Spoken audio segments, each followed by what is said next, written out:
Good morning, everybody, and welcome back to the 2025 U.S. Snooker Masters here in Sacramento, California. We're at the Sacramento Snooker and Billiards room. We've got an exciting knockout phase match here. It's the best of 7. It's Hassanein Al-Santani taking on Ajmal Amazi. David Burney's in the booth. Christian Younger's beside me, a whiz with these cameras. We're glad that you're tuning in. Do find us on Ox Billiards, PABSA, IBSF TV, Sacramento Snooker and Billiards YouTube page. Feel free to flush in those comments, questions, and let us know what you're tuning in for. And if you have any support for either player, definitely make it known on the stream, as these players definitely will want to feel it. It's a best of 7. Hassanein ready to break off, and we're getting ready to go. Yep, we're on to the knockout stage now. We got group stages figured out as of late last night, right? You can check out some of the group results here. We've got a good amount of players advancing. You can see also the top 8 seeds we've got for today. We'll take a look at this a little bit later to see kind of what matchups we're going to be getting, but top 8 seeds are advancing to this evening in the round of 16. And right now we've got some pretty good matches coming to you in this knockout round. That's not his best safety shot to start today. Ajmal was running a little bit behind. Sure enough, there's a little bit of a grace. He wasn't deducted a frame. As much as it's an amateur game over here and we are just trying to grow the sport, there has to be a little bit of discipline. We can't just be docking people frames here and there if they're late, just because we might not get them to come back. So, if you are participating in these tournaments, give the tournament directors some respect and show up a little earlier before your match time. They've got a lot of things going on in their mind, and any less problems that can be averted, they'd be greatly appreciated.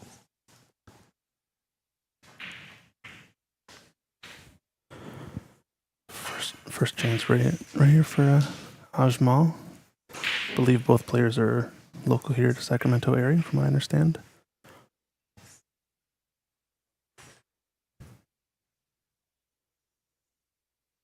Probably know these tables pretty well at this point.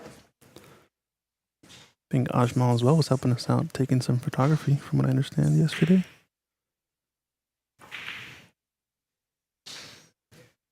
So a good battle of the locals here in the first matchup. Hassanein's got the Q Tour win under his belt, I think, from last year. Or a couple years ago, he went overseas to represent USA for the IBSF championships, I believe. Correct. I believe, they're starting to get in so many tournaments. Sometimes I'm getting them mixed up a little bit. There was a Q Tour stop at the PABSA Academy in San Jose a year ago in February. That's what it is. And so I think he punched his card over to Serbia, Bosnia, where the final stage was happening. And they were playing for a professional tour card, right? Correct. On the World Snooker Tour. The opportunities to become a professional snooker player right now are getting a lot more. Well, it's very tough to do the work, but the opportunities are getting easier, as there's a lot more over here in North America. As in the past, you'd have to fly over on your own dime over to England, play in a big tournament, no cash prizes from the tournament, and you have to win the tournament, or at least place quite highly in it, and then you get the chance to be on the Pro Tour. But then on the Pro Tour, you have to win to obviously get some income. And it's nice to see as well that the Pro Tour has guaranteed, I think, a £20,000 minimum for players. So just help them continue playing, because sometimes there's the balance of there's survival and bills need to be paid. Yeah. And I do have a job, but I have a great passion for the game of snooker. So it's nice to see that they're doing that with WST. Yeah, I think we need to see more and more of that, because one of the biggest problems in professional Q sports is you not only have to participate, to earn a paycheck, you actually have to perform to get a paycheck. So really, if you're talking about, some of the best players, obviously, there should be a threshold or a standard. You must be of this level or perform to this level to get into the mix. like you would in any other sport. You know, to be a professional NBA athlete, you have to be a certain level, but your team doesn't have to be the champion in order for you to earn, you know, a decent salary, right? So I think seeing stuff like this more and more pop up where, you know, the tours or maybe the team, there's some sort of teams or formations of teams that are trying to represent certain sets of players, you know, should give them a baseline type salary. Yeah, you're absolutely correct, Christian, with the, you know, we've seen many individual athletes in team sports, and sometimes their team has never won the top prize in their given sport. Yeah. But this is an individual sport. That's what makes it so tough mentally sometimes. It's just you, your cue, and the table. This red looks like it's pretty tight into that right middle pocket. I don't mind these players kind of going for it early on. You know, we've seen so many times that in the early first matches of the day that players kind of stutter just a little bit. And if you're able to get in first and really score heavily, you could put your player behind it quite early, or your opponent, I should say.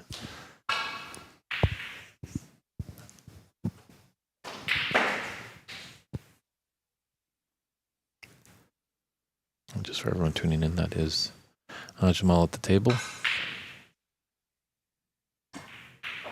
He's got the checkered shirt with the all black waistcoat and dress pants, and there's his opponent Hassanine donning the gray with white shirt. This is the first real easy start, I think, in this frame. All the reds are kind of nicely spread out. Bit of a problem with the blue ball, trying to get it back on its spot. I think taking this red on first, and if you can just stun over for the blue in the same pocket, I think it opens up the frame for him nicely, but didn't have the angle there, so might be a bit tricky on this shot. I didn't really like rolling too far forward to get close to that red because I think he's going to be hampered on this queuing. Going to have to take the green into the green pocket. Or is he looking at his back cut on the yellow? No, yellow to green pocket. Just a safety. It's a bit of a shame there. He didn't get any more other than one red on that pretty open table. A little bit surprising. I think Ashmo just shaking his head on the side is a bit disappointed with that because it was a really good chance. I mean, he could have easily just stopped the ball there for playing the mid-range blue into the yellow pocket. He had so many options, but to roll forward there and just not even get a good look at a color, I think is a big miss early on in this frame. I mean, you talked about going for it early, right? I think you also got to take some chances when you got a wide open table.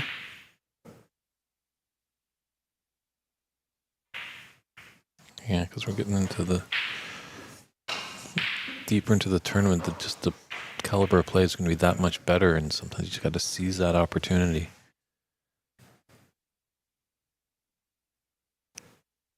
Yeah, maybe. I mean, he said he did show up a little bit late, right? Also, maybe a combination of that, but no real excuse in my opinion. Maybe he's never been on the live stream. You always get those live stream jitters for the first time, obviously, if you never... That is true, and yeah, he was running behind, so there's obviously just that, it's a tough feeling when you're running behind. You're feeling a little bit rushed, and you don't want to rush a shot at all, as we've seen from our good friend Rodney Guggens. He is very slow and methodical when he does his pre-shot routine. You know, it's not turtle slow pace, but it's just no, it's very deliberate and well controlled. Still gets on with it. You know, it doesn't slow down the match by any means, but he gets work done with it. You know what I mean? It's a little bit different when you're taking a really long time and then you end up missing a sitter of a pot. You know what I mean? Slow roll that ball, and we've seen a few big misses on this table. Nice try to slow roll it into the middle pockets. I think he's got to just take that into account. The good players are going to recognize that early and Gonna want to adapt. Maybe shoot a bit more stun shots with using multiple cushions as opposed to trying to hold for position. Yeah, I think we've definitely seen on this TV's table even yesterday. You could see it just a few rolls here and there. You know, they did the best they could in preparation for this tournament to get them ready. Tough cut into the middle pocket, but he's lost the cue ball there. Probably figured he'd just end up somewhere up table. Didn't know he'd catch the jaw. I didn't mind taking the green there, actually, just to get a healthier two-cushion position for this red into the right middle pocket that he's lucky to have fallen on. I think the blue goes into both pockets, so... Actually, no, this red is blocking the left side based on the screen.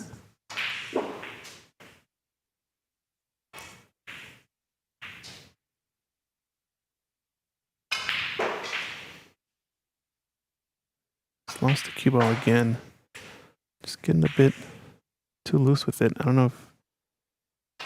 Doesn't feel quite like he's playing deliberately for next red, necessarily. It just feels like maybe he's playing for an area on a couple of these shots.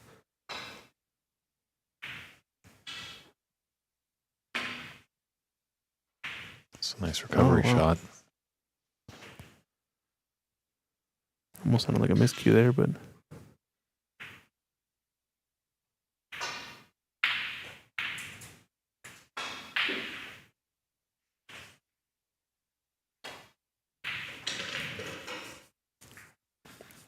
Oof, almost misses that pot in the middle pocket, but he's been recovering. Once again, though, I think that shot, he's not really playing for a nice, easy red. I think he had an opportunity maybe to go forward off of one cushion and play for one of these two in the left middle. Might be end of break here.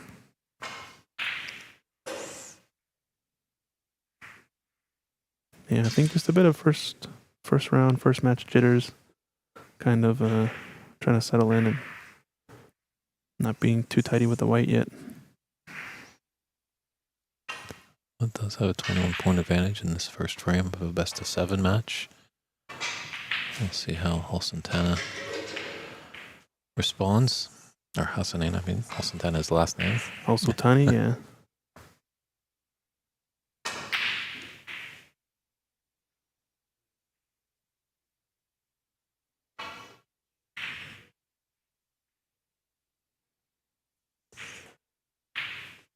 I think red closest to the left corner might be blocking this mid-range red. Just going to want to pick off that one first.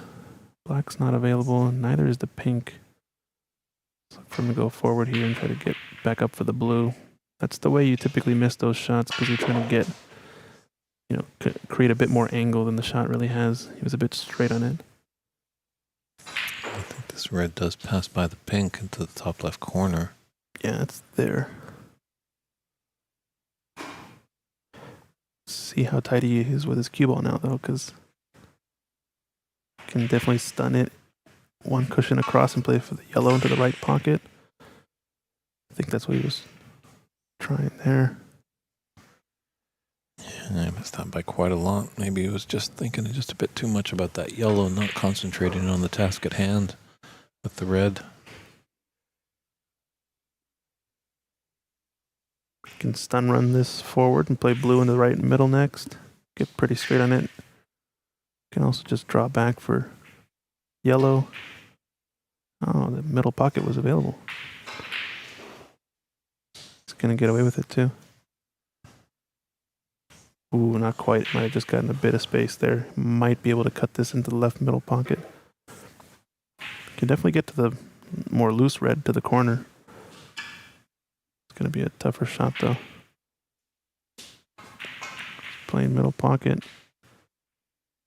I think he's dislodged the black here. Left Hassanin a nice easy starter. This could be a disaster for Ajmal. Yeah, definitely is a great opportunity here. He's just got to sell the nerves. Got this red to the top left. As you mentioned, Christian Black has opened up. A couple open reds there. But it is nice to see they're going for their shots early on. Obviously, as the match progresses, if we get closer and closer to that pivotal fourth frame that they need to win, that might tense up a little bit. But you open up this last red. Didn't quite get into the cue ball there. Just lost the position. Needed to be much straighter. Felt like kind of gave up on the stroke a bit. Oh, I think what he wanted to do was bump it. He was seeing where the black spotted. He was trying to get about a half ball cannon on that red to move it over, but unfortunately now it's tied up the black. I've got a bit more of a flat angle here, so it's a bit hard to tell sometimes where the black spots, but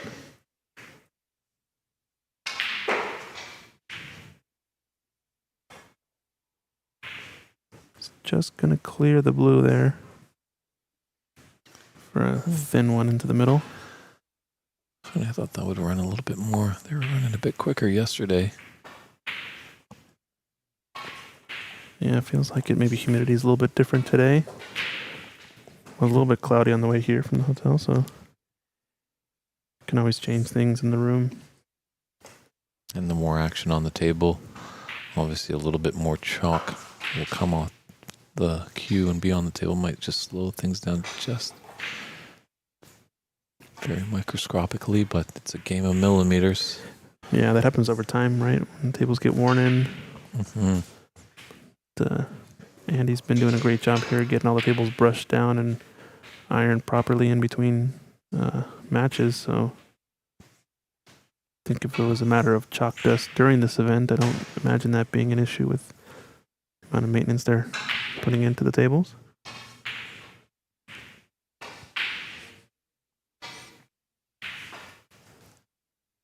It's a good safety there. Leaving him just a little bit of distance between the bulk cushion and the white.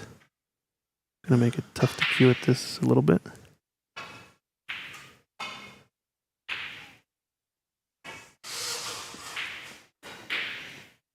It's invaluable, those safeties, when you get them tight to the cushion. You start to notice sort of the best players are very consistently getting it close to that cushion. It makes a world of difference, especially at the more amateur level. Cueing has to be at a premium when you're that close to the rail. It's the second pot that he's missed slow into that middle pocket. Wonder if it's starting to get into his mind.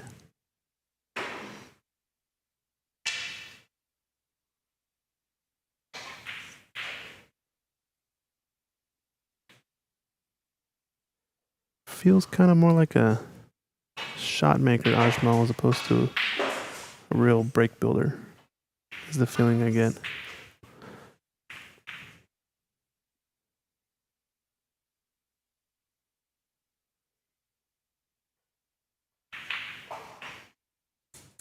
I'm just going to nicely roll up to that brown.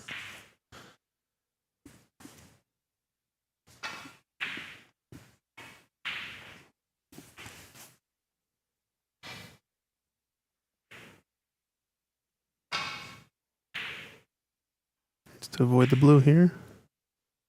Did so nicely.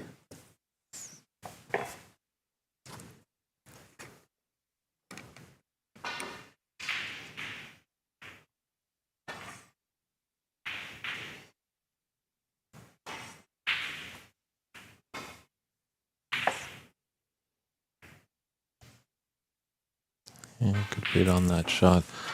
Obviously, I think the shot to nothing was out of place there. Didn't look like he was going to have a good path to come back into the bulk, so they're slowly going to be pushing some reds up table.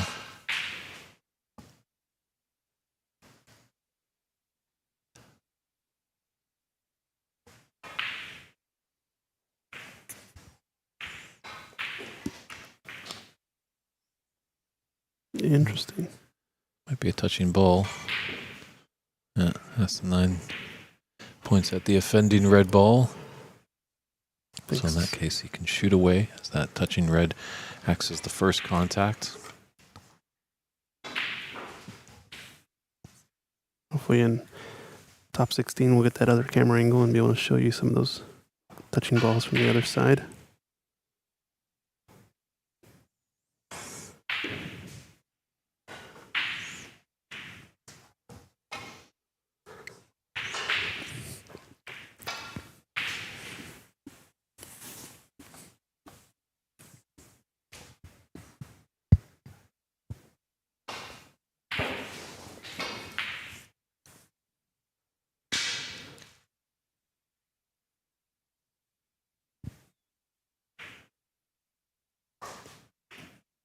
kind of a difference too. I'm noticing Hassanine playing more of these safeties, trying to get tight to the cushion. Jamal just waiting for Ed Gilles coming all the way over from Holland.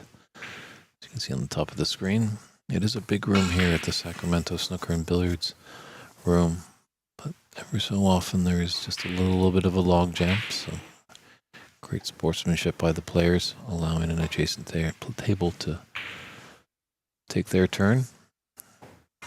Surprised he didn't clip off that red a little bit thinner. Like at least he could go 2 cushions and come back to bulk. So he's kind of given a little bit of an opportunity here to Hassanine.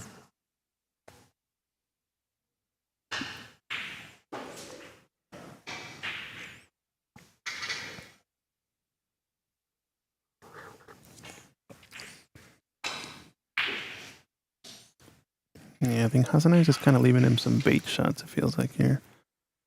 Trying to get him to go for something and overextend and force a mistake. That one's come up a bit short, though. Would have liked to at least cover with the green on one of these reds.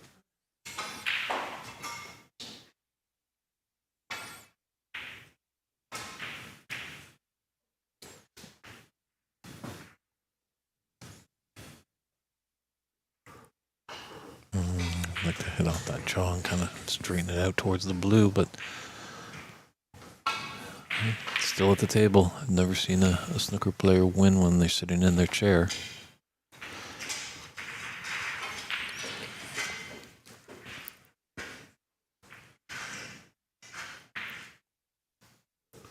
It's a good shot on the brown, just needs a little bit better of a recovery. It looks like probably safety is in order here.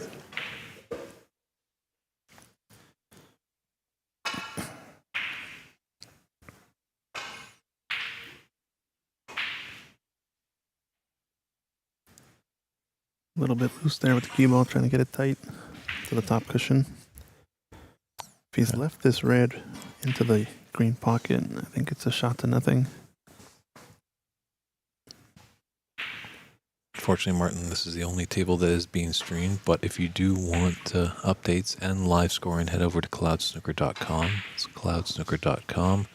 Search out the 2025 U.S. Snooker Masters. You can see all the results from yesterday's round robin phase, and there's a live scoring tab. As these players, very nice long pot there, as these players are using tablets to keep the score, and that talks directly to the Cloud Snooker website. So if one of your favorite players isn't on the TV stream, you can still follow them with that live scoring feature. Just gonna roll up here on the brown. He's definitely caught up in the score line, so makes sense. Yeah, Martin, the link is in the YouTube description of the video. So go click on the description on the video, and you should see a link there to cloudsnooker.com, linking to the tournament, and all the live scoring should be on there.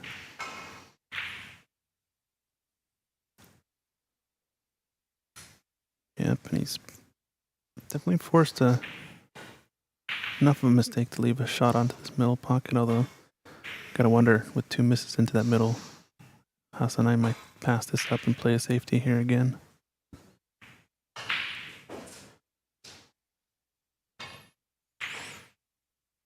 Yep, he's missed it again. That's 3 for 3, and that middle pocket misses. That's definitely going to rattle his confidence a little bit. I think to have settled the score there, he needed to just play that, more at pace and play stunted 2 rails for the blue, something like that.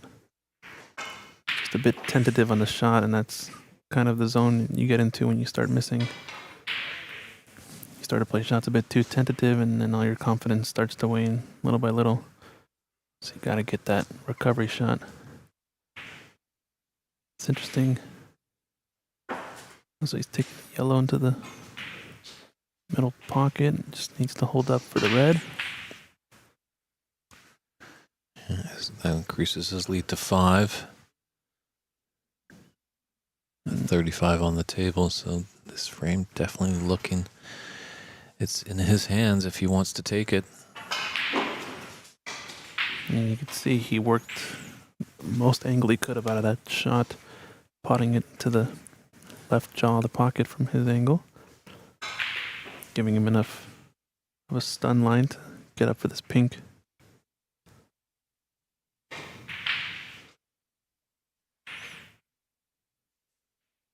Just choosing to lay up there, but didn't take into account maybe he'll be hampered over the black. It's a big shot coming up.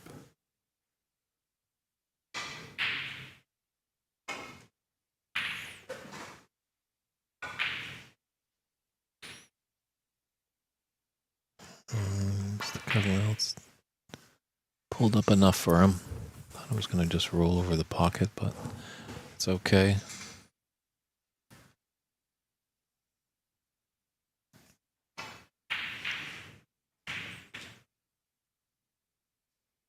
This is close. I think he can see enough to pot it, but he's just going to roll up behind it and play safe. Oh, he caught the jaw there.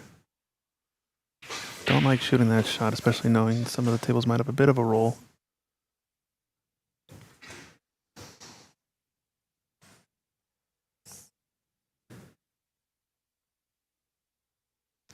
Yeah, this round is no designated official, so it's up to the etiquette of both players to confirm that it's a correct respot for the white. Yeah, and there's a shot, kind of maybe a bit of frustration, but shooting at a pace to just avoid any sort of table roll, as he's discussing on the side. Yeah, I think he's mentioning just maybe rolled off on him toward the jaw. It's a little bit fortunate he has put that brown safe. There's a brown that Hajimol does need if he wants to take this first frame. So well struck. Long yellow.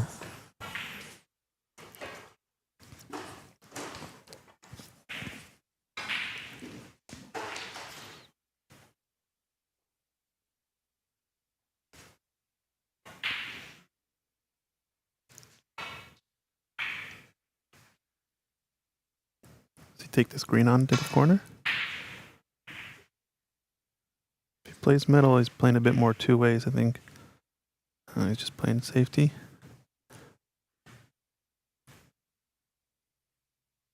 Wants to engage in a movement battle here, I think, with Hassanine.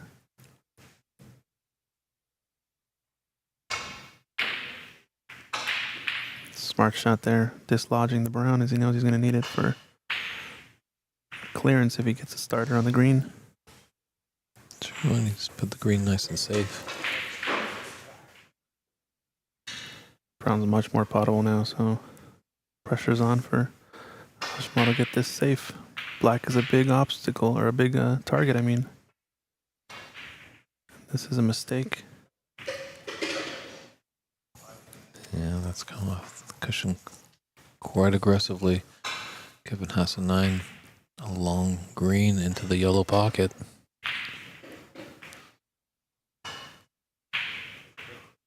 Couldn't pull the trigger, and has the blue come to his rescue. I think it did, yeah.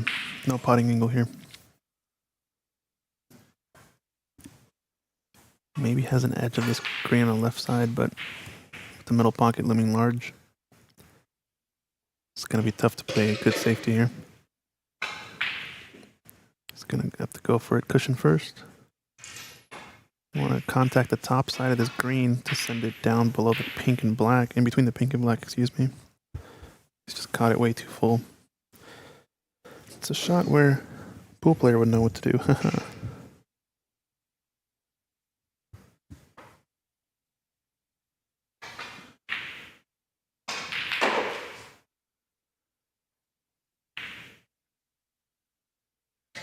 Just come off the horn. Like to have come off that cushion, maybe to create a double opportunity.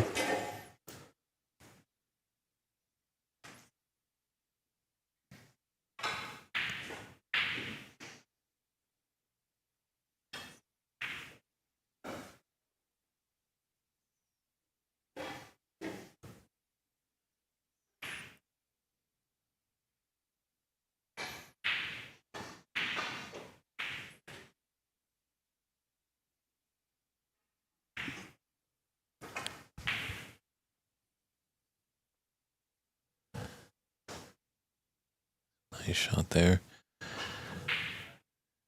Have the snooker there. Might just be able to squeeze by the pink to hit the brown. Having a glance at the scoreboard.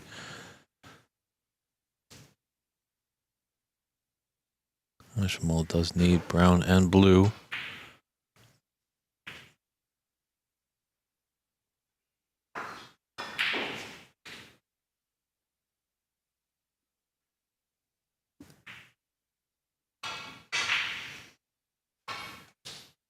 Just left a nice look at this. Go cushion first. This is risky. And that's going to leave an opening. Yeah, this looks like end of frame here. Obviously, you got to put the balls in the bottom of the pocket, but it's a great opportunity. Jamal will be kicking himself if he squanders it.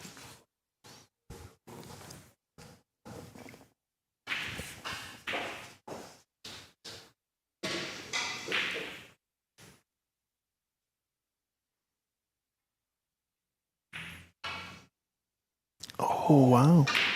Can you Slow believe rolled it? Why would you ever slow roll that? It doesn't need it. Just stop shot it there. Yeah, just firm. Make sure you don't let the table dictate your shot. So,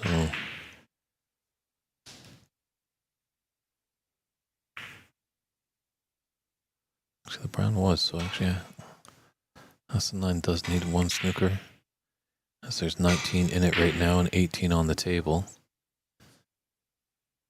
Black is in a beautiful spot for snooker.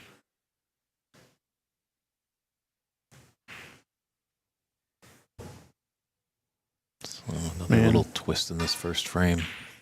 I mean, if he can steal this frame away, House and I would have gotten away with highway murder. Robbery.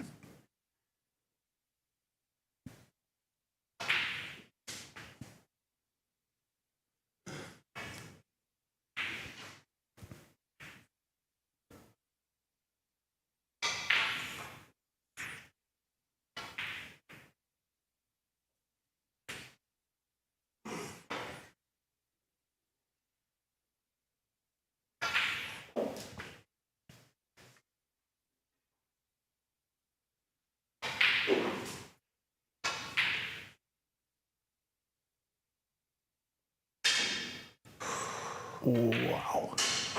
What was he trying to do there? Dreaded miscue of all the time to miscue. I don't know, actually. I think I saw your shot where you just nip off the left edge of the play 2 cushions in behind the black. Maybe a third cushion. Yeah, lots of twists and turns definitely in this first frame. Yeah. We potentially could have 6 more. That's a good shot there. Good to bury the frame there. So Jamal Amazia takes that first frame and leads this best of 7 match 1 frame to nothing. We'll step aside for a quick commercial break and be back with frame 2 action.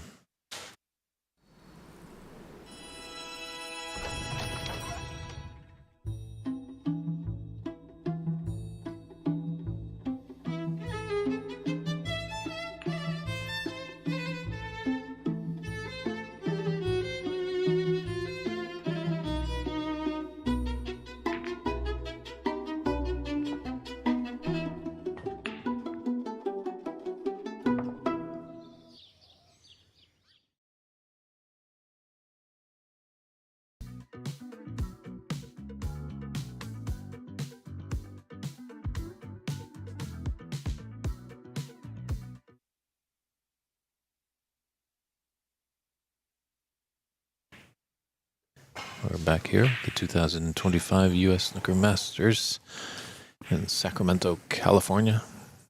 Lovely capital city of this great state on the west coast of the United States of America. Jamal Ahmadzai is broken off.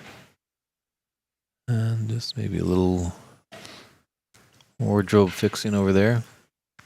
Seems like possibly Nasa 9's patch was coming off a little bit. I think that's not the first time. I think in the U.S. Nationals or possibly even the Embassy Open down at the Great Embassy Billiards Room in San Gabriel, California. Yeah, shout out to Stephen Wong. Where is Stephen though? By the way, shouldn't he be at this tournament? I imagine former U.S. national champion True. would be good in this field. Yeah, runner up last year, champion before that.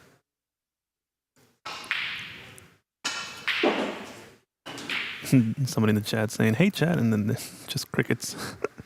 Sorry, Donald, but people are still waking up, I guess. This is the first match of the day, so.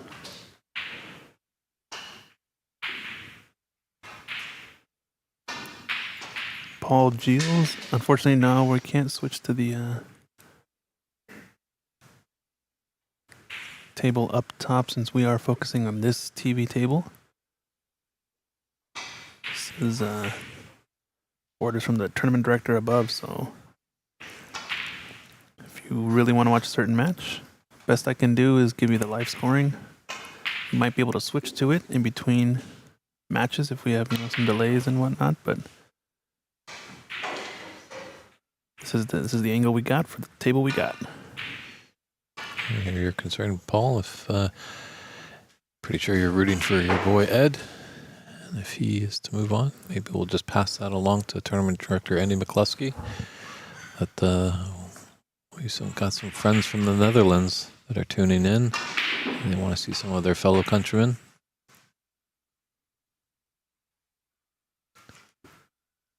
Do you know of any snooker tables in Redding? Redding, California? I don't think it's too far from here, but I'm not aware of any tables in Redding necessarily. I'd have to ask around some of the locals.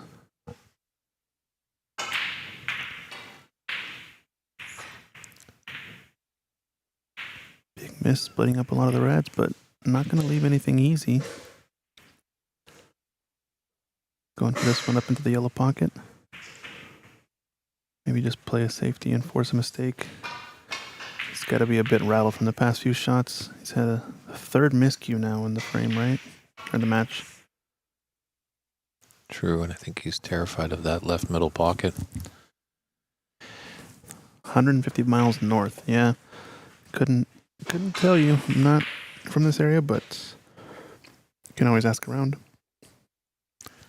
I think potentially either on the PABSA.org or maybe Snooker USA, the website that represents the United States Snooker Association, they might have table finders. I know some of these organizations have started to put that up on their given websites to help players when they tune in. They can find a table.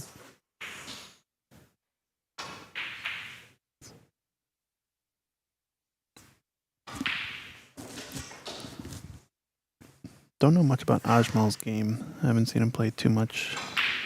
Really just this match, and if I had to guess, I imagine Hassan would be the favorite to win this one, but based on how things are going, Ajmal's kind of just making some pots on his chances and running away, and Hassan's not coming up with the execution. He looks a little bit uncomfortable maybe, or not necessarily ready to the standard he's used to playing. Best of 7 though. I think he's going to have enough runway to really get into this match, but you want that to happen sooner rather than later. And pots like that are going to definitely help your confidence. Yeah, nice long pot. Nicely on the black. I am impressed by Ajmal. Definitely has a very consistent pre-shot routine. Keeps it similar. Doesn't deviate. Doesn't speed things up.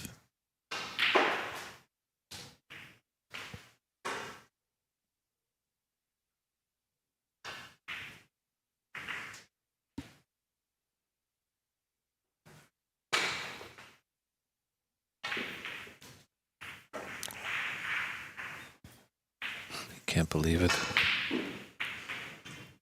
It was a bit tricky, but that's a shot. Hassan makes a lot more than he misses. When you get in the knockout phase, you got to punish your opponent when they make those mistakes. Let them sit in their chair and stew.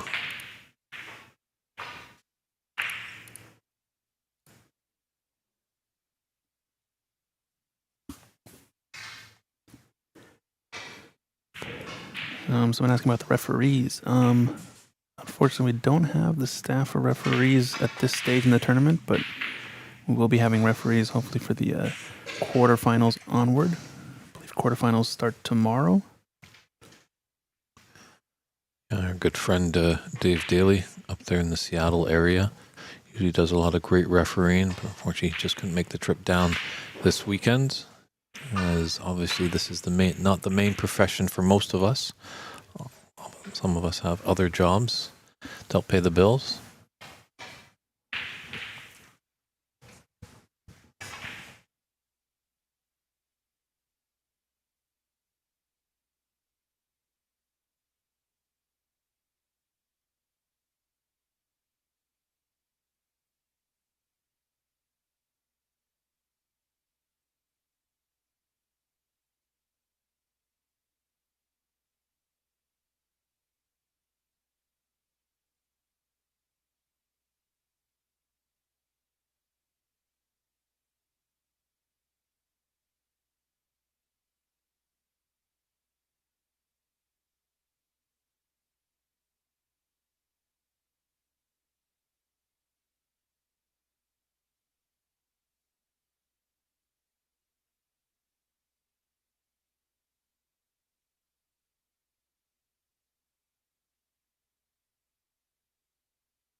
Good long pot again from Hassan.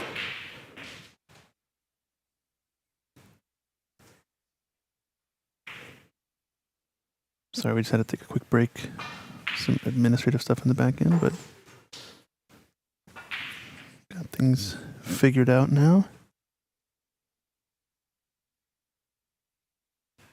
Good seeing Stephen Wong in the chat. How's it going, Stephen? You're supposed to be out here in the U.S. Snooker Masters representing USA. Come on. I would have thought to see you here. True, and Stephen, here's your chance. If you have any information about your Great Embassy Open, feel free to let the viewing public know. It's always a great tournament held down at the Embassy Billiards Room in San Gabriel, California.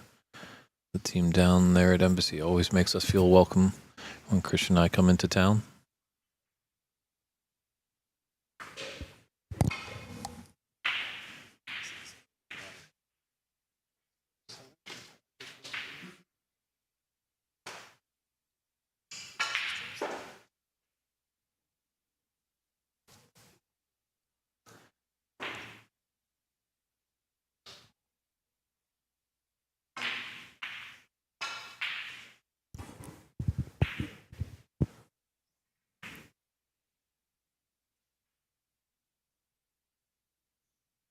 There's a red on, but that's going to Hassan's favorite pocket. Oh, yeah, right. Left middle. He does have a back cut on this red to the left corner. Maybe he takes that instead. I think so. And he's plotted it too. The story of the left middle. That's what this match is going to be themed off of. No disrespect to the Great Embassy Billiards Room, but we saw many times on that TV table those middle pockets were wreaking havoc for the players. No, they were playing tight, right? Yeah, I miss you too, Stephen. Hopefully we'll see you later this year. Let us know. Definitely hope you may be up in this area, Stephen, as well for the U.S. Nationals. I believe we'll be running in Concord, California. That's going to be going over Memorial Day weekend in May.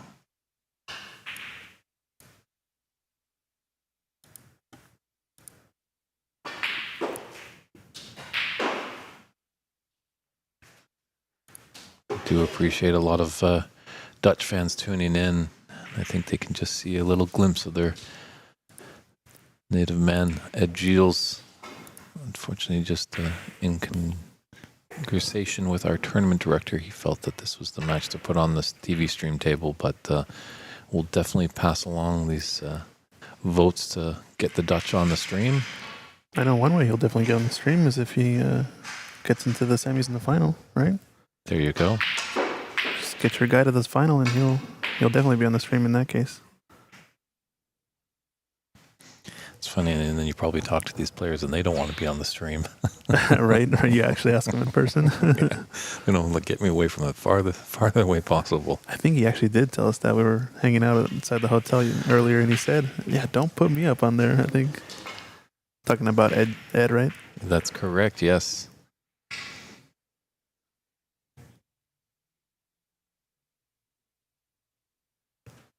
Hasn't left an easy pot to this left corner. Doubled up on most of the reds, I think. So is he going to pass up the left middle pocket? Let's see. He's got one. He's got two, actually, choice to the left middle pocket. Yeah, refusing again, that left middle. He also has a safety option up table. He might actually just choose to punt this red back. Does he take this into the corner? No, he's going to miss it again. He's going to miss it even worse this time. The story of the left middle for Hassanine. I think it's in his head now for sure.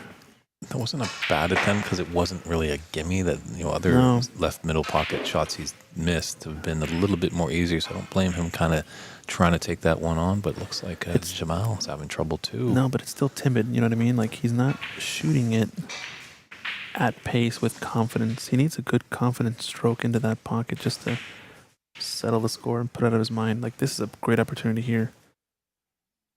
Don't slow over this. Just knock it in. Play it forward off for the pink. There we go. I think this is what he needs to kind of close that out of his mind. It's just not. Yeah, and then just cut it in this pink into the left middle, and that confidence will be restored. That now he's in love with all 6 pockets on the table.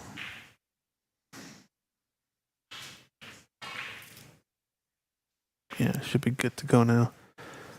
Chance for a decent break. If he's on a red, the red to the right, bottom right corner, rightmost red, I think, closest to that pocket. That'll definitely open things up. And he's nicely on the black here. Got a great chance to score heavily with all these open reds. I think that's the confidence boost he needed. Yeah, that was a nicely controlled shot on that red. Just kind of gently into the red to hold for the black. Can do a nice little stun run here for the pink into the lower right corner next. Don't know if he's straight enough to stop and hold it. It's gone a little too far forward though. He'll be okay. He just roll forward and cannon into this red if he wants. Make the frame a little bit easier. Actually was able to hold. If he's on this red, the lower of the 2 on the right side, I think this is a ripe chance to get a clearance here. Obviously red up table, gonna make things pretty tough, but there's one really good shot left in this frame, and he can put down a decent break.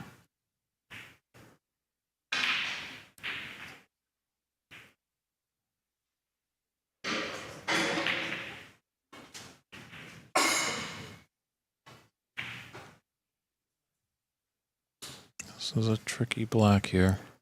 Does this Good shot to keep the break going. Does this red to the right of the pink go into the lower left corner, I wonder? Oh, I don't like how he played that. I feel like if you're going to play for a red next, play forward and play one cushion up for the red into the right corner. Or either of them. Just try to hold it there with a bunch of left-hand side, and typically you'll miss those shots on the thin side because you're letting the swerve kick and the throw take at a slow pace. Yeah, that's another thing you have to contend with in this game. Know your percentages. Know your ability. Hassanine shouldn't be really communicating with the crowd there. Yeah, I think he's maybe just complaining a bit about the tables to one of the owners or something on the side. But Yeah, that should be probably done after the match, as right. his opponent might not know the relationship. that his opponent has with that member in the audience, and that maybe conspired as coaching.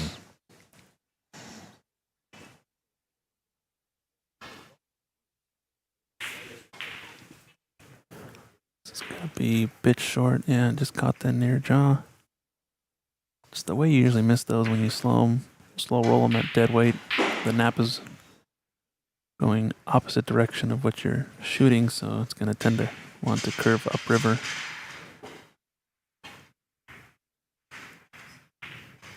Oh, this is a mistake if it leaves a pot on. Yeah. Once again, there. keeps looking at the owner here, the ball rolling off on him.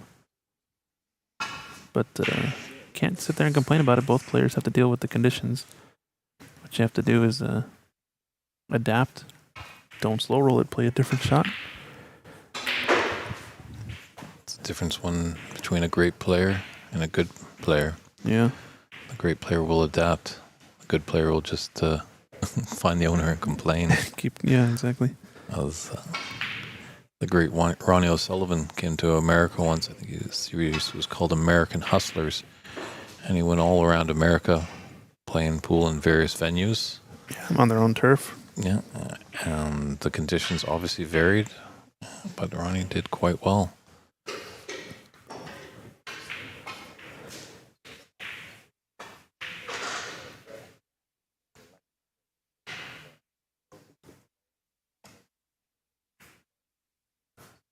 It's just potable on this table. This red to lower left corner, but he's going to have to stun it in, I think. There are numerous manufacturers of tables, of cloths, of cushions. So just throw those factors in there that everything's going to be a little different. Cities have different temperatures. And those are all things you have to adapt. Mm-hmm. Can't control, and that's going to be there no matter the condition of the table, right? And usually they're consistency. Say if there's a shot that's going to roll off, it will consistently roll off. It's not... Right. You learn that and you play with it. Mm-hmm. I think more the issue is how it affects the player, how it gets in their mind and throws them off their game, because I feel like some players just are incapable of adapting and it's going to stay there constantly. Somebody asking, does each table have an independent scorer? Nope. I think there's a tablet at every table and all the players are just scoring themselves. Unfortunately, you're only going to see the score after breaks occur. So if a player's on a break, they won't be actively scoring that break. They'll just mark it at the end of the turn. So system we have, and it's the best we can do. Hopefully for the last day or knockout phases, we'll get a bit of more advanced scoring going on the main TV table, and we can, show you the break as it's going, what ball counts are, etc. But I think that'll start tomorrow. Well, if you're in the neighborhood, we'd love you to come down if you want to keep score. And I'm pretty sure you'll be treated rewardly by head referee James McCloskey. He makes a very delicious cup of tea. So yeah, mean cup of Irish tea. He'll give you some beverages for your service there. We appreciate all the help.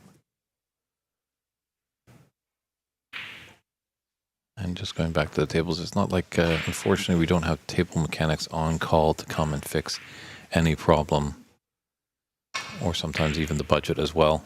Yeah, I'm sure feedback is being taken, though, by the ownership here. They are going to be hosting later this year the PABSA Open Championships, the seniors and the Open event.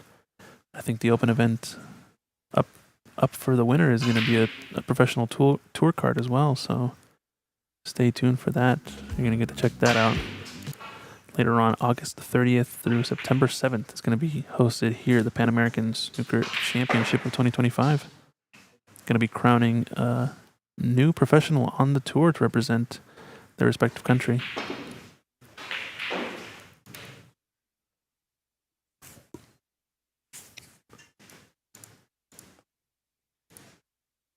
Yeah, if you want to see a great video, head over to Barker Billiards. Our good friend Simon Barker. They were playing a tournament over in the UK. And at one point, the cue ball was just slowly rolling in the bulk area and then took pretty much a 90-degree turn. Everyone was just kind of dumbfounded by what happened, so they quickly called Simon Barker, came in, he took the cushion off, slowly made a very small incision into the cloth and pulled out a little piece of fabric. Just a minute piece can just throw that ball off so much. Yeah. Oh, I think it was a hair, actually, right? I think he pulled out a hair. You can see him. Cloth. It was a piece of cloth. Oh, okay. And he sewed it up, put back on the cushion, and game on. I remember seeing a video of him at the World Championships pulling out a hair where you can see the length of the hair as he's pulling it down the rail as well. I think a separate instance of what you're talking about, but pretty impressive how such a small thing under the cloth can make such a big difference.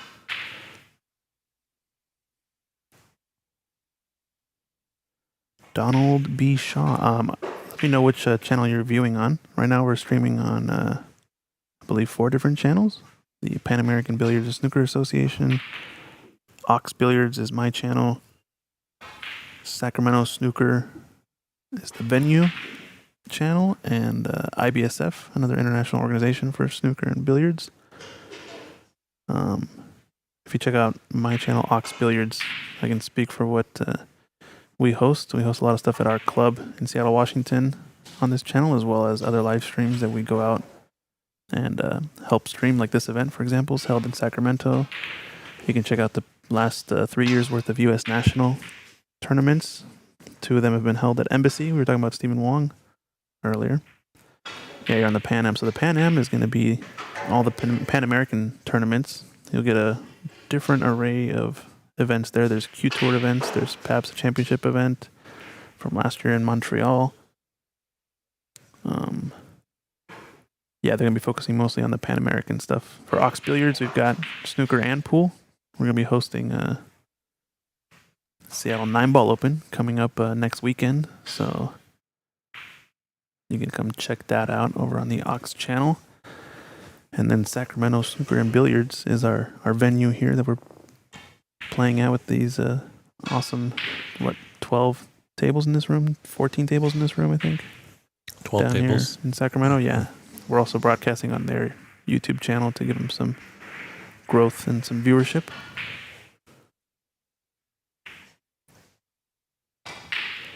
So yeah, check out PABSA for snooker events related to the Pan American Snooker Association. Check out Ox for all of our Ox-related events and some pool as well. And IBSF, International Billiards and Snooker Federation, I believe. They've got a bunch of different events on their channel. Very nice shot there by Jamal, acknowledged by a tap on the table from his opponent. You know, the easy way is just subscribe to all, right? Mm-hmm. Maybe I should just add all the channels in the description. I'll add it in Donald so it's easier.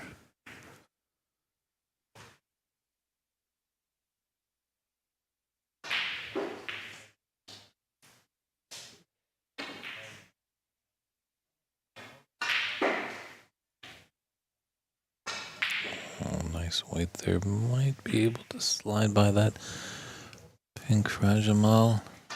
But a decent effort there by S9.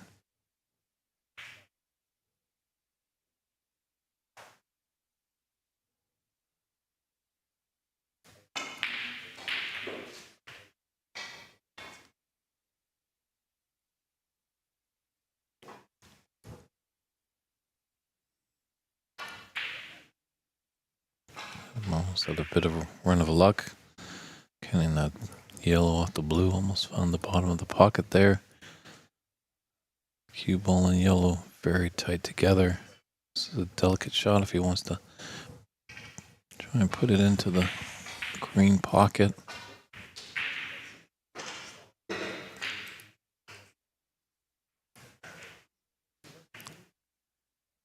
Just electing to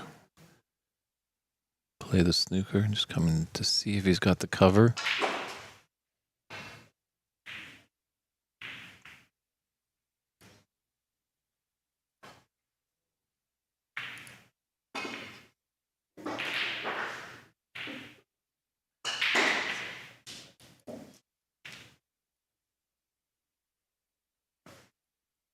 Hassan just needs yellow and green to get us to the snooker's required stage in the second frame.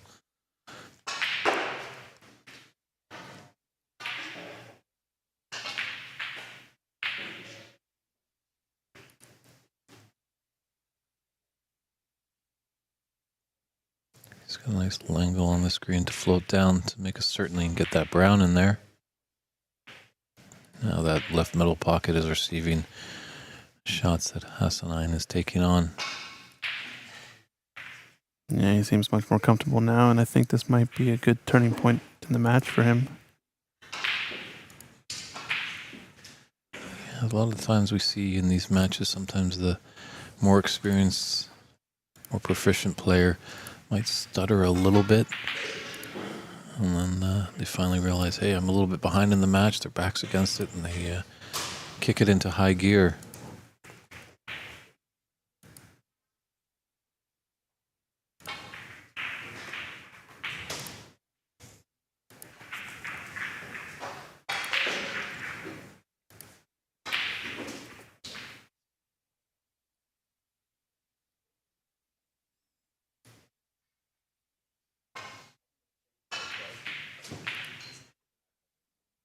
Nice brown there. Let's pull up a bit.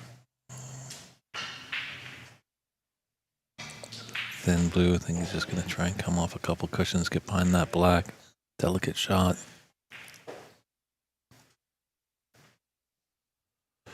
Always nervy because an in-off could happen there, but he's successful.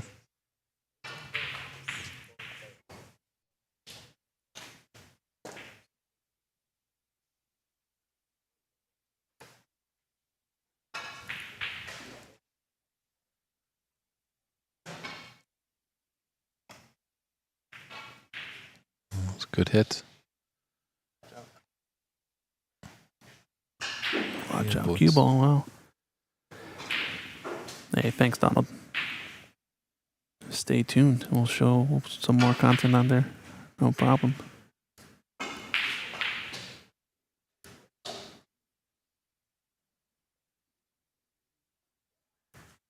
This blue's going to hold up safe. It's going to be close to the black, but not going to be a real good chance to play in behind it since he is tight to the cushion. This is time for in or over the pocket, I believe.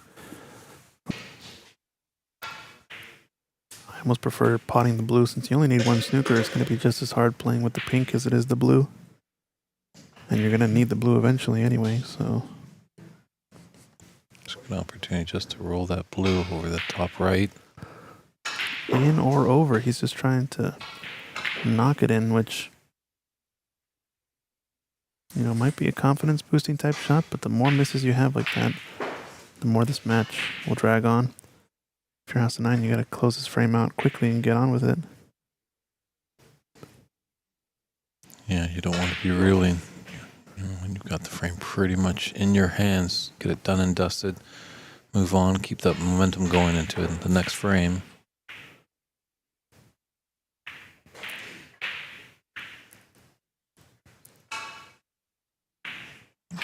Let's brought that black a little bit more out in the open.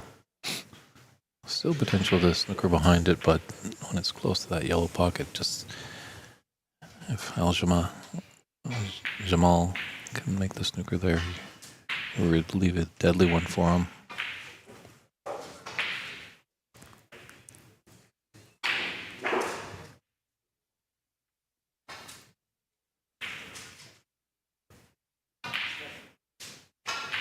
In or over. That's all he needs. Likely Ajmal will not come back to the table if this blue goes down for House of 9.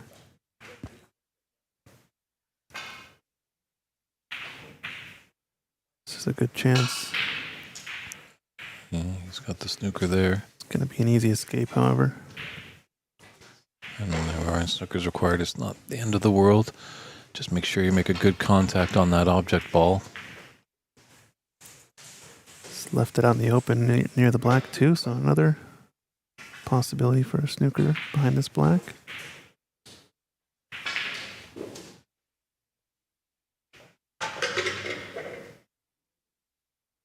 Draw. It's looking like he's trying to cue down on the blue. Don't like that attempt there. And he's fluked it, but almost gone enough. Would have liked to just roll in behind it, push the blue to the bulk cushion. Not the end of the world though, like we said. He needs the blue still. So now he's just got pink to play with, and doesn't make really a big difference for the snooker attempts. He might have gotten one here. It's close. No.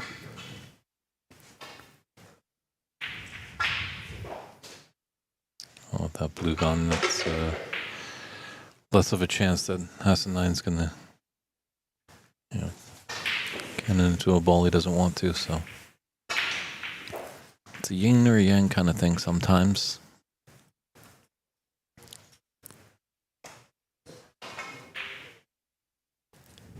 Just going for this pot? Safety shot there. No. Okay. No, just playing safe. It's trailing by 15. Yeah. If he sinks the pink, it's frame over. So.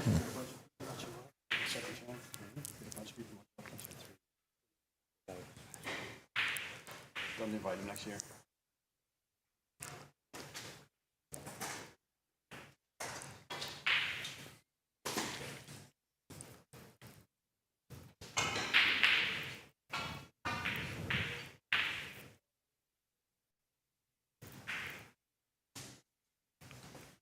Now the black's out in the open.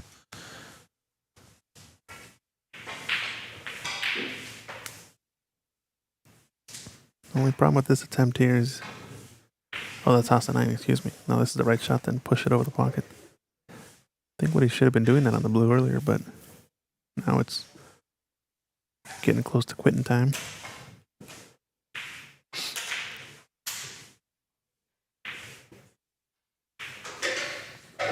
Some folks do get a bit critical of the game when it gets to this stage. He's putting up his hand, and even though he's trying to snooker, I don't understand the hand wave there. Might have gotten lucky with how the snooker came about, but he's playing it outright.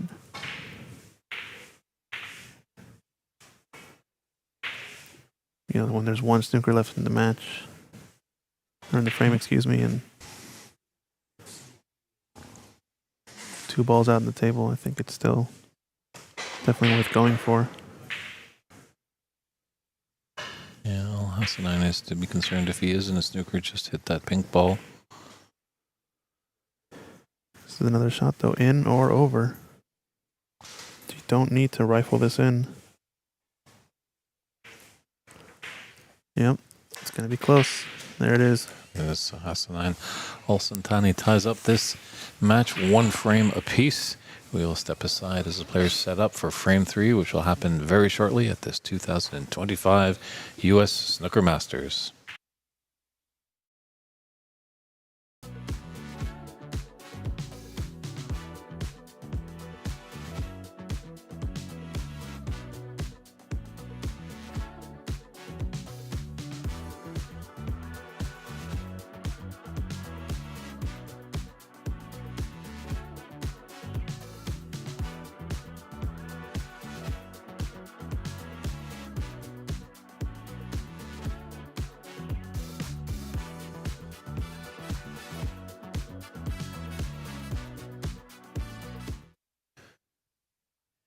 And we're back here, frame 3, Hassan9 Al-Santani, fresh off a first frame for him, victory, breaking off. So both players have a frame to the good, both are into it, and we've got a match. It's a best of 7, so 2 down, potential of 5 to go.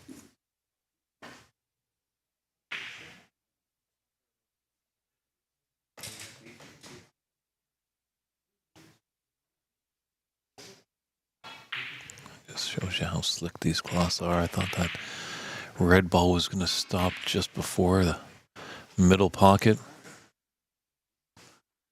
I think now that left middle pocket is Hassan9's best friend. Great double right there. It's got a black.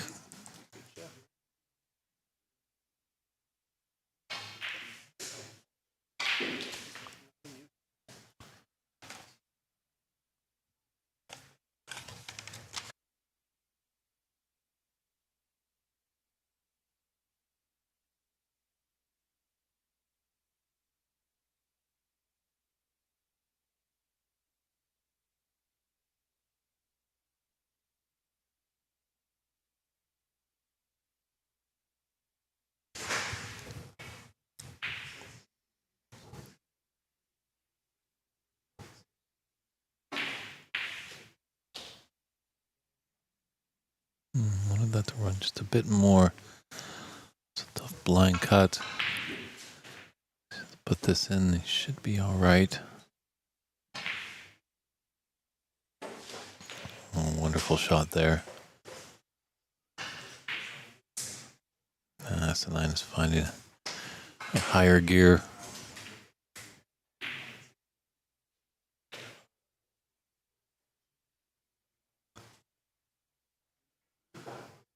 Just there are those two reds just above the black, the bottom of the two. Probably will head into, well, that same pocket there, it looks like, where that black went in. Thought might have an idea, but going into the opposite top corner. But he's got the best vantage point here.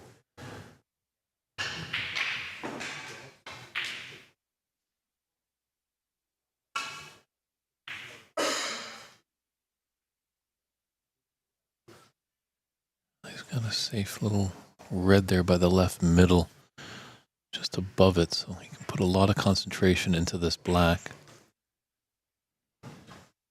And he's just getting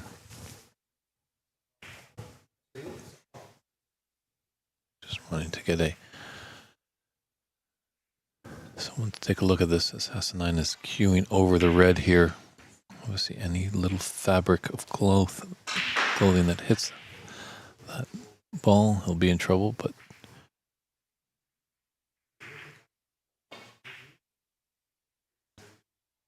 head referee James McCloskey looking on and intently said no foul.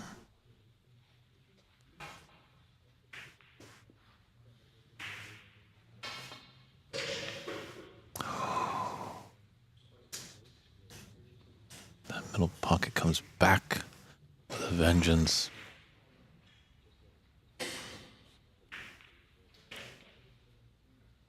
So a nice little 32 break.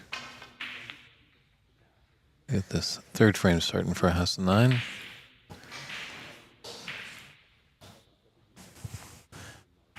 It's kind of a memory of a goldfish right there. Forget that last red.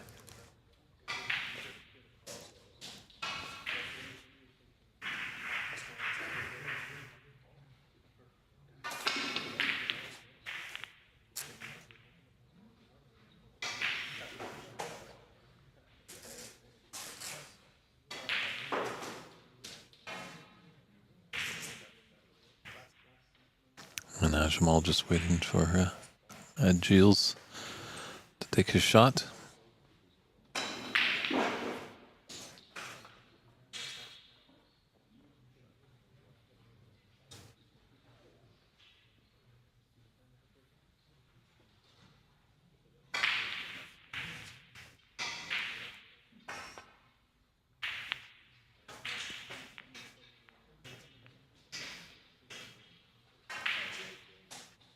Valiant effort, but I don't think he's really left anything easy for S9.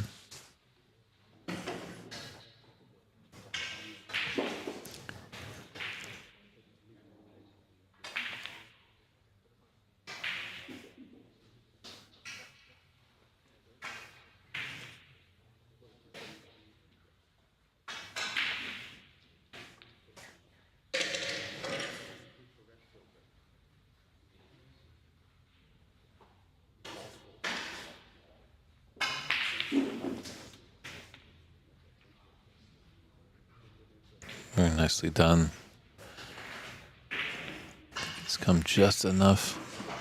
Yes, he does have the angle for this black into the top left corner. He's just having an eye of that red that's open on the bottom side of all the reds in the middle of the table. Oh. But he missed that by a mile. Obviously, it's a couple inches on the table, but that can be an eternity in this game.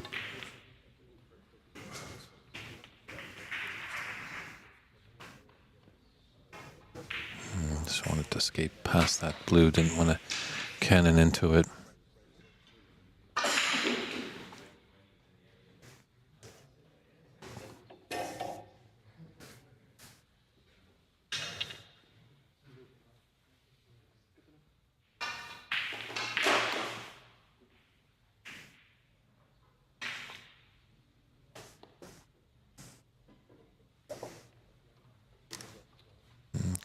over with a tricky blue.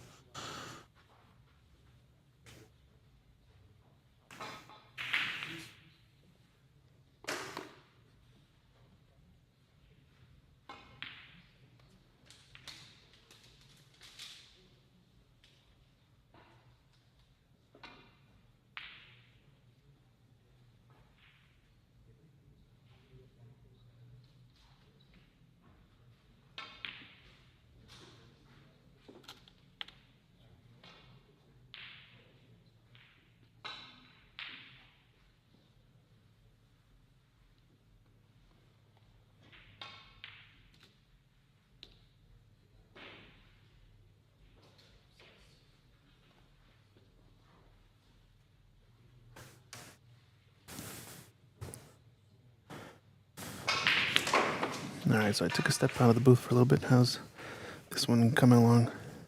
Well, House 9 is definitely finding some form. Opened up with a nice 32 break.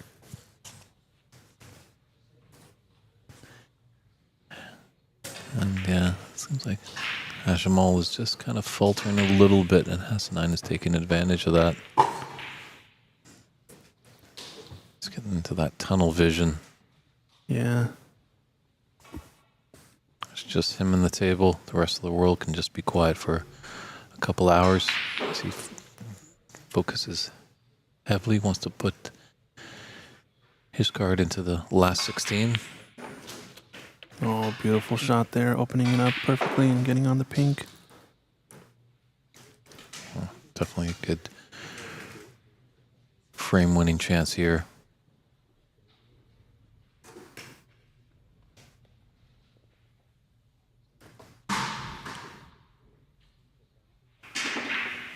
No, not again.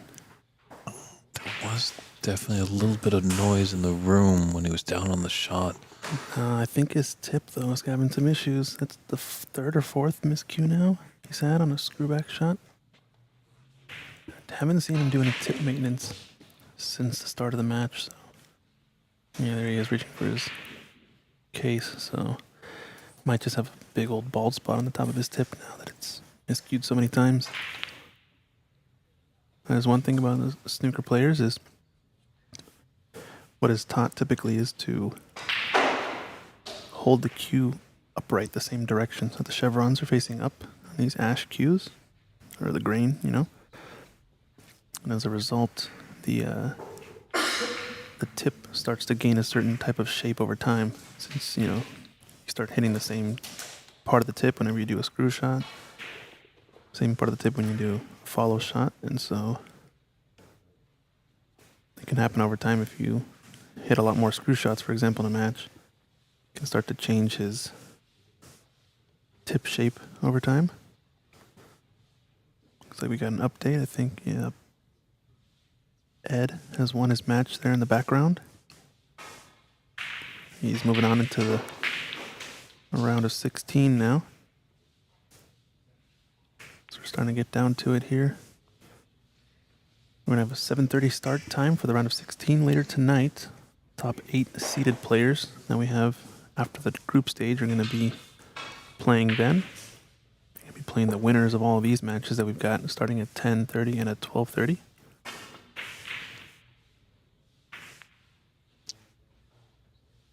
I think the wheels are starting to fall off a little bit here for Ajmal.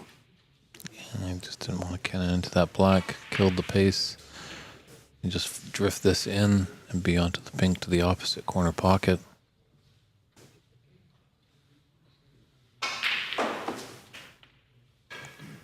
Or not. No, I played it beautifully though. Pace. 2 cushions out. Mm-hmm. Wanted to get high in the blue, but he'll take this position. He's got plenty of angle, an aggressive enough angle to come in and out of bulk. I think the 2 reds that he's closest to go to the left corner. He's done a nice shot there. Gonna come into the line of these 2 balls nicely. Probably take the lower of the 2 if he's playing for the pink, or take the upper of the 2 he plays for the blue. Yeah, playing to screw back for the blue. Careful cue ball.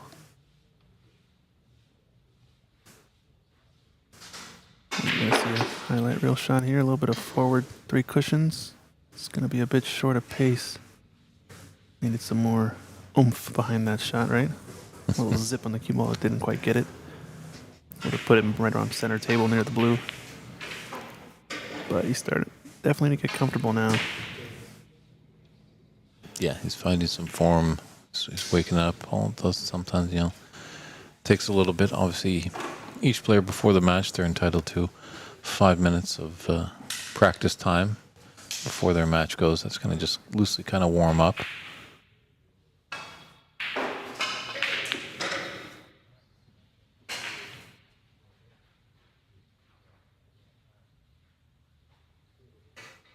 Yeah, 54 advantage with 59 on the table.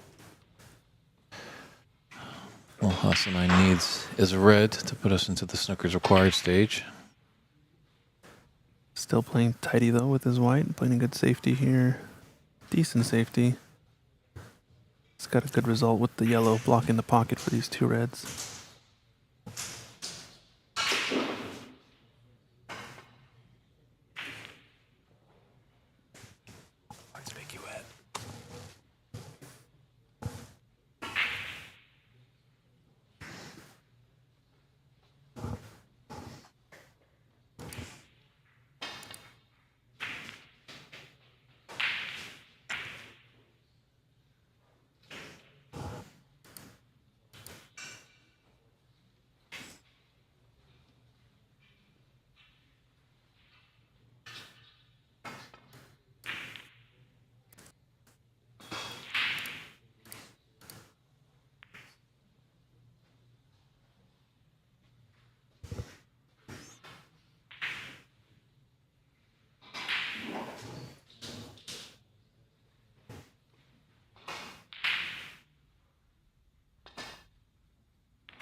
Great shot right there. Snookered on two reds. Try and bring his cue ball back to that same spot. Ooh. Left it in the top area. I think I wanted to come back into the bulk area.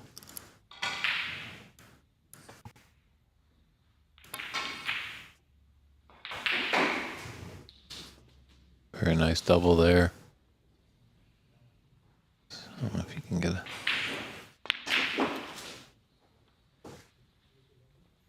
another red and another color. You should probably pretty much seal the deal in this frame.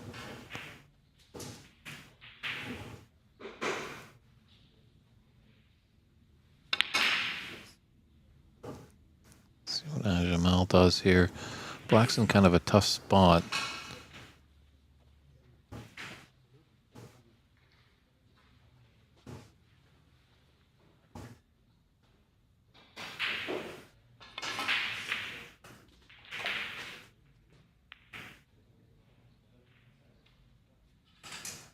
Oh, he's really protected that black now.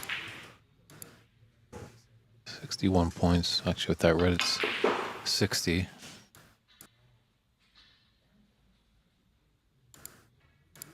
That green makes it 57 points. And there's 43 on the table. And that's getting the snookers. That's also getting the reds with blacks, so you're just playing on a little bit just to keep the arm fluid there. Yeah, don't mind it too much. Wants a bit more table time, shoot some of these balls in. I think these players know each other, so they're probably used to it.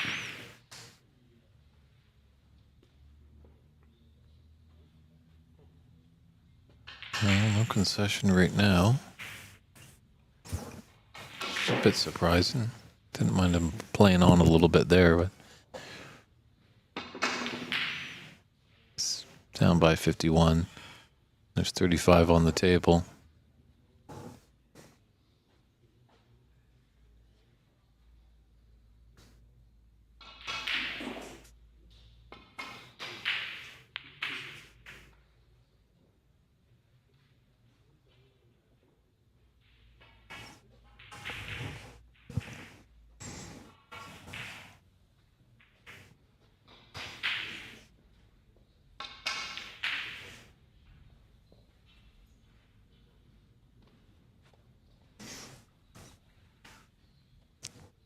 He's in the snooker there.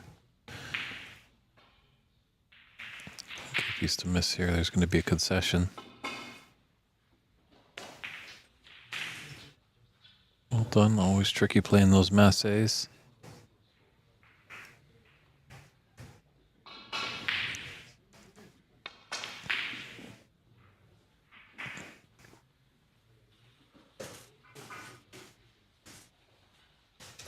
Yeah, Hassan once again just wants to get this frame done.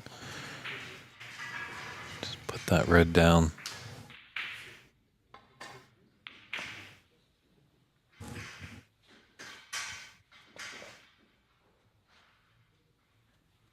Just open up the black, but he's going to need a lot more than just the red and black, all the colors. It's a few snookers.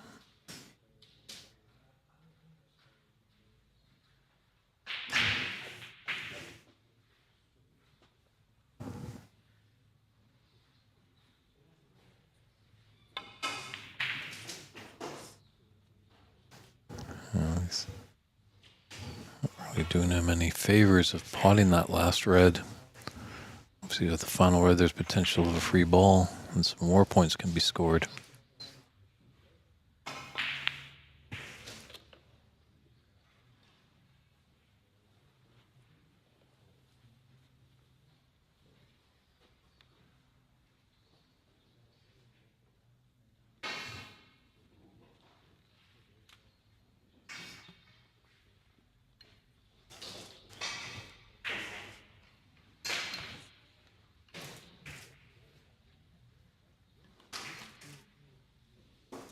And 44 is the difference, and there's 27 on, so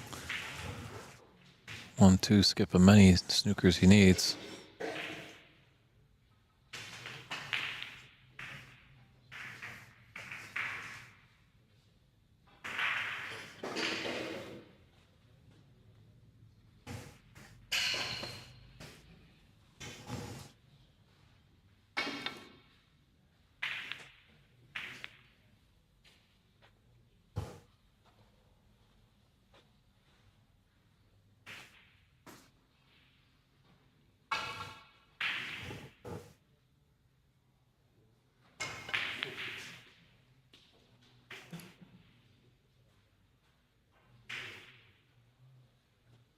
There's a nice area with the black and brown. Good target landing area to get in there for a snooker.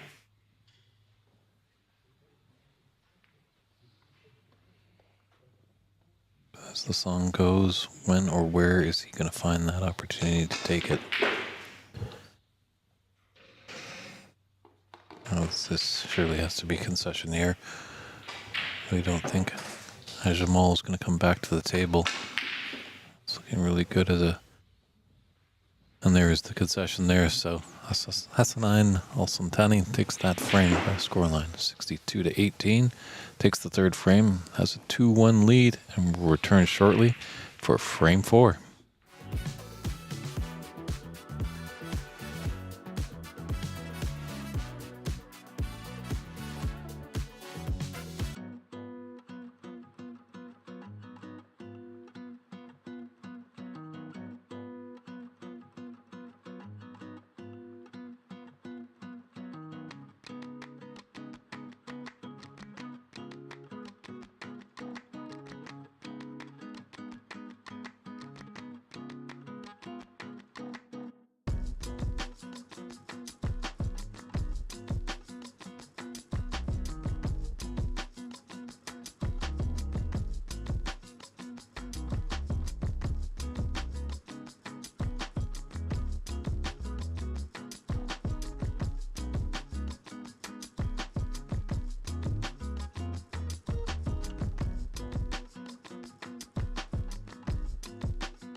And welcome back, everybody. This knockout match between Hassanan Al-Santani against Jamal Ahmadzi.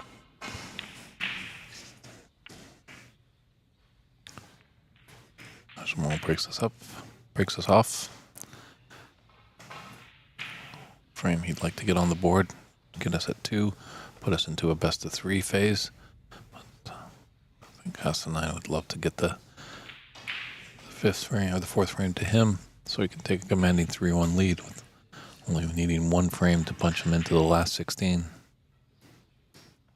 He's definitely found some form over the last 2 frames.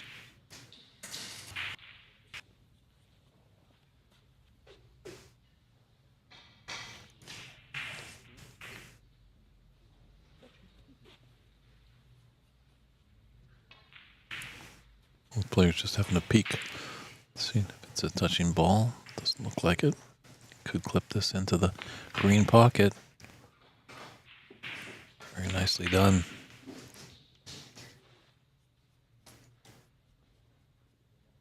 Just have to say the advantage, I think, is a little goes to Hassanan is when he does get in, he can score quite heavily. It seems like Jamal breaks down a little bit early in the break. As we've seen there, he's given a good opportunity for Hassanan to get a few points on the board here. He's got some red circulating the middle pockets.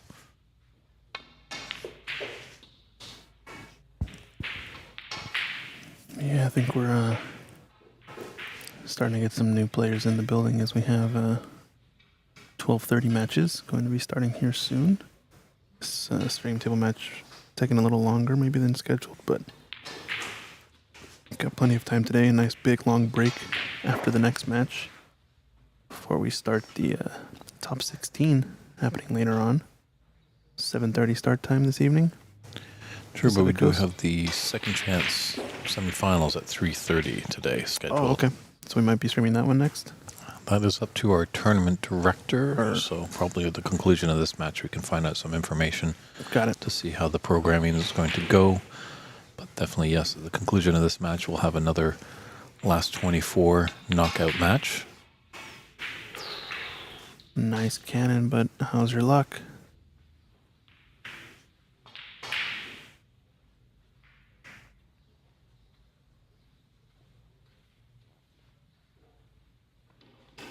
Not too lucky, I'd say.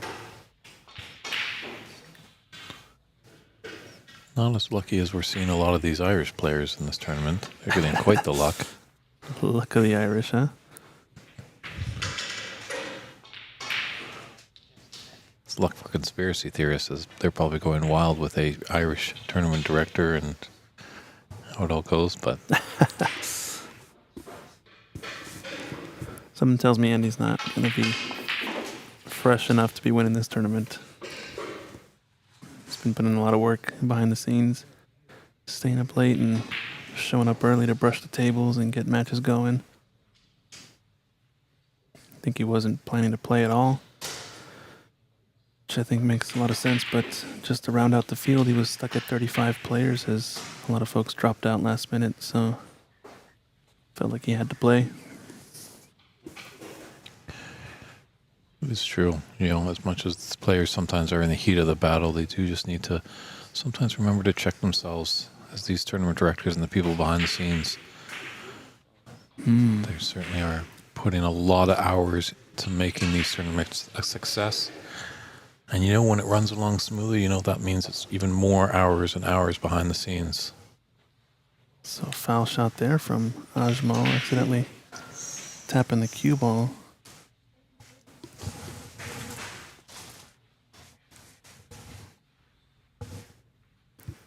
Gonna leave Hassanan in on this safety. Not too costly of a foul, but foul points nonetheless. Yeah, it never seems so big at the beginning of a frame, but then when you get down to the end, it's like, what about that 4 points that happened early on? And Yeah.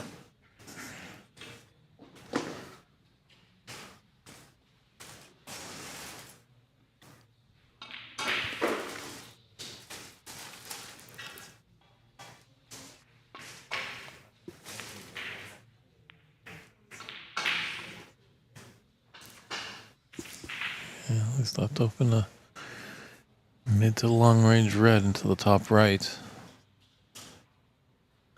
This could be alluded to sometimes a little bit of a bait shot, as we know that top right corner has been refusing a few balls. And he just outright missed it there. Didn't give a chance for the jaws to receive it. Plenty of options now for SN9. Yeah, delicately draw back, maybe beyond the pink into the left middle.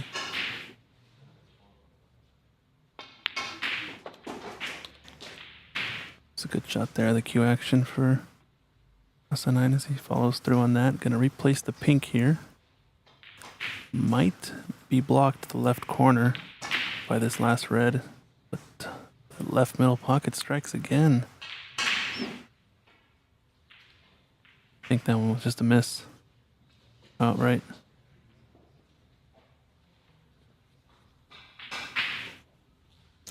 Yeah, we've heard, as you always do at a tournament, sometimes players griping about, tables and conditions and stuff like that. We've heard rolls. We haven't heard much about the pockets. Well, I haven't. Have you, Christian? Yeah, I think I've heard that maybe some of the pockets have like a weird maybe cut to them or something like that, but Okay. every table's probably going to be a little bit different. Mm-hmm. I haven't played on them myself, so I can't say for certain. I can only take the word of players, and obviously players out of frustration might, maybe embellish on the details sometimes, especially if they lost the match. So difficult to know for certain.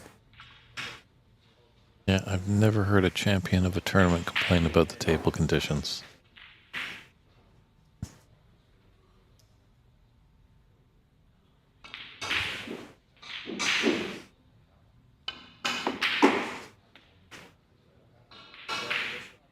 Not a bad pot there, but it's going to be back cutting this blue into the middle. He wants to stay offensive. Don't know what the next red is going to be on. Gonna have to go in between some gaps here to get on something. At best, he might have a plant, or he's gonna be queuing over this red. Plant does not go the top two of the four in the bunch. There's a bit of a gap, I guess. He might go for it. Maybe can work it a bit. Didn't look there, so smart shot. Up into bulk. Really got to focus a bit more on getting that ball tight to the cushion with the speed, though. Because it makes a big difference. Having access to the full cue ball for SN9 to come back up table.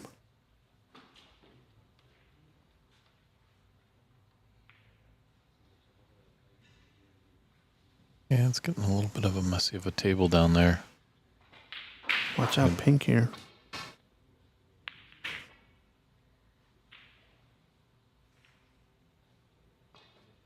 Maybe tried a little too hard to watch out for the pink and ended up hitting the blue as a result.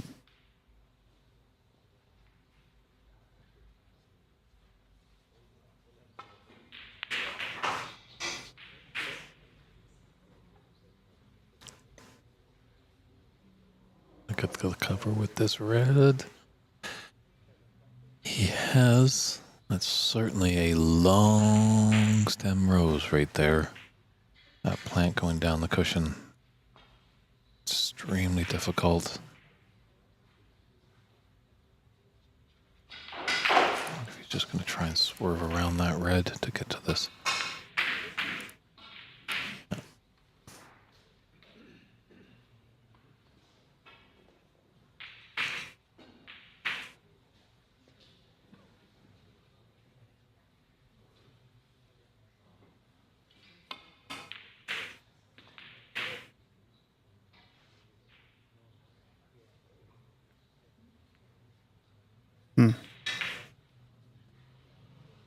Pretty fortunate there. I think he's got the... Is it a full snooker or no? Oh, no, he's playing the blue, excuse me.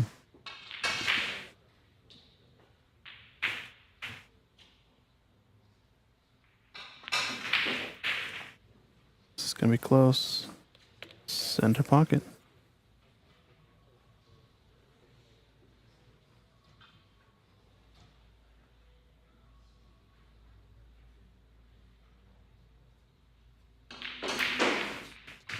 Back cut safety two-way. Nice shot.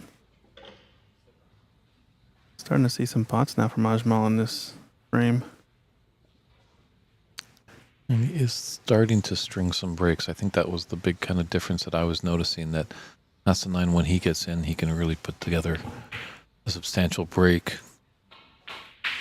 Ajmal will make some shots and they look quite fantastic. The only problem is he can't string good break together.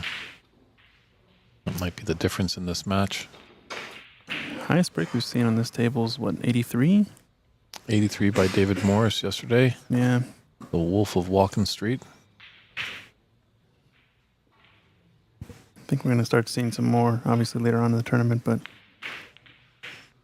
surprised we haven't seen any higher breaks since then on this table. Might just be playing a little bit tricky. It is surprising to see some of the caliber of the players that have come over from overseas that we haven't seen a century yet. Sometimes they're a bit tough in the round-robin stages. Sometimes round-robin matches are a bit shorter, just in the effort to get the tournament going and on time. But the small members in each group, we had 12 groups of 3 in the round-robin, but they were still best-of-7 matches. So in these early stages, sometimes players really like to let their hair down and go for a few more shots. Interesting, he took on this red first. Black's going to have a partial pocket, so it's going to be blue here. Come in and out of bulk. Just play for one of the 2 reds over the right corner. It's gone forward of the cluster here, and I don't know if I like this positional shot. He shot it earlier where he stunned in around the cushions. I think that might have been the better shot on that, but might have had a bit too aggressive of an angle coming into bulk that wasn't going to get the line he wanted. Still on this red though. Along the right long rail. Let's just check in maybe if that plant is on to play for next. So he's playing it now. Interesting choice. If it's dead on, it's a good shot. It's a great shot from that distance. Obviously the reds weren't welded together. There was a little bit of space. Yeah, and a bit of confidence there too, with 2 reds over the corner pocket on the right side of the table. Knew it had to be automatic. Otherwise you're giving up a lot of points, most likely to your opponent. Now he can reap the full rewards of those reds that he's left. Sort of his backup. Only problem with the black is might get tied up with this red out in the open. So wouldn't be surprised if he plays up for pink or blue here. Yeah, that's not bad. Getting pink back on the spot would be key here. And this is the difference here. Asinine, when he's in, he scores heavily, as opposed to his opponent that just can't string those big breaks to either extend a lead or crawl back into a frame.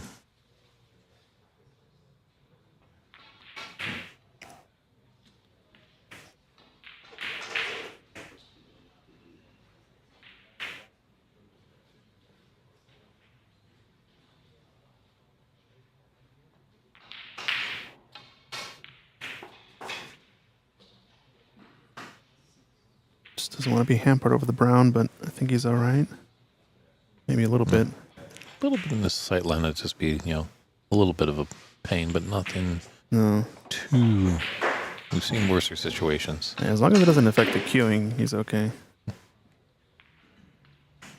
He'll take sightline obstructions all day, I'm pretty sure.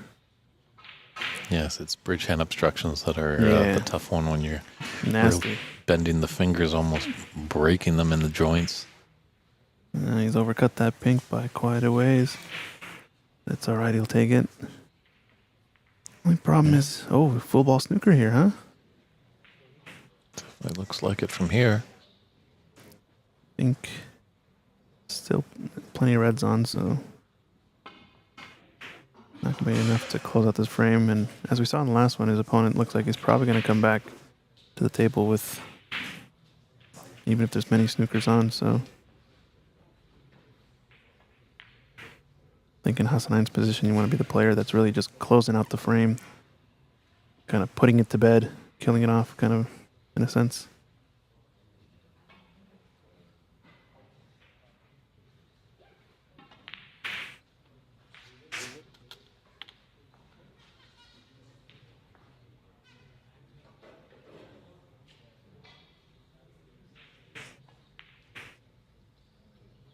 Yeah, maybe like a little aggressive shot. There might be a little angle on that pink. It's got to cover a lot of length on the table to cannon into those reds. Might just be Roll up time. Mm-hmm.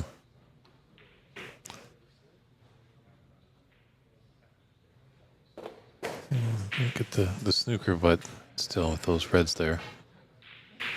Doesn't gift an advantage to his opponent. Yeah, I don't know what exactly happened there. Needed kind of a half ball contact on the left side of the yellow to nudge it, but then get in behind it. Very nice shot there by Jamal. Should be a pretty routine escape, though, with the red so close to the cushion if he has to kick at it.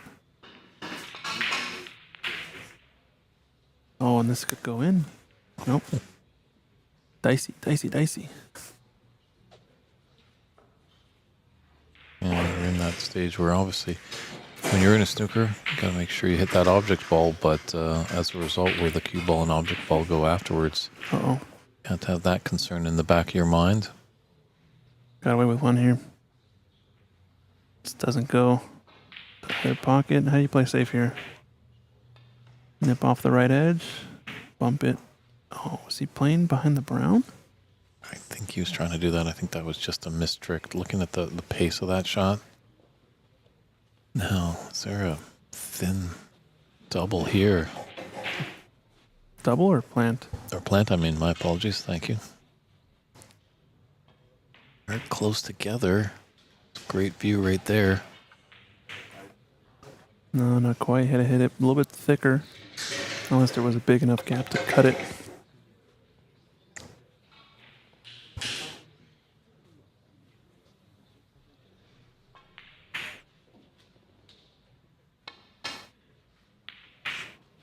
Ooh. Could that be a disaster? It's going to be free points for Ajmal. Maybe he'll go offense here on this red. It's a tricky one, close to the bulk cushion. These are not automatic. Especially at the pace he has to shoot it at to get the cue ball up near the D, center of the D somewhere. I don't think there's any shot on a snooker table that is automatic. Oh, he's saying that he miscued that ball Did again. he hit it? No, that he When he was hit. jostling it.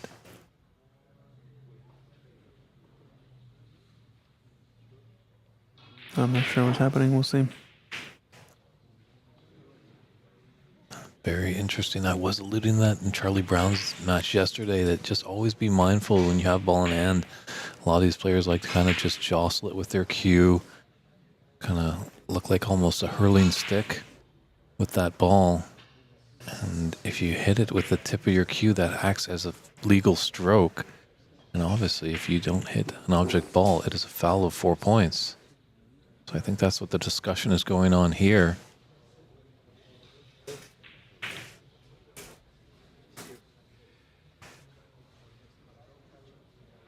Oh, yeah, I see. So he adjusted it with the edge of his cue. He's trying to tell him about how, yeah, he's calling the foul. See, that's a huge unforced error there. I think it depends. I'm not sure what the rule is exactly. If the tip of the cue touches the cue ball while adjusting it.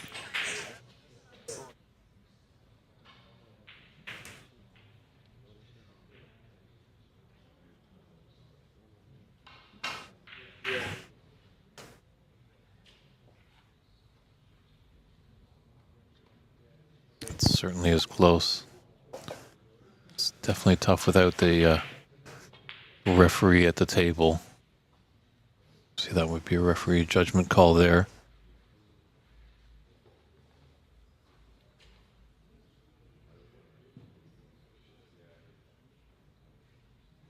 But now Jamal's just got to shake that off. Still plenty of points on the table. He's not out of the frame.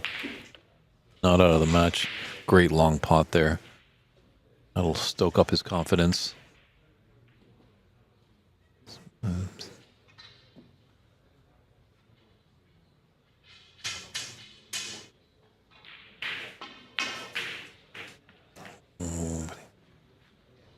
Just can't come back and put that pink in. 39 to 23, 16 points in it, 35 on the table. Really big fourth frame here. Lesson 9 looking to extend his advantage 3 to 1 and be one frame away from punching himself into the Sweet 16. Jamal would like to tie this match at 2, as then they'll narrow it down to a best of 3.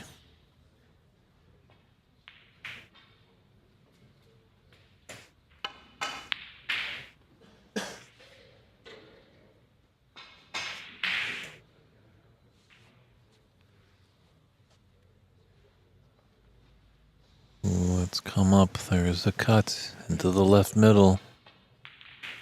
It is there.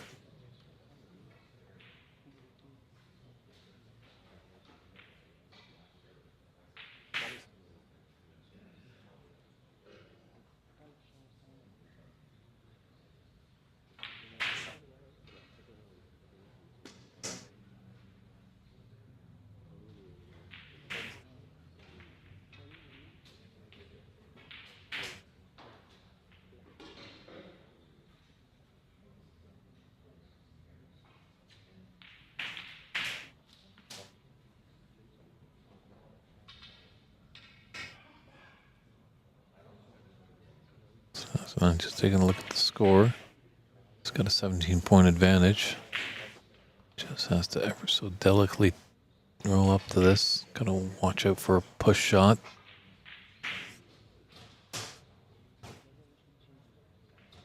There's a path for the black here.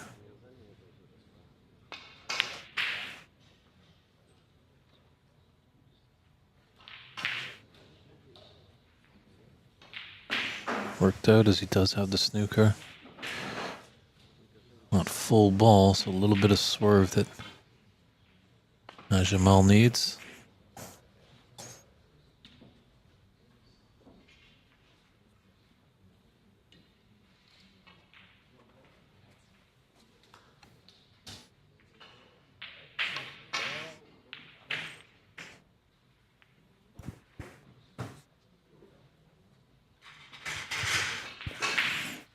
All right. Just clarifying a rule there, but seems like after asking tournament director about the foul situation earlier, I don't think it would have been called a foul, but as we said, no referee. Players are reffing themselves. And if they agree, then it stands. Mm-hmm. I think in Jamal's defense, if he would put up a bit more of a protest, he could have potentially wanted to look at the video footage. Yeah, there's plenty of time. That is definitely something that we can step in and do. Just in the fairness, equal play.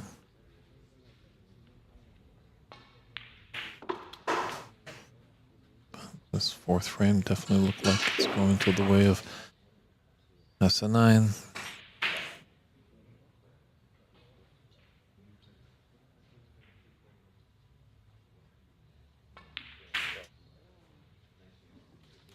That's a good pot down the cushion.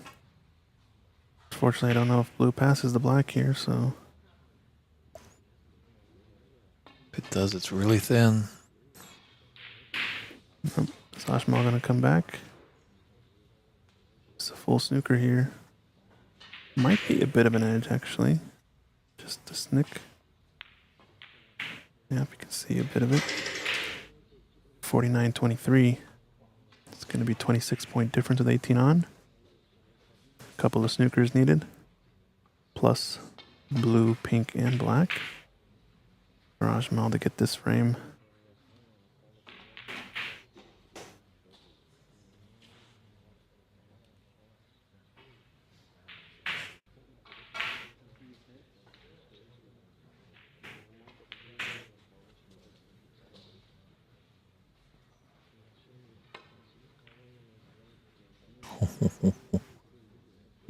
Almost missed that. That was thin, thin, thin. Nah, but this is frozen to the cushion, I believe.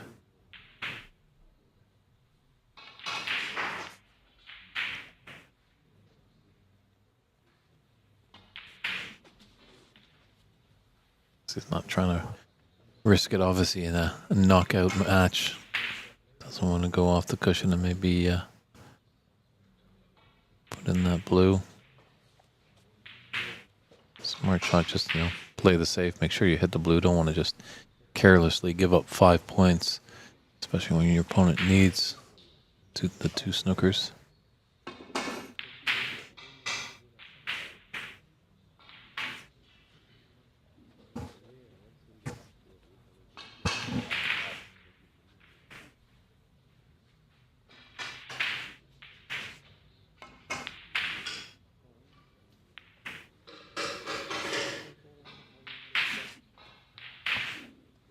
Hassan's got to watch a little bit of his discussions, I think, with the crowd. See, this is an amateur event, but I don't know, if I was his opponent, I'd be a bit perturbed. How do you feel about that, Christian, if your opponent is kind of engaging?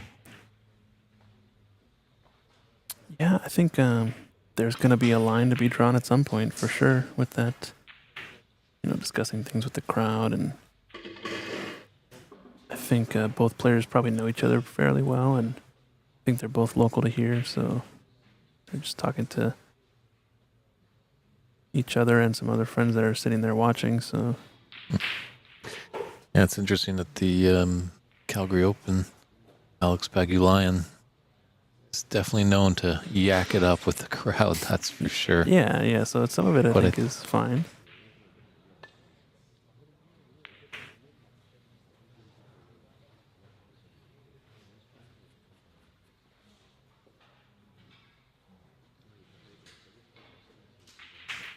Oh, good question in the chat saying about the foul earlier.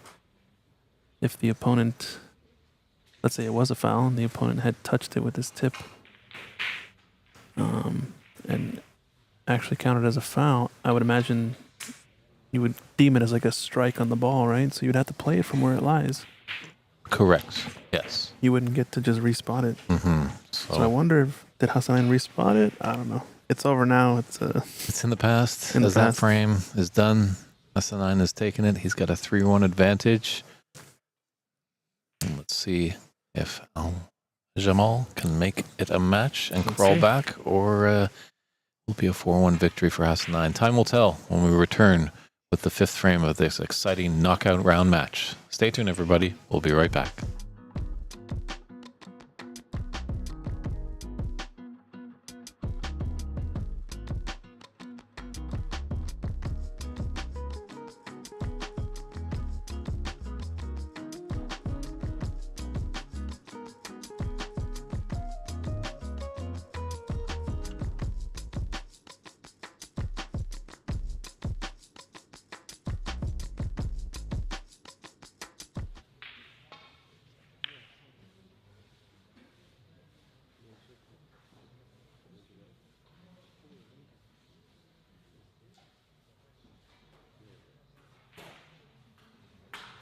All right, we're back into this one. Dave Burney taking a break.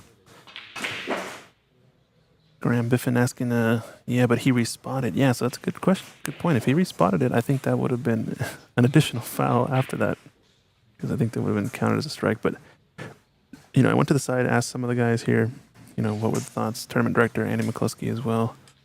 And I think kind of unanimously they all said that I think the actual rule is that it is not a foul since you're adjusting the cue ball. It's not making a valid attempt at striking the white. Since you're not striking the actual cue ball or making an attempt to strike it clearly and obviously, then as a result, does not count as a foul. I believe that is the proper rule, so I don't think it would have been counted as a foul had a referee been on board, but like we said, it's in the past now, so moving on. 3-1 lead now for Hassanine.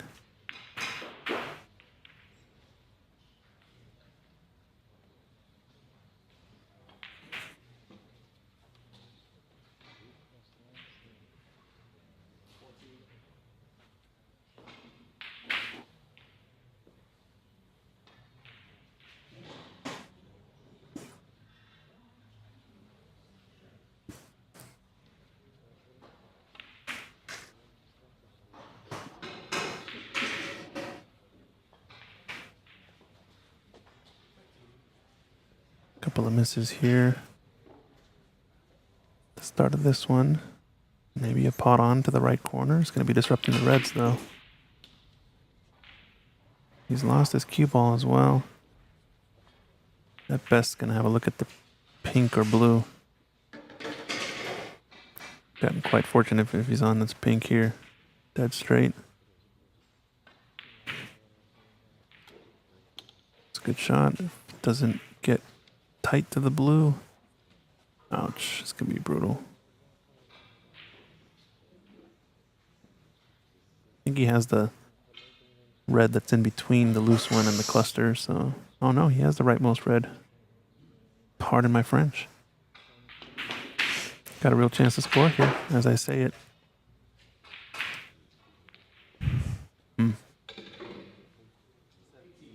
Back cut the pink, back cut into the right. Maybe. You're gonna lose your cue ball, so I don't know.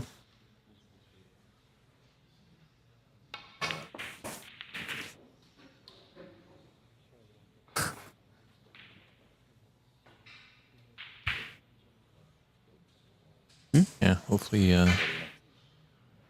Graham, if you want to take a look at WST.tv's website, they have a link for the rules there. See, maybe if you have a little time, you can open up a spare rule, and it's actually been certified that and checked out. That it's respotted. The opponent is moving, jostling around, and he does make contact. So we just did see foul was there. The opponent does have to play it where it lies or put the opponent back in. He can't just take it, and then he has a respot in the D. Well, it's good to get a copy of the rules and give it a good read.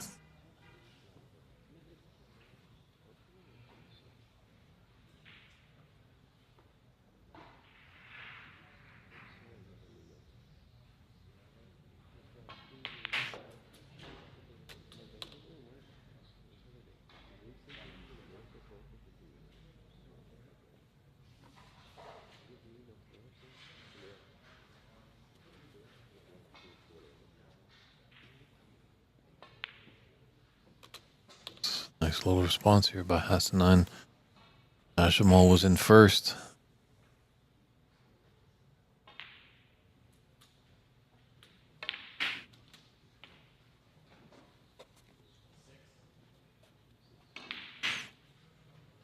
Don't think you want to be as blind on this one. The thin cut controlling the cue ball is just a little bit more difficult.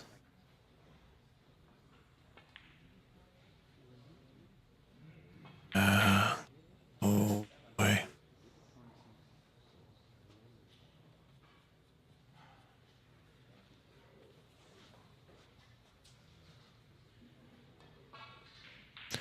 Fortunate that the pink is blocking that. That's going to open it up. I don't know if I like that shot too much. Looking at your opponent who really excels at break building. Kind of want to keep those reds tight together. Rely on your opponent to kind of develop reds to continue the break, not gift them an opportunity by splashing them all open. There's reds all over the place, and there's no real troubled colored balls as well. Somebody saying, remember that cheesy foul call on Charlie Brown last year? Was it Hassanin that time as well? No, it was a totally different player. I think in the Embassy Open you're probably talking about. I think it had to do with electing a ball as a free ball. I think that Charlie had failed to do so or something like that, and that's where the situation started. But just like that one, it's in the past. On to the next one. Yeah, that kind of went a little messy over there. It got a little heated between Charlie Brown and his opponent, but also was a bit of etiquette that we were noticing in the booth as well. You know, you can't be pulling out the cell phone to add up the score to show what the difference is. You gotta. Oh yeah, that was brutal. That was a different instance altogether. Even. Gotta do your own arithmetic. Yeah, won't mention the player, but you can check it out on the live stream. We have it on the Embassy Open over on the Ox channel. As well as his dress code was a little subpar as well. Dave, you're just laying into him, huh? Just letting them know, there are certain standards, Yeah. Especially if we want to, make the game more professional. If you're playing in a golf tournament, it is forced and understood that you're going to be wearing khaki pants and a polo shirt. Right. In baseball, they all wear the same uniform. A player doesn't show up in jean shorts to play a game of baseball.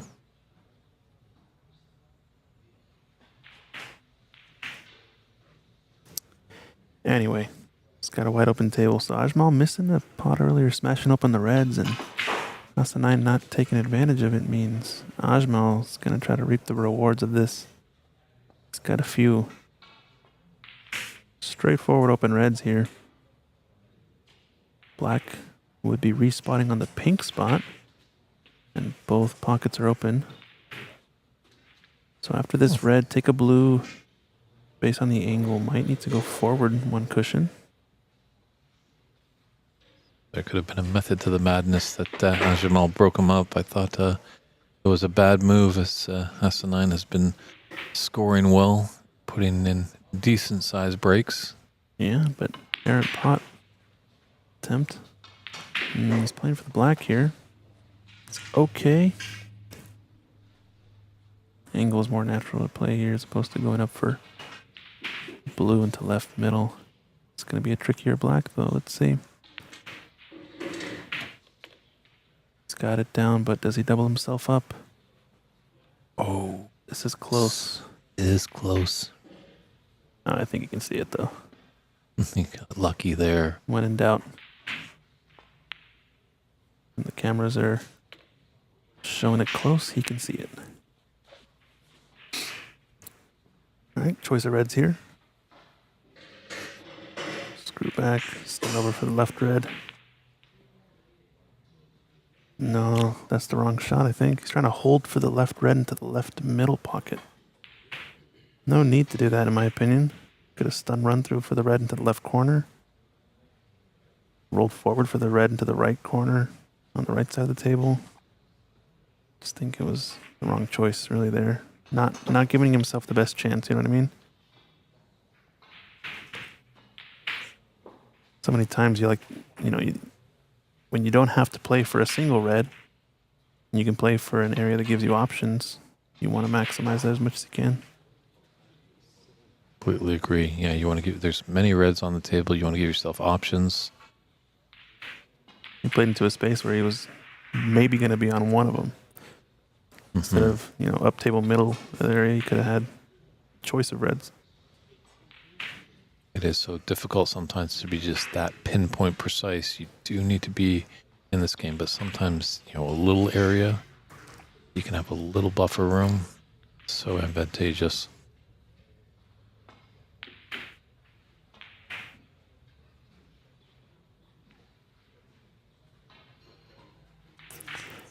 Tied up blue and black, but they actually each go, I'm pretty sure, into the two middle pockets. It's not the worst scenario.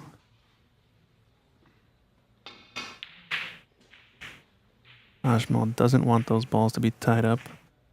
He's behind in the frame. Yeah, just 6 points in it and 59 on. Just gotta get the long range red here into the green pocket.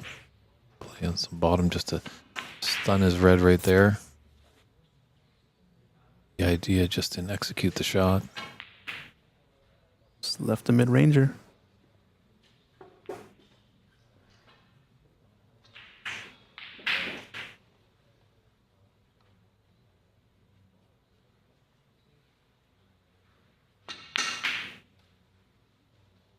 Sounded a bit iffy on that strike. Maybe he keeps hitting that spot on his tip where he's been miscuing. He's a bit fortunate he didn't sell out too much. But, yeah. Yeah, it sounded kind of harsh, right? Like the contact. It doesn't sound as pure as it could be. Yeah.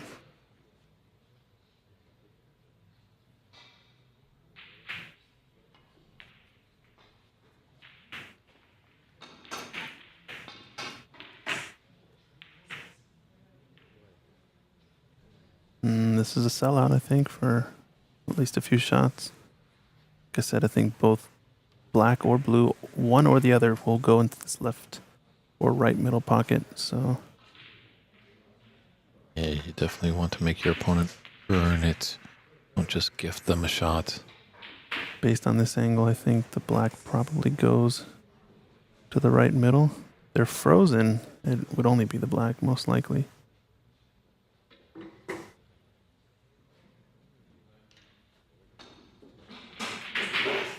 Yeah, he's not liking it. Yeah, it's going to play safe behind yellow instead. I don't like it that way. It's got to push the yellow instead. Football contact gets you a guaranteed snooker. No need to keep playing behind it. Yeah, it might have been the case of just being a little too cute sometimes. Yeah. Especially with how the table's been rolling, you can't quite trust that shot right now, I don't think.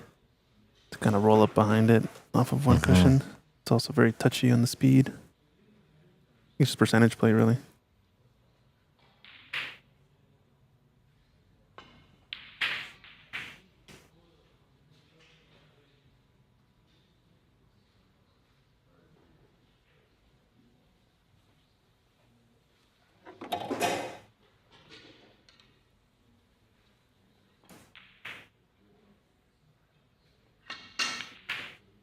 Once again, sounds a little strange.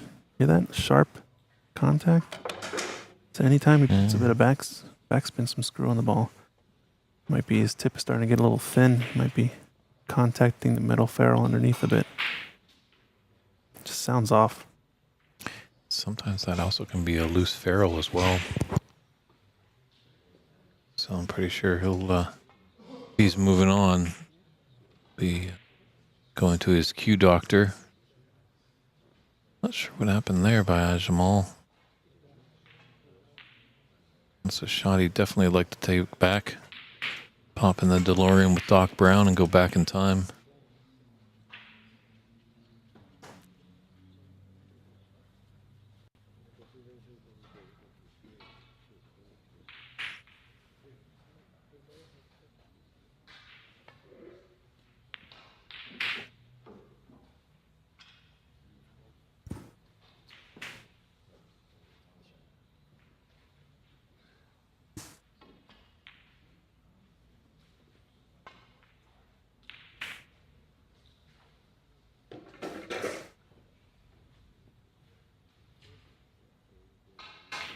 Red does look like it will go past the pink. It's a long pot.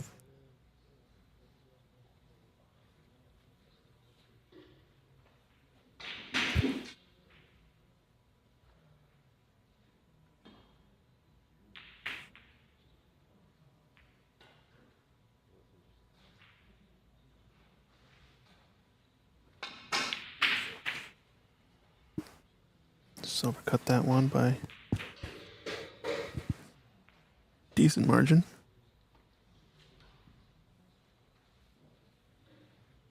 Got Haley Ostrich in the YouTube chat saying hi from Whistler. Great job. Thank you, Haley. Appreciate that you like the stream. Uh-oh. Uh-oh. But Ajmal's not going to like that result. Ouch. Yeah, drop us a like, subscribe to the channels. We're live on a few different channels. Ox Billiards, it's my channel. Pan American Billiards and Snooker Association, as well as IBSF channels, since they've sanctioned this tournament. As well as the local venue, Sacramento Snooker and Billiards, is streaming on their channel. So if you can, helps us out a lot to just subscribe and drop a like on each of the videos. Maybe even share it if you know some folks would want to watch. Yeah, I think our good friend Haley is the gold member of the Charlie Brown fan club. Oh, So that's right. Charlie is in action. I knew I recognized her name. Look at cloudsnooker.com. It's a live scoring tab at the 2025 U.S. Snooker Masters. The up-to-date scoring. I think he's actually playing in the table in the background. You can see there he's got the ball in hand, replacing it behind the black. Got glimpses. We'll get glimpses of him in the background there, but this match is still going. That's how Charlie likes it. Just glimpses of him. Just glimpses.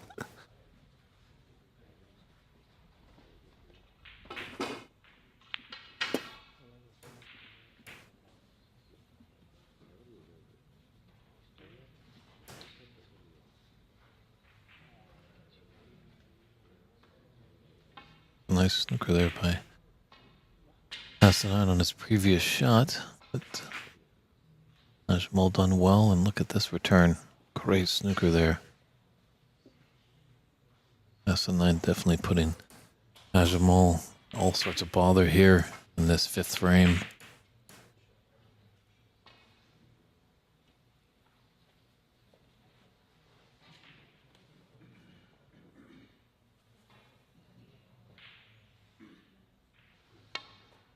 Going to be difficult to push this one safe. Tough shot to not leave a ball on. As he fluked it, though, he's fluked it. Now we're back to this black and blue situation. I think the blue does go. Jamal just smiling with disbelief. Yeah, but like we said, black of the two, more likely. A good pot there. Could this be enough? This pink, excuse me, this yellow. Probably going to be playing safe, but if he manages to pot it, might be enough to close out the match. He's not going to be happy with that. Yeah, a bit more on the cue ball. It's good discipline to not thread the needle for sure. He took his medicine and was trying to get the snooker behind the pink.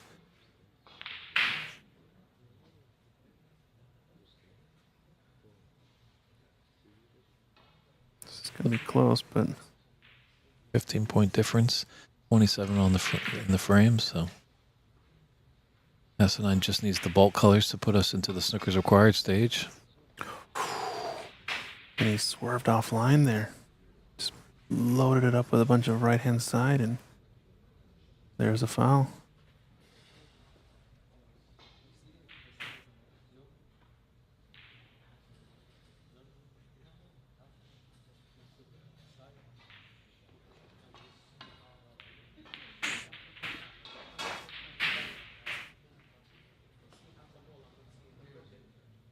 Gonna respot the ball, looks like.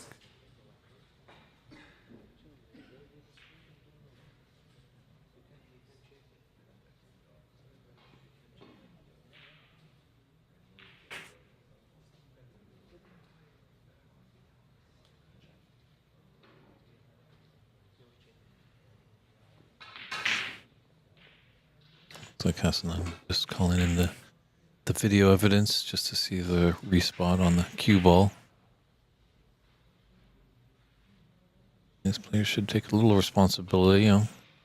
They're well entitled to put a coin down or put up a little bit of chalk to mark where it is. Not every table that's going to be on the TV stream.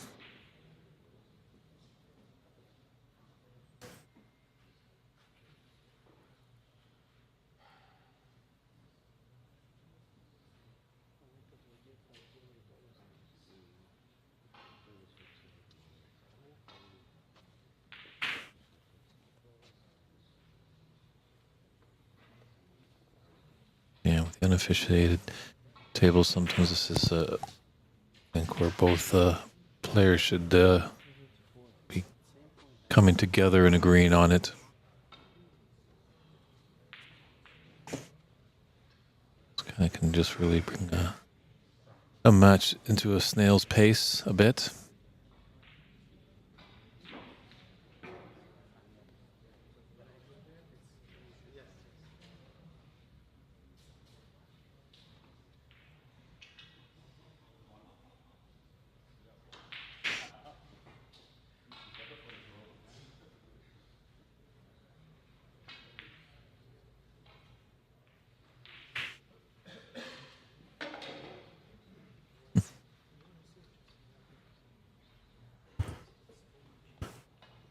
All right, tried our best to give him a...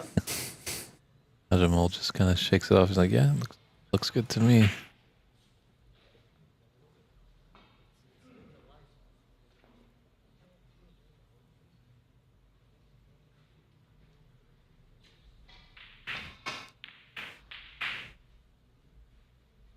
Yeah, managed to get the good hit. Might be a snooker the other way.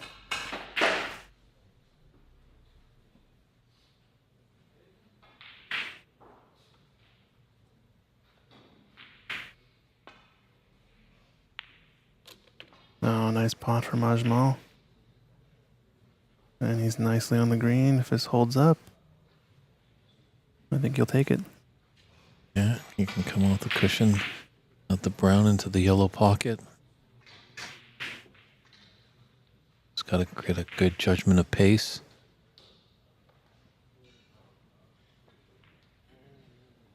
Oh, got the cushion on the way in.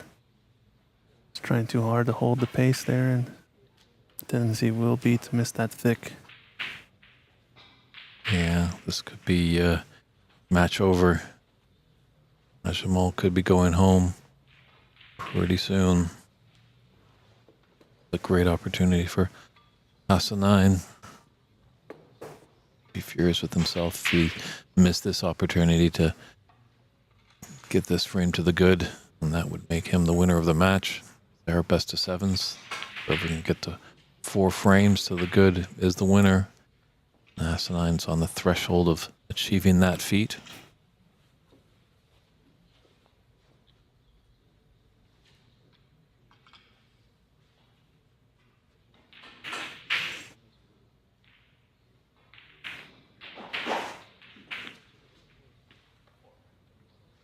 Bit short of pace there. Yeah. I always say on those shots you want to be higher on the ball instead of lower, if given the choice, you know. Yeah, when they got those redwoods out, it just adds a little bit more weight, so you don't have to be as strong, but I think he would come down. He's made a tricky blind cut to the yellow pocket.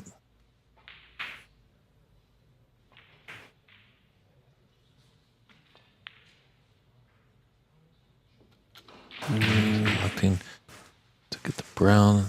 It's got a long blue. But the brown did, I believe, maybe just put him ahead by 18. That's going to do it.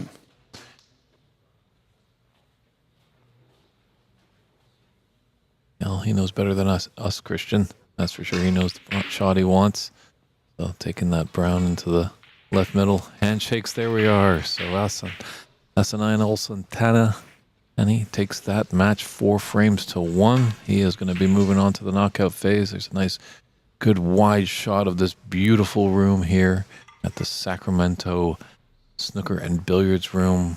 Fantastic facilities. And we're just going to step aside for a brief, short moment, and we'll come back with a post-match interview with Hassanine, maybe find out a little bit of what happened over there with that controversy with the little tip of the cue there. So stand by for that. And then we're going to have another round of 24 match on this TV table. So Sounds lots good. of great action here at day 2 at the U.S. Snooker Masters of 2025, live in the capital of California, Sacramento.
Hello, everybody, and welcome back to the U.S. Snooker Masters here in Sacramento, California.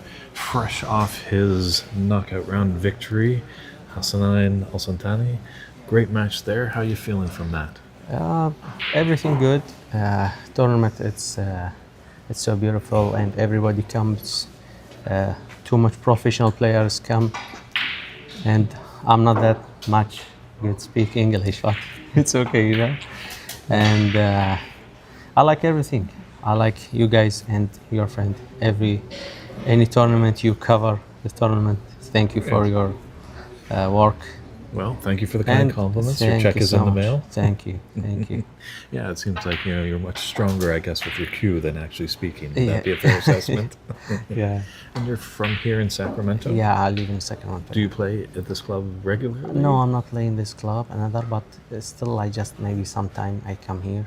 Okay. And So, do you feel a little maybe home field advantage since you live close as opposed to yeah, some of of course. the players that travel? Yeah, of course, yeah. Okay. Well, that was a great win there. You're into the Sweet 16 now. I won't keep you because I'm pretty sure you want to get some lunch. Yeah, So thanks thank for you. stopping by and saying hello. We are fasting already, but yeah, Perfect. Thanks again. yeah. That's Thank okay. you so much. Thank you. That's going to be a wrap up for this interview over here. We're going to step aside for a few short moments here at the U.S. Snooker Masters of 2025. We'll be right back with some great game action on our TV table.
And welcome back, everybody, to the 2025, the inaugural U.S. Snooker Masters from Sacramento, California. Great little last batch of the last 24 matches. Arif Mahmoud taking on Andy McCloskey.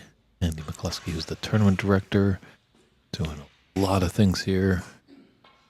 It's amazing he can have energy to pick up his cue and actually play a very intense match. So best of 7 match here. Winner gets into the Sweet 16. Loser unfortunately goes home. It's David Burney in the booth with Christian Youngers. We're glad that you're all tuning in wherever you're finding us, whether it's on Ox Billiards, PABSA, IBSF TV, or Sacramento Snooker and Billiards YouTube page. Definitely subscribe to those pages, like them. Feel free to shoot a comment our way and support for either of the players. If you have questions, we're here to do our best to answer. And do let us know where you're tuning in from. This great game of snooker is played throughout the world. I find it fascinating of who's tuning in from where. Yeah, it's been a fun field here to watch. We're starting to get down to tournament after this round. I think we're going to get some big matchups coming up.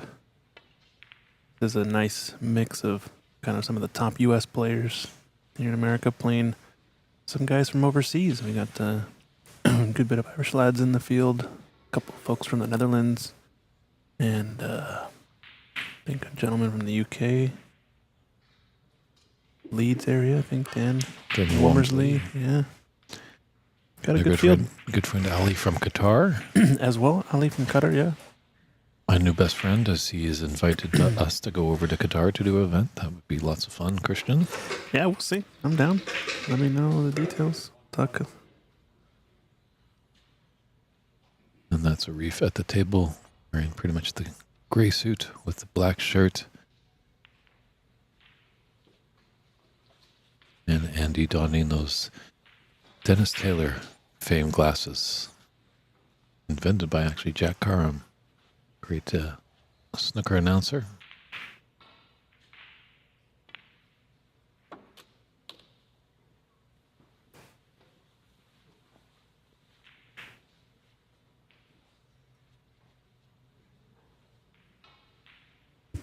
What's up, Javier? Good to see you in the chat again today.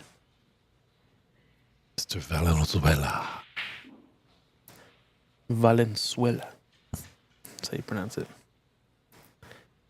Different than the country of Venezuela, if you didn't know. Valenzuela is the... in relation to the last great pitcher for the LA Dodgers? Probably the same last name, I would guess. A very famous last name.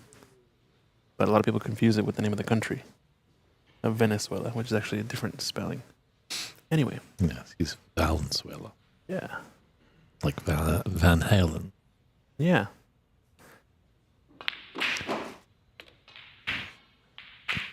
You know, I think there might, if there's an edge here, these two guys are, give any kind of tournament to be a good head-to-head battle, possibly going to a decider. This one I might just lean a little bit towards Arif, just because there's a lot of things that are spinning around in Andy's head as tournament director. He can't just fully focus. Speaking as a fellow tournament director as well, I create events up in the Lower Mainland in British Columbia. At one time I was playing in a tournament and running it. At one point I found it's just, you can't give 100% concentration. There's always just something in the back of your mind when you're a tournament director.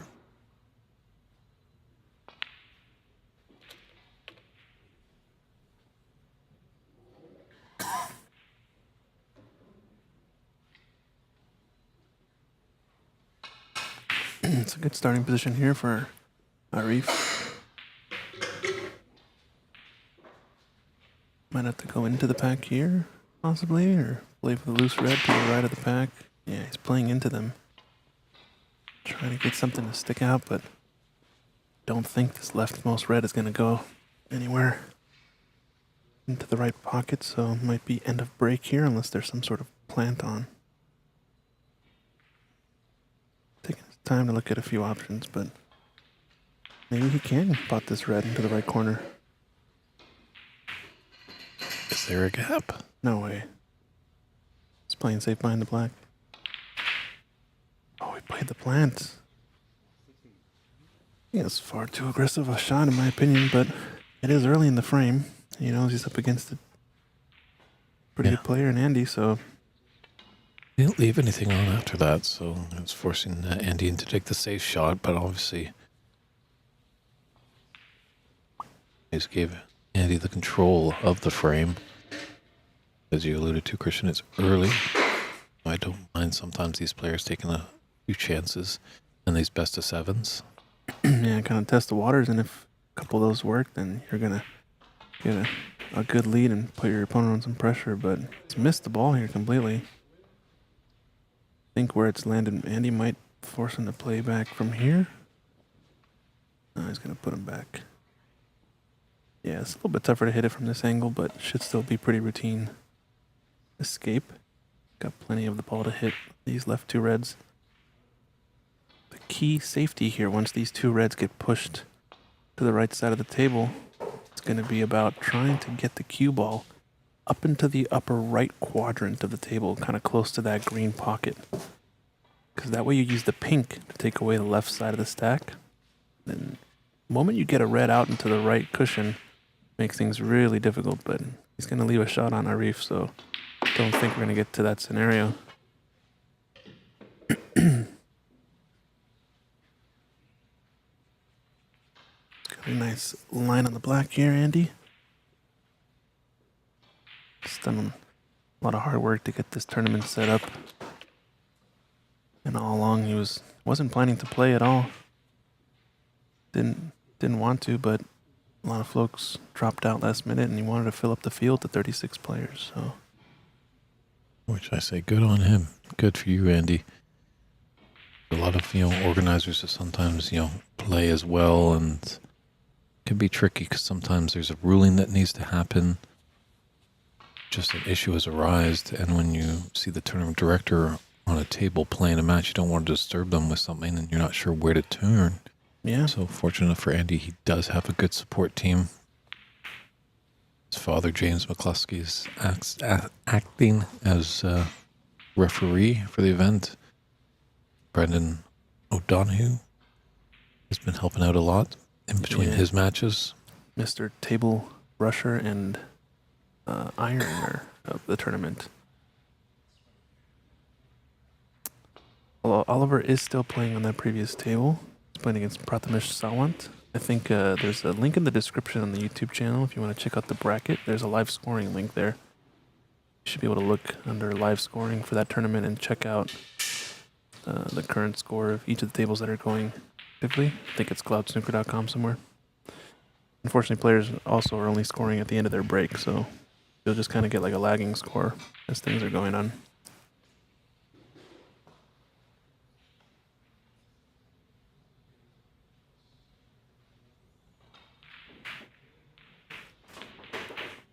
Oliver's got some supporters here, especially in Sacramento area.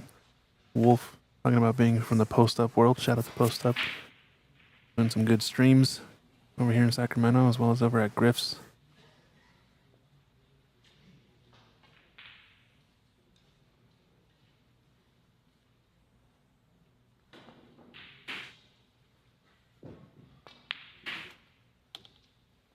This is definitely looking like a nice opportunity here for Andy. Definitely would, sooner than later, like to get those reds away from the black.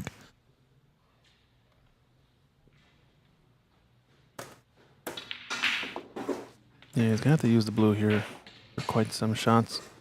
Just looking at where this red is, doesn't even leave a nice cutting angle for this black lower left corner. So unless he manages to get on that red to the right corner, might be doubled up. It's going to have to be both colors and blues from here.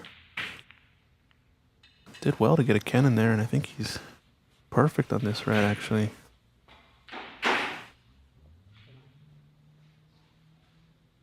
Just going to give a good shout out to Damian Shuri, making another great comeback in the game.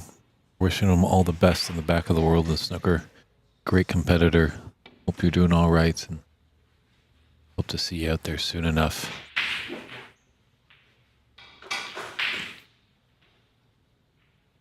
Didn't have a line on that red, unfortunately. It had to be checked, so end of break. There's the cue ball up into the bulk end. Might have left just a smidge to the right side of this rightmost red, but it's going to be a risky shot. Yeah, he just can't clip off that red that's just below the pink. It might be all he has, though, just because, like you said, he can't pick off that red. Can't really go in between the blue and the pink gap. There's nothing there. Don't get your cue ball back up table.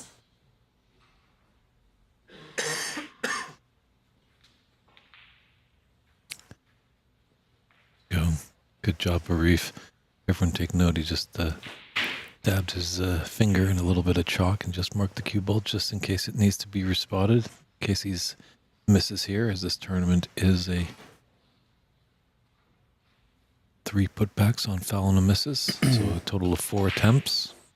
And he's playing that shot on purpose to come short on the first attempt, just so he can kind of gauge the line.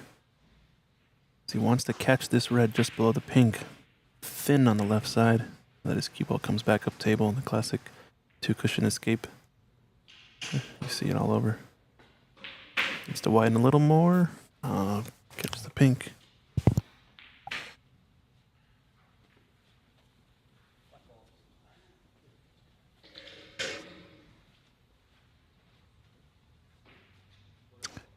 Just gonna let him shoot from there.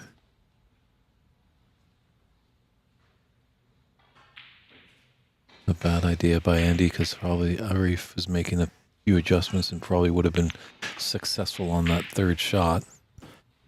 It's a fair point. Brandon sitting here next to me brought it up, but on that escape from Arif, there was a gap between the blue and the pink. The red was full on, and that would have been the second foul on that 2-cushion escape attempt.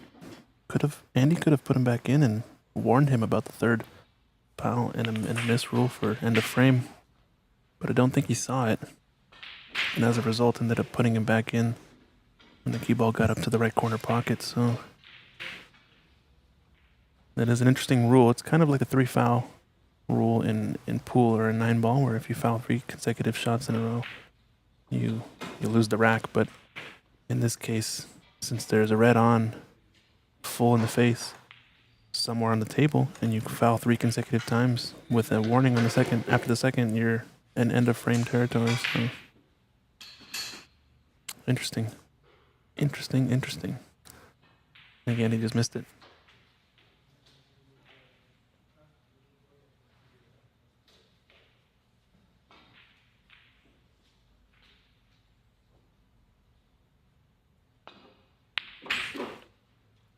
It's a good long pot there.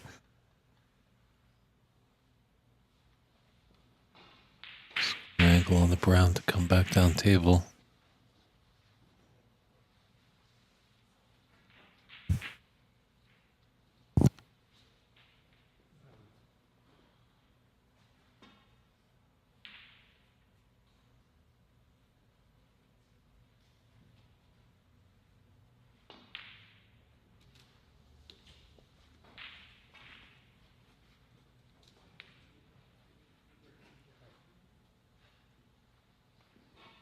These are right on that, the 3 reds left of the pink, the leftmost one. It's just a little low on it, so this gives him an angle to be onto the pink.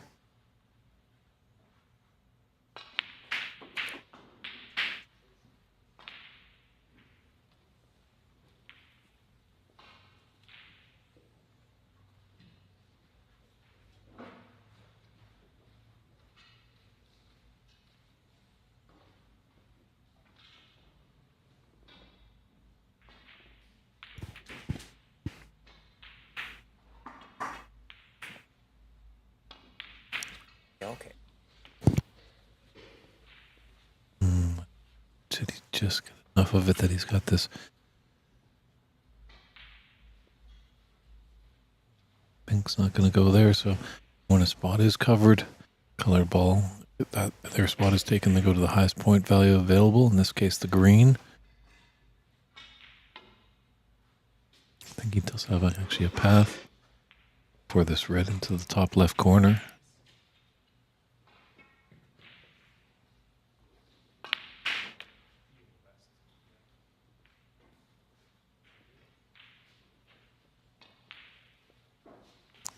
He's going to need a good recovery shot to keep the break going, potentially take this blue in and out of bulk.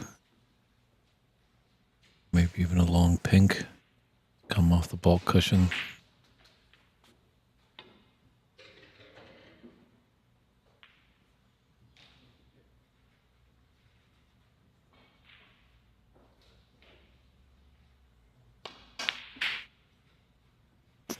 Yeah, just a little bit of distance makes it that much more difficult.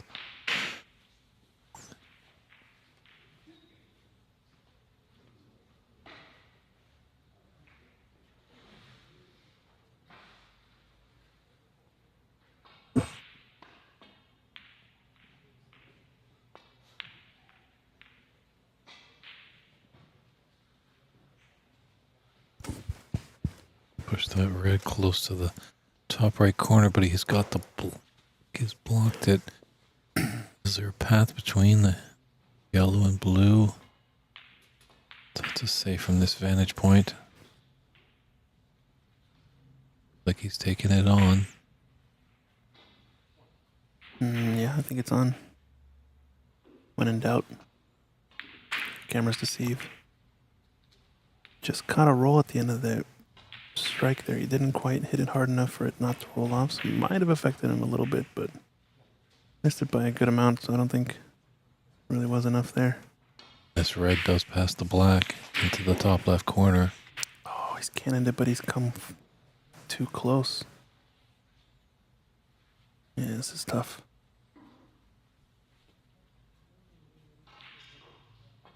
He's gonna have to go for this probably.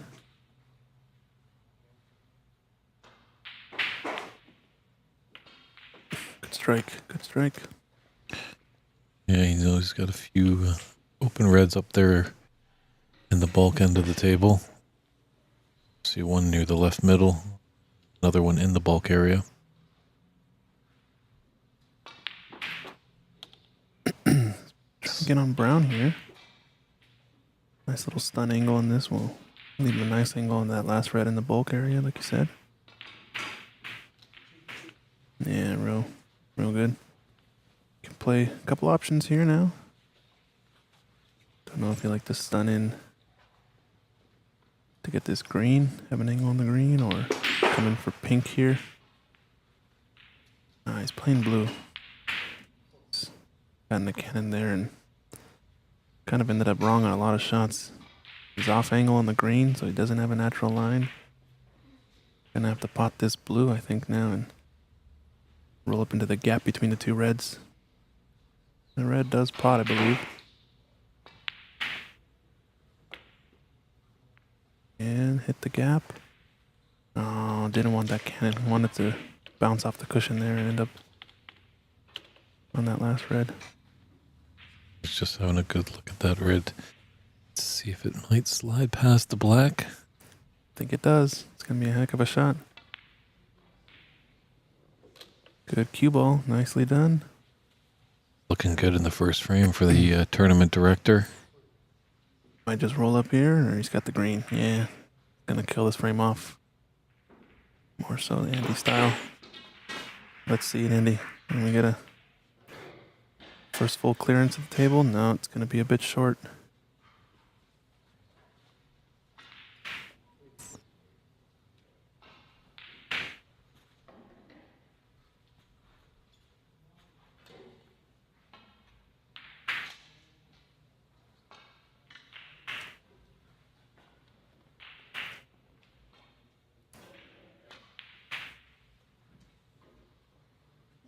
The bump's going to actually help him out. Now pink's in the way.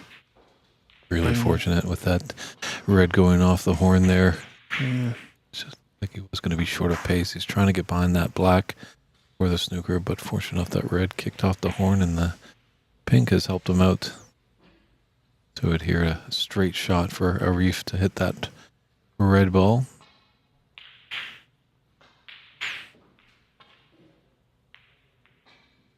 $27 and $35 on the table, so we're not at the snooker's required stage just yet. Looks like he's going to attack this two cushions maybe, try to get the gap between green and brown. It's Gotta be careful here. Looks like he's gonna get close to the brown here off of the second cushion. Oh no, it shortened up off of that a lot.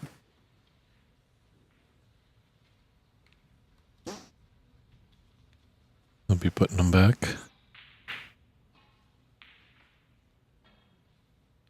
I think he's only got one more put back, right? Or no, excuse me, 35. 31 difference.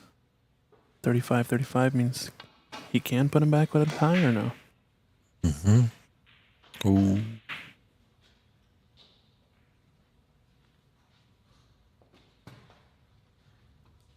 Yeah, it's because the result of it is a tie.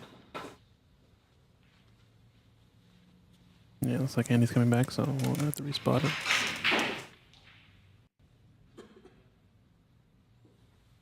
So Andy not electing to put him back.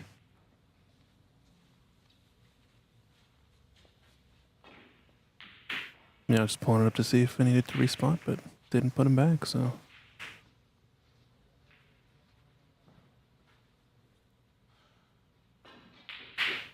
Left the window.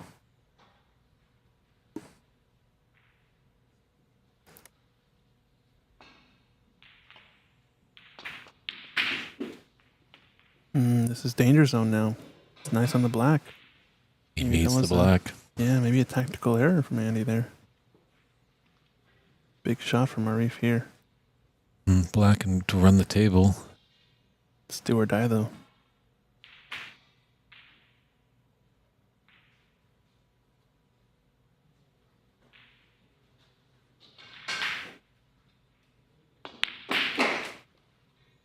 Threw his full shoulder into that one. Saw the elbow rise up to the right as he struck it in.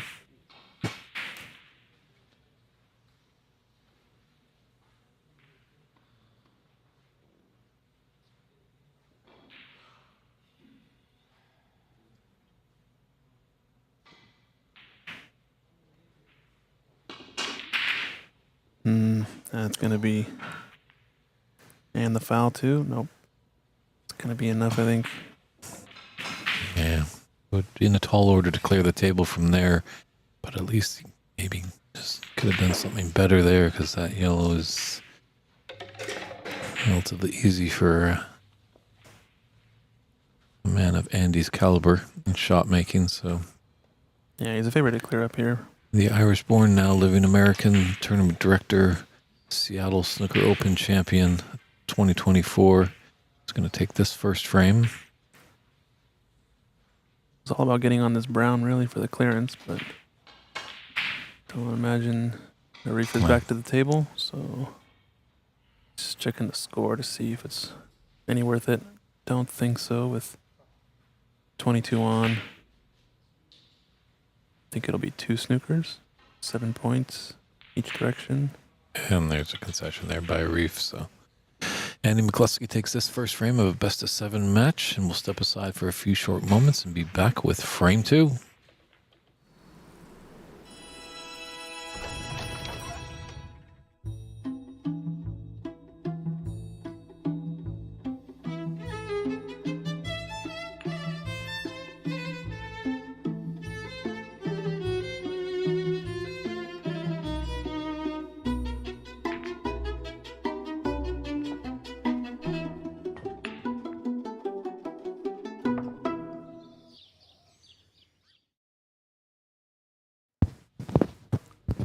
And we're back here at frame 2 of the 2025 U.S. Snooker Masters in Sacramento, California. David Burney's in the booth, and I have the distinct pleasure of welcoming Brendan O'Donoghue. Welcome, Brendan. Thanks very much. So how you finding the tournament so far? I know you're playing in it, but you've taken some time to help us out here in the booth. Tournament's great. Absolutely. It's my first time in America playing snooker. Been here a few times, but absolutely brilliant. Organisation is great. Andy's running a great show. Table's good. Club is good. Loads of space. You guys are great. All good. Well, you're doing a smashing job as well, you know, and you can't just do it by himself, so it's great that you're stepping up, you know, We enjoy it. When the cue is not in your hands, you're willing to help out with delivering food, ironing tables, brushing tables, cleaning balls, jabbing the other Irish guys to, play better. Yeah, well, that's all part of it. We're a team.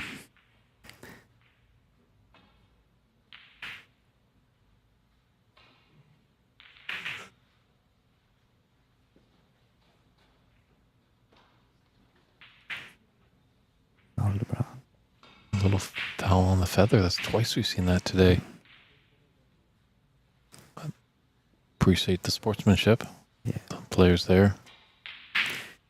Great thing about sport we play.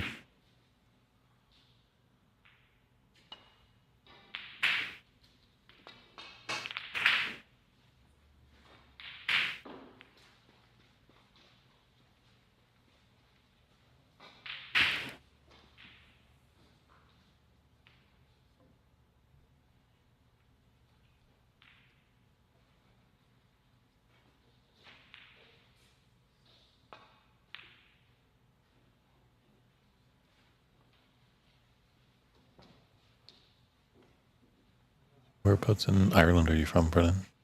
Nina and Tipperary. Nina being the town, Tipperary being the county. That's how I know Andy. He's from just outside my town, village called Portrude. It's about 5 miles away. He started playing when his dad, the head referee at this tournament, started bringing him into the club and practicing. And he's a little bit younger than me. He's about 10 years younger than me. So I kind of coached him along the way a little bit and just grew from there. Now he's over here and we're over trying to help him out and enjoying a great tournament.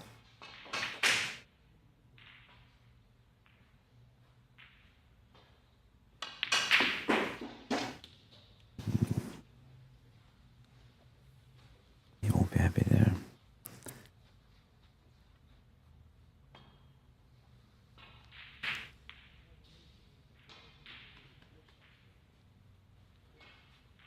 How did you guys get into the commentary, whole aspect of the game, or what was the driving force or the factors?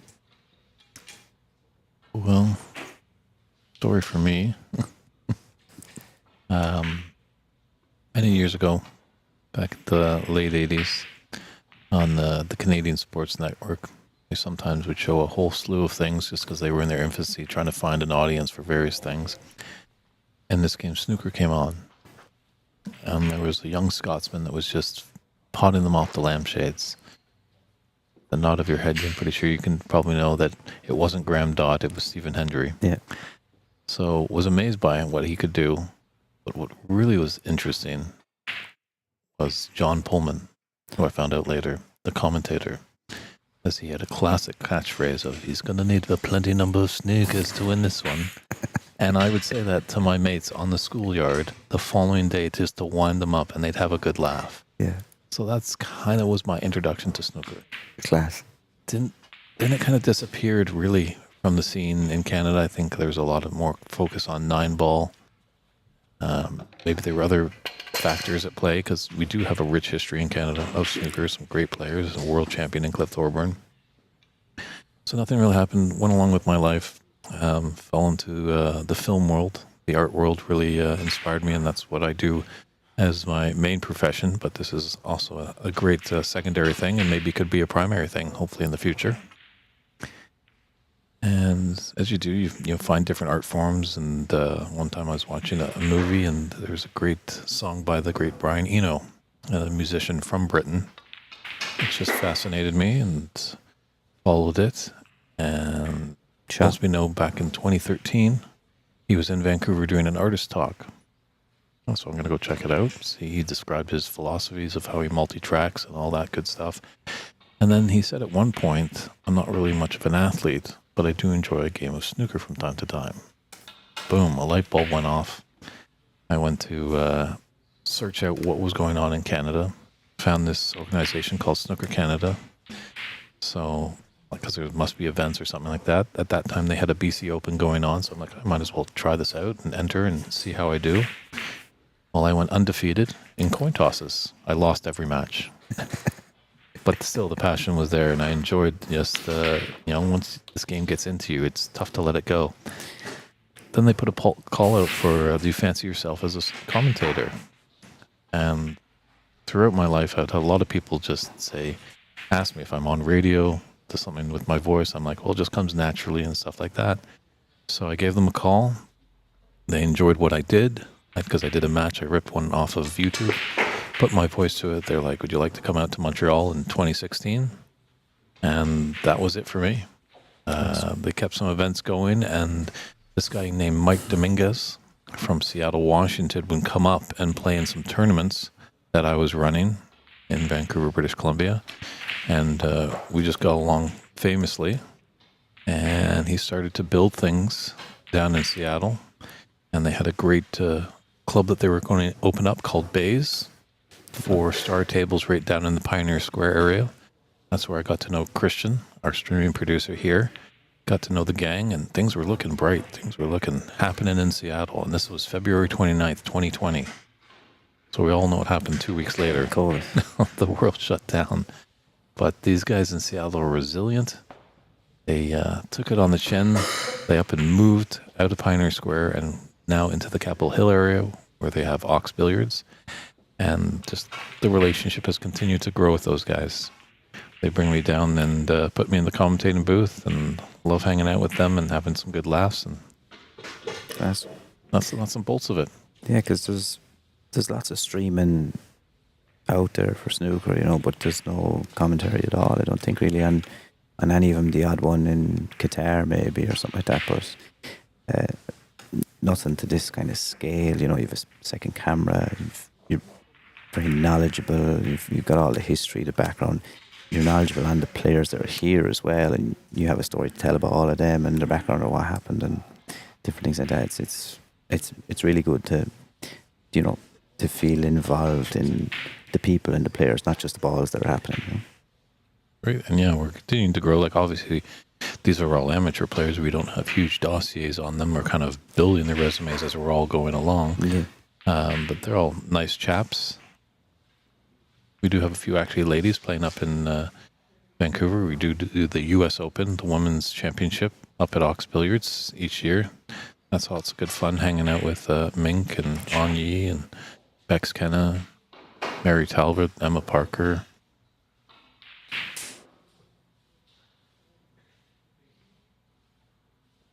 And Ox Billiards does good work of sponsoring Bex Kenna on the Pro Tour. Nice. It is true. Sometimes I see some qualifying matches or just some exhibition matches that kind of find their way on the pro circuit from YouTube, and there is no commentary. And I'm like, I know there's a bit of a time change, but sign me up. They need a voice. I'll jump in there. Yeah, I think they'll be looking for you soon. I know it's great to watch a game with somebody knowledgeable. There's nothing better. Sit down to know the shots, especially for someone. Okay, even like myself, at least I think I know what I'm doing. And when I'm watching the game, it's lovely to be able to hear the commentary that you're following the game correctly and watching what's happening and stuff. And being able to fill the time like this as well with the background on the players is class. And it's also nice as well with the chat that we have, the interaction with the fans. They're always, some are new, so they're asking questions. And I say there's never a silly question in snooker. We're here to educate people, get them involved. There's lots of silly shots, I can tell you. Silly shots, no silly questions. And sometimes it's fun having a partner in crime in the booth. Christian and I'd have a good banter back and forth, but it was fun with Rodney last night, fellow countryman. Someone tuned in on the stream that they were amazed that hurling was actually brought up on a snooker commentary. Yeah, I'm only an apprentice to Rodney now in the commentary department. He's absolutely class. He's doesn't even need to take the phone now for the stats. They're just in his head.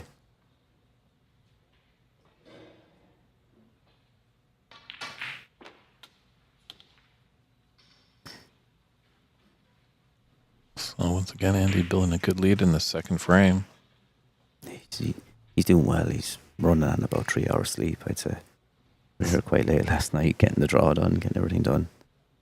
and he was up again this morning early, getting tables prepared and the whole lot. So very difficult to be tournament director and player at the same time.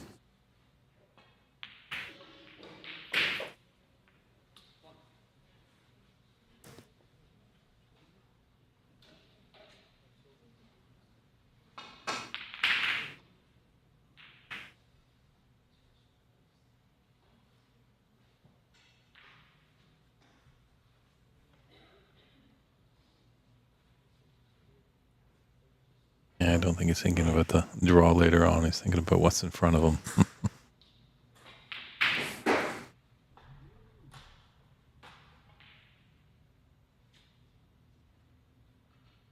This guy's methodical, isn't he? It's a good shot. I think this is going to be a great teaching aid for when you guys come over. A lot of the amateurs here really will enjoy learning a lot.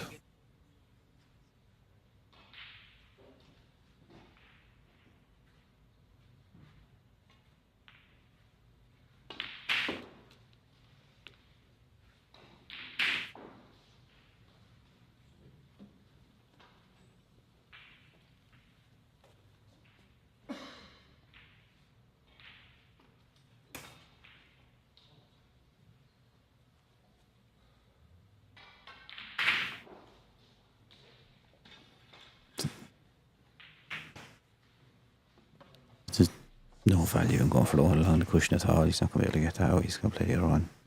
He wants to continue to break, I think. Interesting talking to our friends, the Ashik, has done a lot of great marketing for this event, some poster design, great graphic works.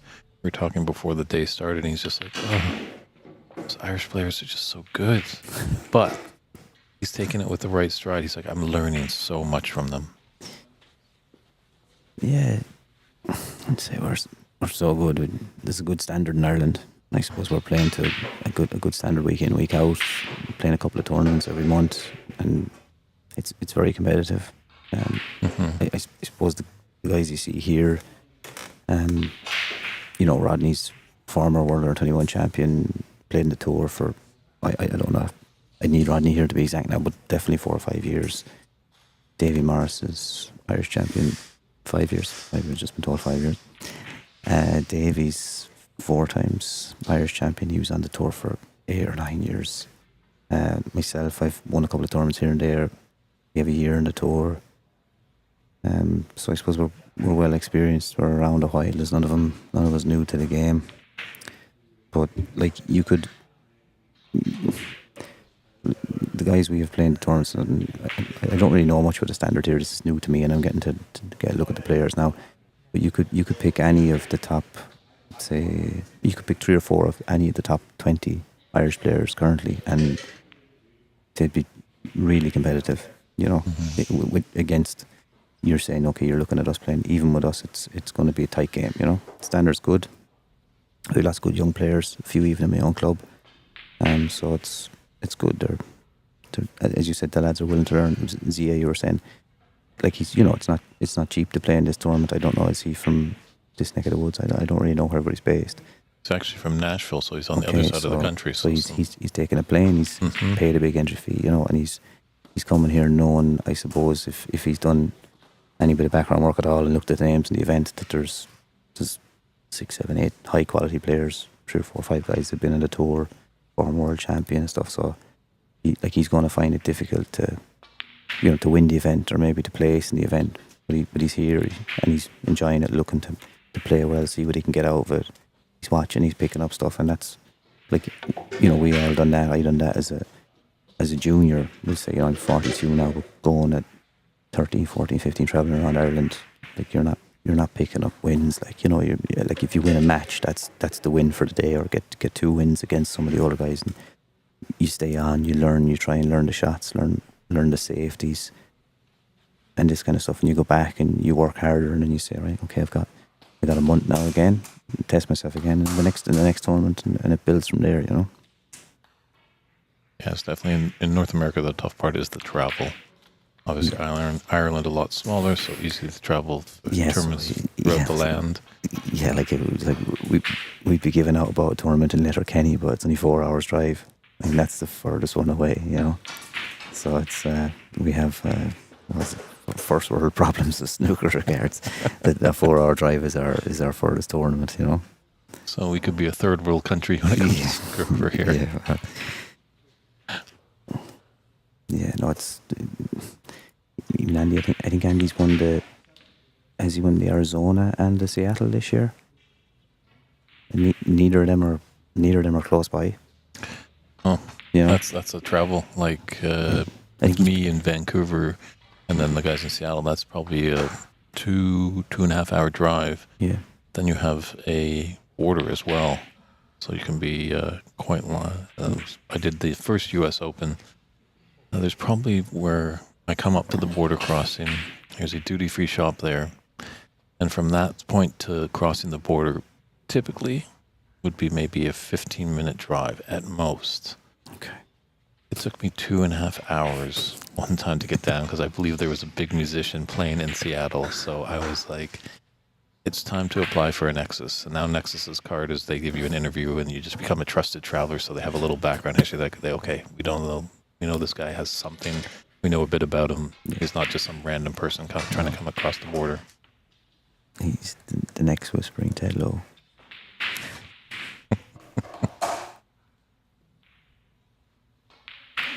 It's a good shot. He's only on Tricky Blue. He's taking it on.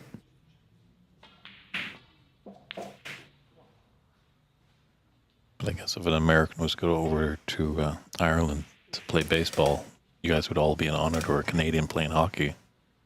Yeah. You mean watching baseball? Like, you know. I guess, yeah, America's pretty much, well, it's getting more global and stuff like that. But, Yeah, NFL games in England, you know, in all the soccer stadiums now. And I don't know, is the one played in Ireland the odd time as well? I think there is in the Aviva, but baseball, no. I don't even understand baseball. it's funny because then sometimes we don't understand cricket and they both use a bat. Ah, cricket. Oh, no. No disrespect to the cricket lads, but can't have that. They might tell me the snooker is boring, but can't watch the cricket.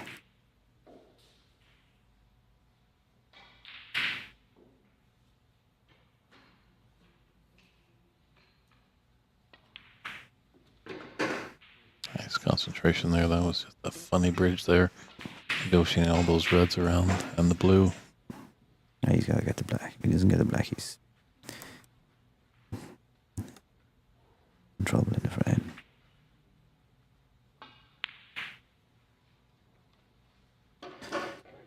You need the scores and the doors and a couple of balls in the cush like that.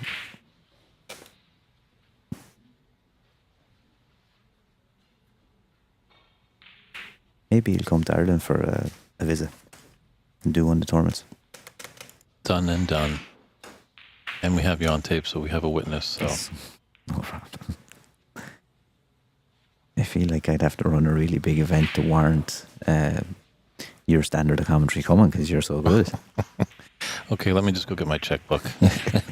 You're just showering me with compliments. You have to apply for a local grant or something to get to look after you. I do, in my lineage, there is some Irish there. Never been to the Emerald Island. You'd be more than welcome.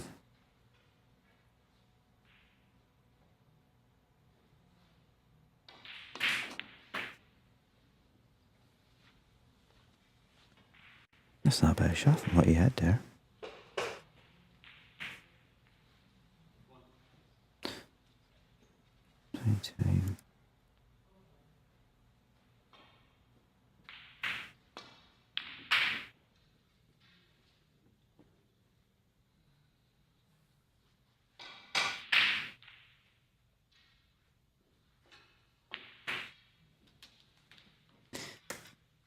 How would you find the tables there here compared to back home?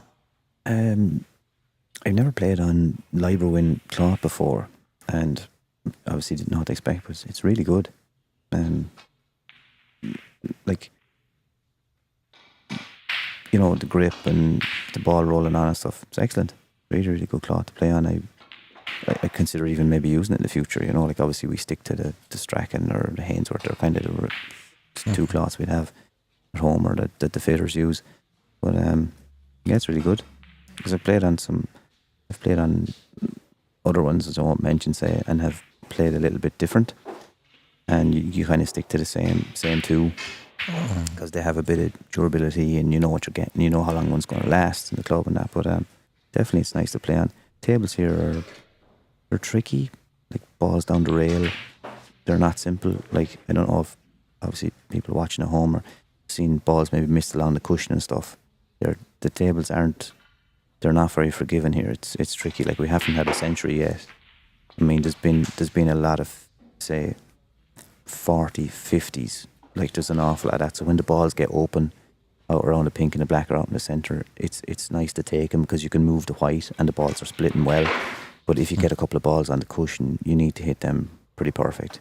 So that's why you mightn't be seeing like many tons even for the calibre of players we have here. But if you look at the break sheet, there's an awful lot of, there's an awful lot of 50s and 60s going in because the balls are splitting quite well and the lads are taking them. It's just a couple on the cushion, maybe the little knockout shots and stuff. We're not getting them. And I suppose the groups were small. We've only had 2 matches to get going. Sometimes you might play 4 or 5 matches in a group in another event. Even with the same amount of players, it could be bigger groups and stuff. So we've only had kind of 2 chances on the table. So you might see a couple of more breaks going in tomorrow. And lads get warmed up and have another 2 matches. So they'll have won, whoever wins their game, say, this evening, they'll play a quarter final and a semi tomorrow. So you could see something kind of good going in by then. Yeah, I'm kind of surprised that we haven't seen some because it was sometimes the standard here, having a best of 7 can be quite a long match. Yeah, I suppose it's just, we play best of 5s at home to the quarterfinals of our men's event and then 7s onwards. But say like, lately some of the international events have gone to best of 5 because there's so many in them. Like last year's IBSF, I think, had 140, 150 maybe players. So they play groups because, a best of, they'll play groups of 4, but many groups of 4 because there's less matches than playing groups of 5, groups of 6. It takes longer, and then they've kind of cut it to best of 5, which is a little bit annoying for us. We'd like a longer match to get more into the match, to not be edgy at the start, and to be able to flow quicker in the game, and then you see better snooker. And you go 1-0 down the best of 5, you're tightening up. You go 1-0 down the best of 9, it doesn't matter. You're still going to play. If you lose, you're still going to go for your shots and stuff. So I suppose players here have only had 2 goes at the table. Everybody's only played 2 matches in their groups here, which is it. And the format's really good. I'm not saying it's the format, but maybe just for us to get, a bit looser maybe on the table. You might see today and tomorrow there could be some breaks going in. Or I hope so anyway. I hope I'm making them. That's interesting. At the World Championship at the Crucible Theatre, the finals of best of 35, overplayed over 4 sessions. Say you can't win it in the first session, but you certainly probably could lose it in that first session. Yeah. Yeah, definitely. I suppose you'd only be coming out 5-3, 6-2, but like 7-1, 8-0. I think Ronnie lost first 4 or 5 frames to Graham Dott one year and still ended up winning it quite well. Yeah, if Jack Jones wasn't down 7-1 last year, what could have happened? Because it ended up 18-14 for Kyron. 14, yeah. Oh, take that. 27, 28, that's it.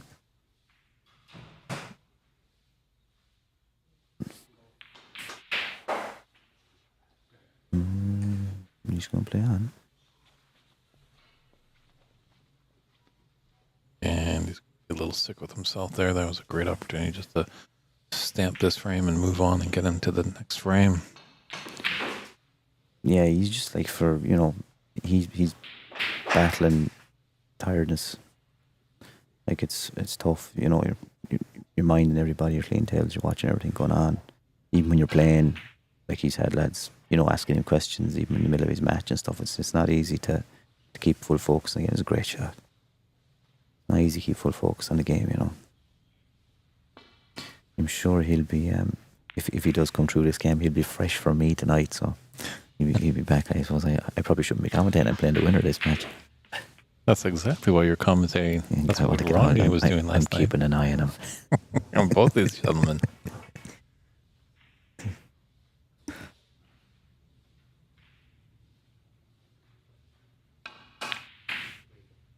The rest of the Irish lads are probably back at the hotel enjoying a nice hot tub, but you're like, I got research to do. They're relaxing. I said, I've work to do. When I watch the boys.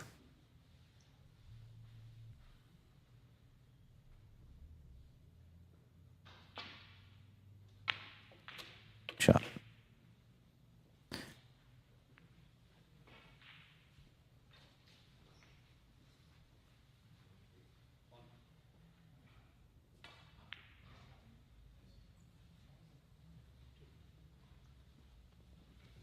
Oh, that's right. No, you got to take it out. There's a little bit of a gap. Yeah.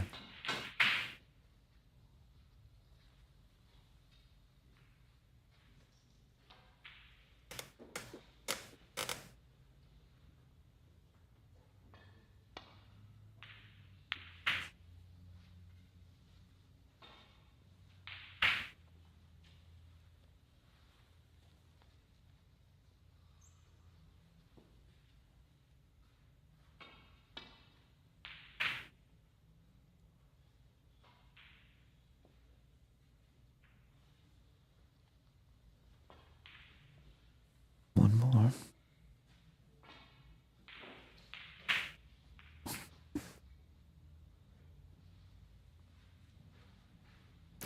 I was saying you might try and screw him behind the blue, but I don't think it's there.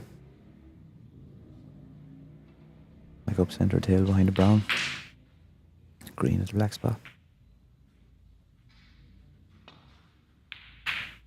Oh, what do I know?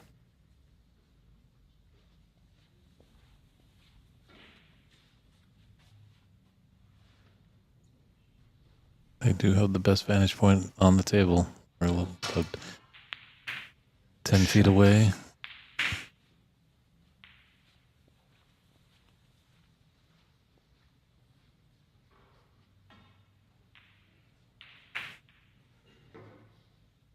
Would be quite a steal if Arif is able to take this one. He's got a lot of work to do. Yeah, I believe even if he gets the snooker blues in the cushion, it's 2 visits minimum. Unless he can play a brilliant knockout shot off the brown if he gets the snooker past the green.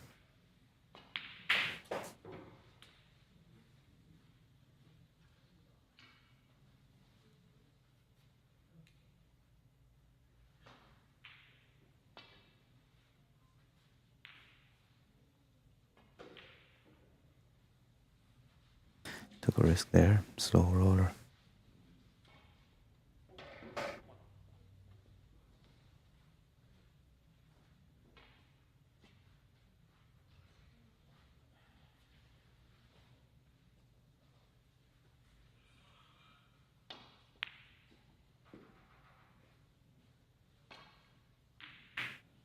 So if there's anything in your game, is there something that you struggle with, Brendan? Me,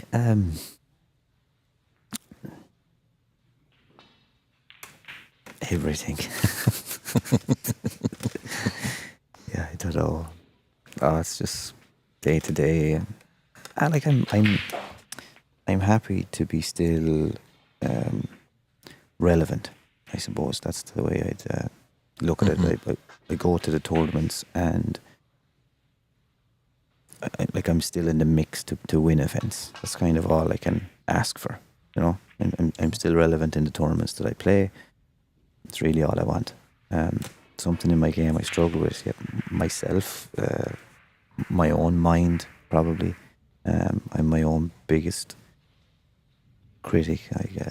I get frustrated a lot. I'm trying to work on that, I suppose. You mightn't see it, but I get frustrated, but not with other players' lucky shots or anything like that, but just with my own maybe, lack of a positional shot or a safety shot. I always feel like I can do better, and I suppose that's the way I've played all my life. I've been hard on myself while I'm playing in the game.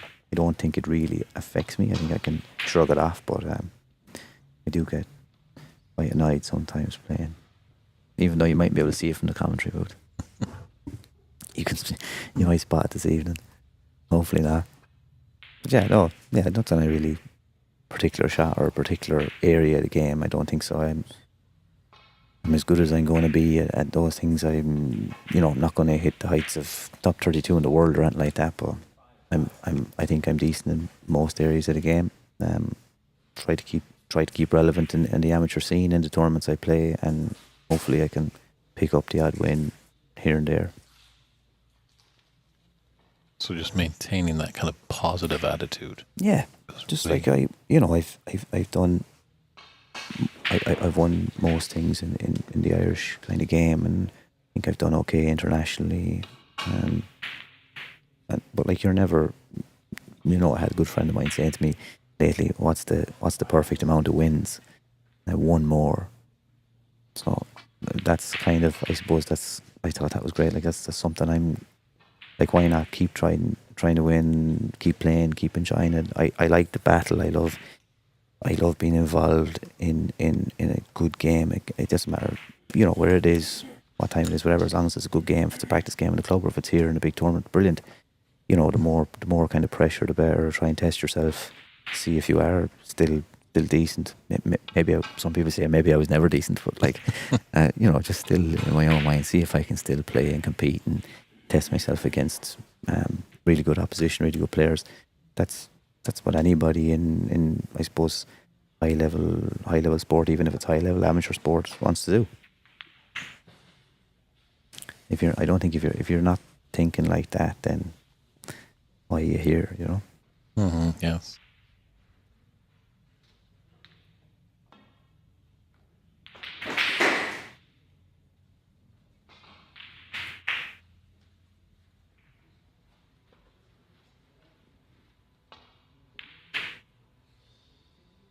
Oh, handshake, 2 minutes. That's a concession for that frame. So Andy McCloskey takes 2 frames to none.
And we're back here, frame 3 of this knockout match. Winner of this moves on to the Sweet 16. Unfortunately, the loser is going to go home. But big thanks to Brendan O'Donoghue for stepping into the booth, providing some great insight, and an invitation to Ireland.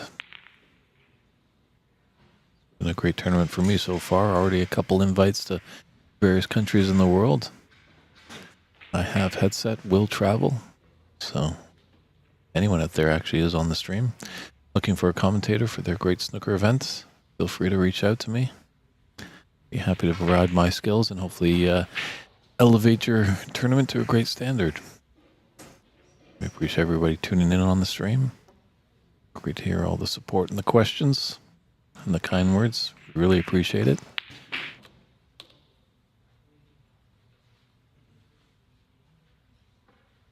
And just a programming note at the conclusion of this match, obviously we'll have a post-match interview, but then we're going to take a little break. We'll be returning at 7:30 p.m. Pacific time. That's when our quarterfinals, round of 16 will begin. 8 tables will be in action. 16 strong competitors dwindling down to the final 8 that will be in the quarterfinals starting tomorrow.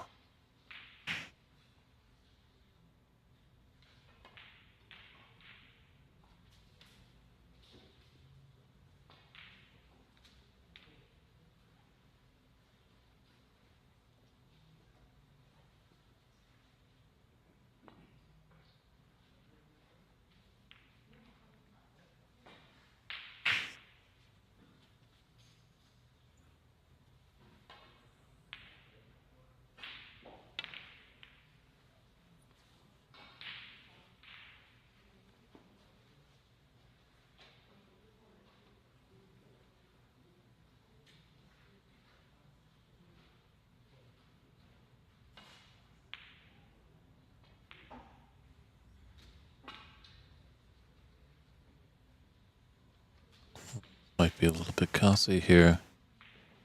That's one miss. Doesn't look like Andy's going to put him back.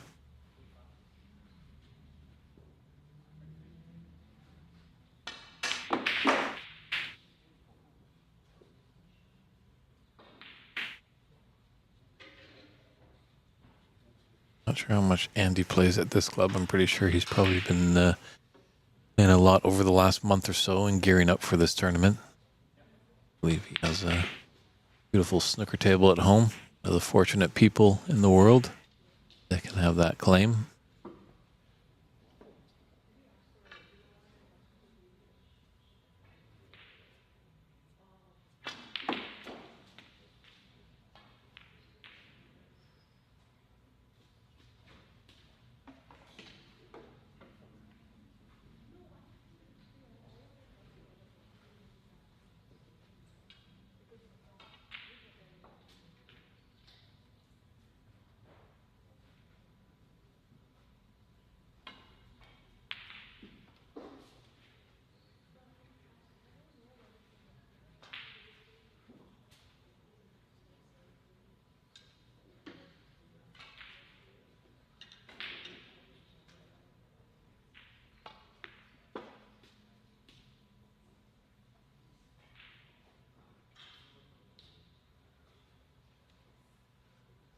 All right, everybody, I'm pleased to announce we have a special guest coming into the booth. Man of many talents, many tongue waggles, too. Haven't seen it that much in this tournament. Bob Hemnani. How you doing, Bob?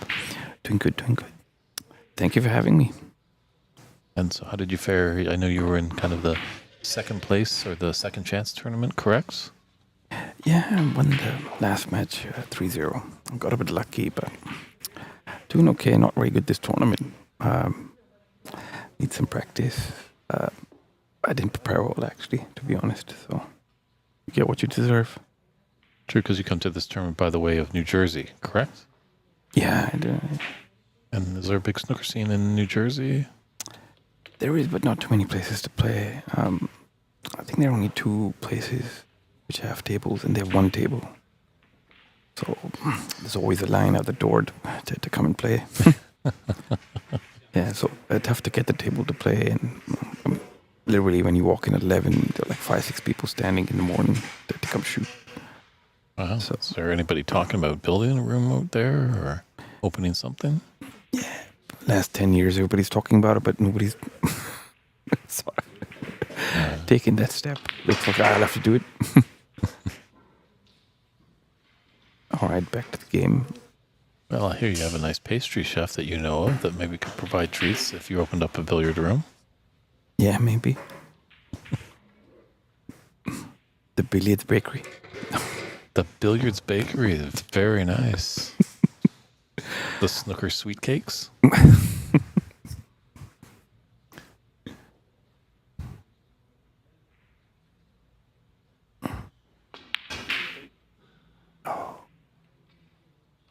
Yeah, I don't know what he was trying there, but See, good opportunity for Andy. Maybe he can get on the black. Have you played either of these guys? Have you played Andy or Arif? I've played Andy, yeah. I played him at Embassy maybe a year ago. Yeah, I managed to beat him, but I've not played Arif before. Arif, right? Correct. Yeah, I've not played him before. He's a very good player, though. Comes from Chicago, I think. He has a star table at home, so plenty of practicing.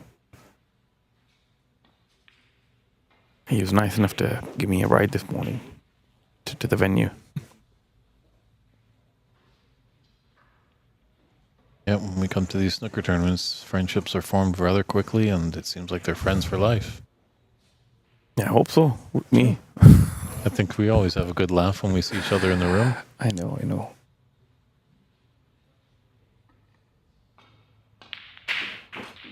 Oh, nice little shot. Aggressive shot from Arif. Got unlucky. Cue balls don't come out into play.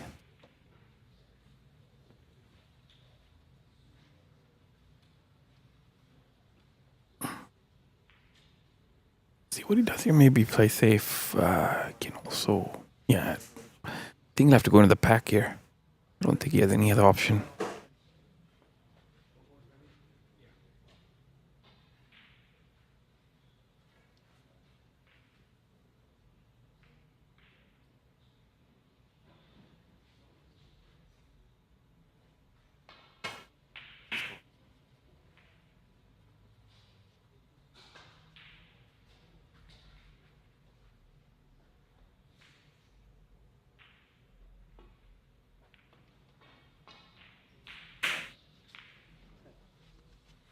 I think Andy has the edge here in this match. He's obviously a local player. He plays here a lot, so I think he has a slight advantage.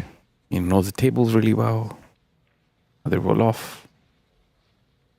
One tough part is he is tournament director, so is his mind 100% in the match? You know, might just have a nagging thing of...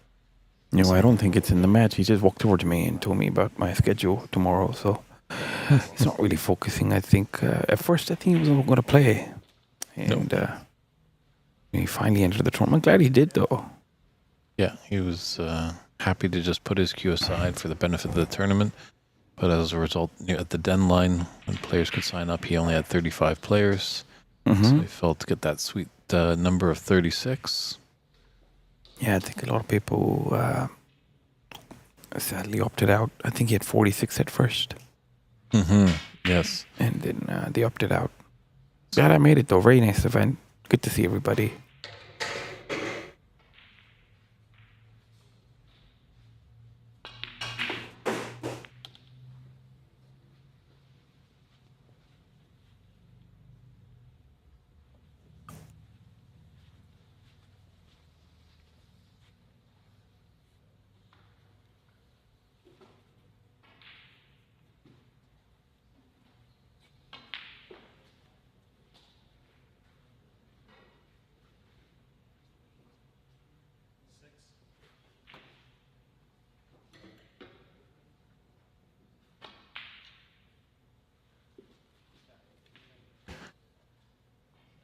Yeah, I think I'm great to see you again. And I might have to sign off. My wife is looking hangry. I thought that was the manager.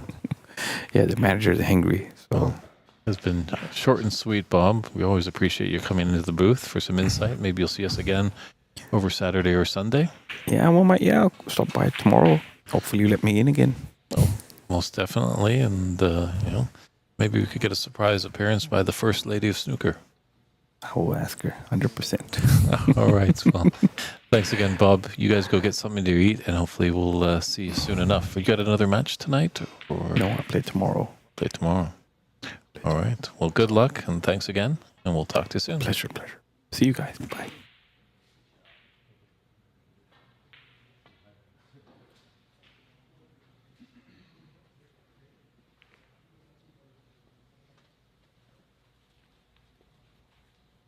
Always good fun having a new voice in the booth, but sometimes those hunger pains jump in and people need to get a bite to eat.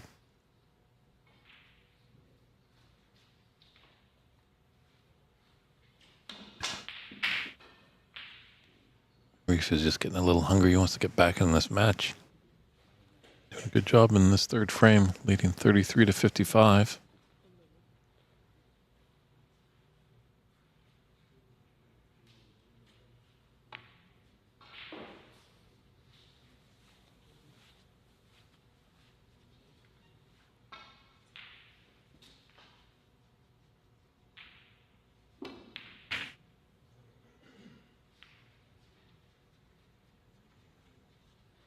Almost some fluke there, flicking off the brown.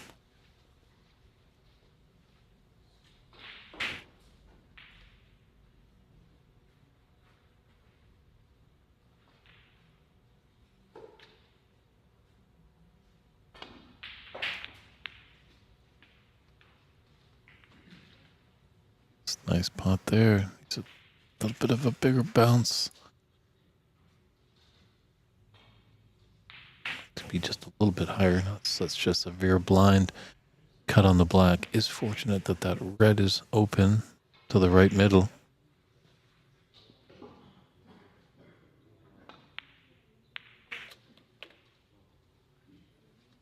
Oh, can't into that green. Stopped all the momentum of it.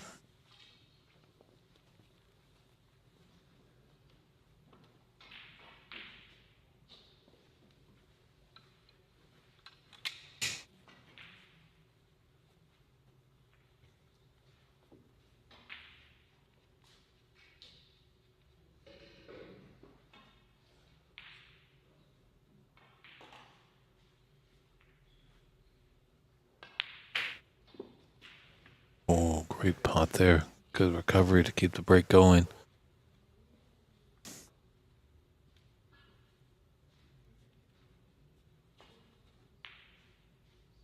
Angle on the green to come back down table. Those little three reds and that kind of triangle at the bottom left one on our screen. We could cut past to the top right. It's definitely close if he came out that yellow down table.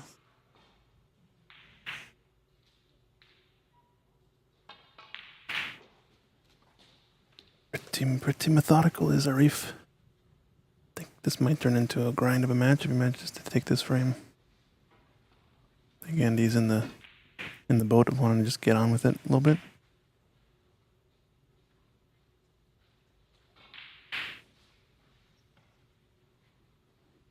It's a true testament to Andy's ability. Being a tournament director, having all that swirling around in your head and still being able to compete at a high level. Yeah, it's tough. Said it numerous times, he does have a great support system.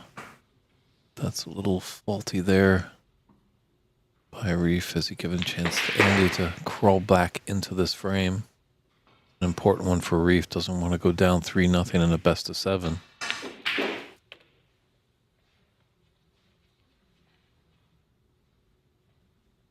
Just looking at that pink, it looks like it does pass to the top left corner.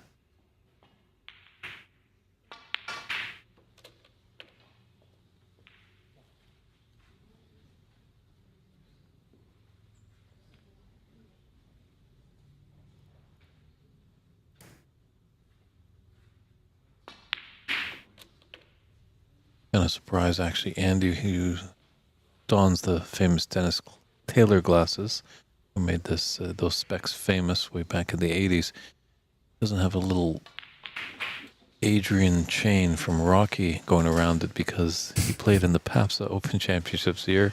Felt everything was good. On his way to the airport, in the flight, coming to Montreal, feeling excited. Oh, yeah. And he forgot his glasses. I heard about this. Couldn't believe it. Fortunate enough, his lovely wife was ready and able to send him off. It was a costly expense, but did race and get deep in the tournament. But he'll never let those by his side again.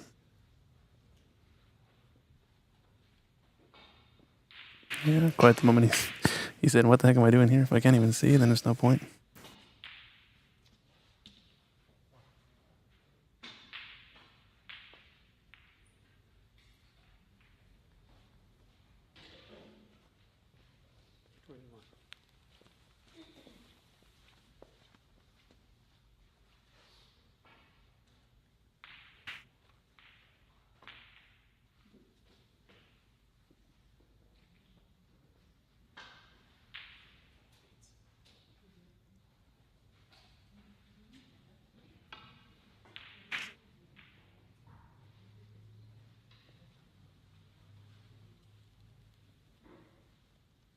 You know, an 18-point difference. 43 on the table. This third frame is still up for the grabs for anyone.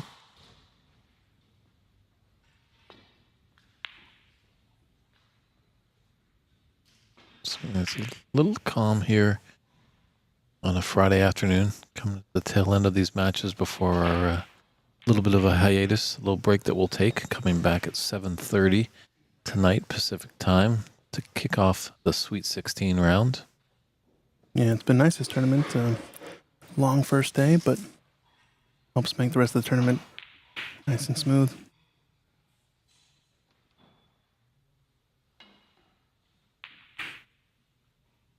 Gonna have one more round later today, like you said, and then tomorrow we've got quarterfinal and semis. Is that right? That is correct. And Leading we'll up to have- Championship Sunday, where the finals will start at 10:30 Pacific time. Mm-hmm. That's nice. Have a dedicated day for just the final. Should be pretty good. Yeah, and great sportsmanship throughout the tournament. You know, there's a few minor gripes, but no one's really lost their cool, which is great No. to see.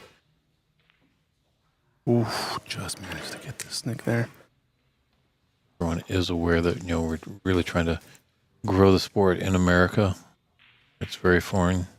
You talk to a lot of the players that came from Ireland, and they never would have thought in a million years that they'd be playing in a snooker tournament in the United States.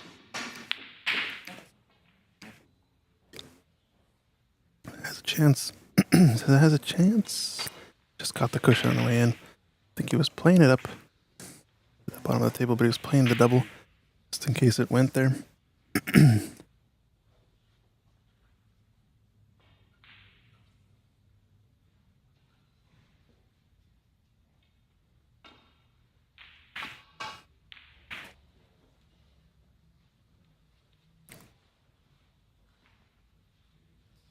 Not a bad safety, especially if it gets up to its green.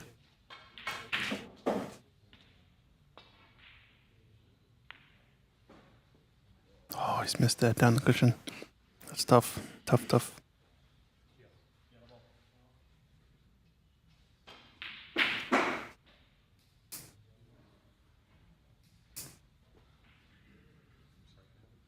Yeah, leading 2 frames to none. Not the end of the world, obviously. If he was trailing by that 2-frame margin, I don't think he would be taking on that red.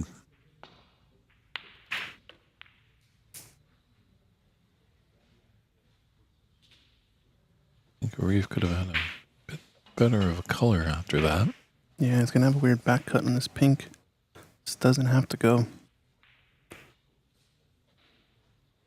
Can choose to push forward, try to run into the red, but I think it'll push it to the cushion, so just stun past it, maybe to the... No, it's not going to go to the right corner because the pink will respawn. It's got to go up and down. It's not a bad shot, actually, based on where he was.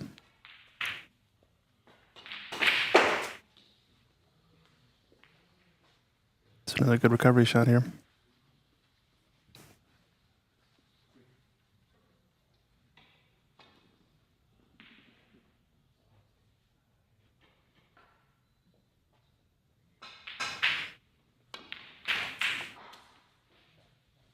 Yeah. Watch out, Brown. The frame he definitely wanted to get. Didn't want to trail 3-0, so at least Arif's able to take this frame. Puts us first on the board. He'll definitely feel like he's in the match. As we say, snooker can be a game of momentum. We saw it last night with Ali taking on Andy. He had won the first two. Kind of a carbon copy of this match. Can Arif win 4 in a row? Yeah, it's tall order. Especially if Andy can get another couple good runs in this match. Feel like he's got a one table visit, I think, left in him. Feels like it's about to break open almost. Maybe plays a little bit too quick on some shots.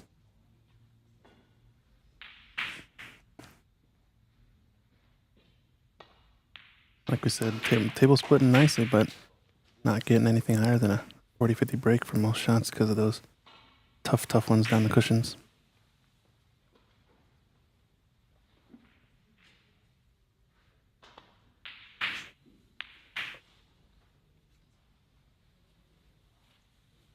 Well, So one snooker, but it's gonna lay up.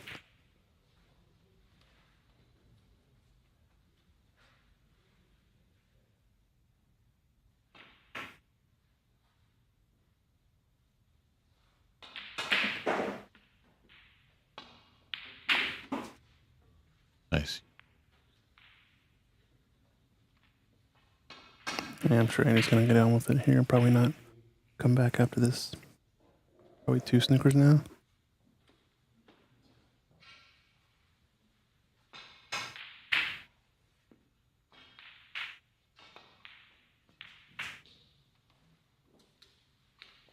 Yeah, there's the concession there. So Arif Mahmoud takes that third frame by a score line of 58 or 53, 58 to 26. My apologies, getting a little tongue-tied here. There's been a lot of dialogue going out through the whole weekend.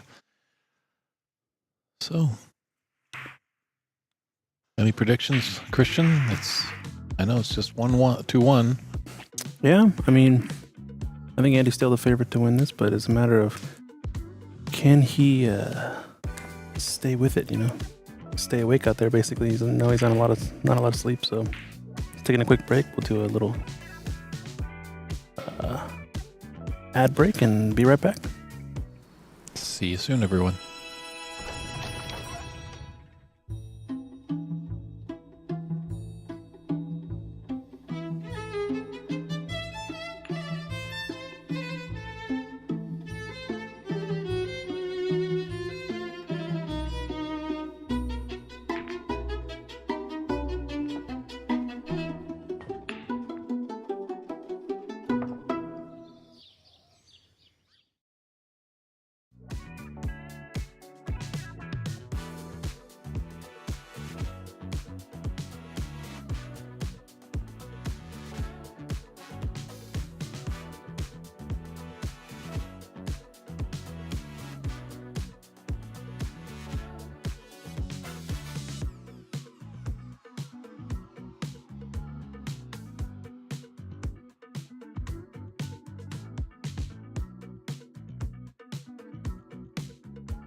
Back again, frame 4 action. It's the last match before our break here today. This is a knockout stage match. Winner's going to advance to the top 16. Going to be happening later on today at 7:30 p.m. Pacific Standard Time. Christian Youngers with Ox Promotions here in the booth. David Burney is off for a little break. He'll be right back. Got a lot of good stuff. Still got some folks in the chat hanging out, saying hello. Let us know where you guys are watching from. We got some pretty good matches, I think, coming up today, but tomorrow's going to be the real crazy day. Quarterfinals and semifinals matches are going to be pretty spicy, if I say so, indeed. Top donation of yesterday, I think, too, was $10 whole. So, see if anybody can break the record. If you guys are enjoying the content as well, drop us a like. Subscribe to the channel. We are streaming on 4 different channels: Ox Billiards, Pan American Billiards and Snooker Association, IBSF, and the Sacramento Snooker and Billiards Club, our venue here. So drop us a like, subscribe to our channels, try to grow the audience and the sport. Helps us out a ton. Helps us grow the game here in America as well. Who knew there were snooker players in America? Well, we knew there were a few, but they might have just been in hiding. Oh, Dave, you're back. How's it going? It's been a long day. Long yesterday, I guess. We had a long group stage, right? Yes. Definitely endurance was needed yesterday. But when you love what you do, it doesn't feel like work. True. It was a classic clash, I would say, between these two players. The sort of methodical, tentative, pensive type style from Arif versus the more rhythmic, maybe quicker pace, but also rhythmic type pace that Andy McCloskey brings, more high offense. Do like Andy's pause, his backswing when he's about to deliver. Mm-hmm. He certainly has a large backswing. Yeah, still very deliberate.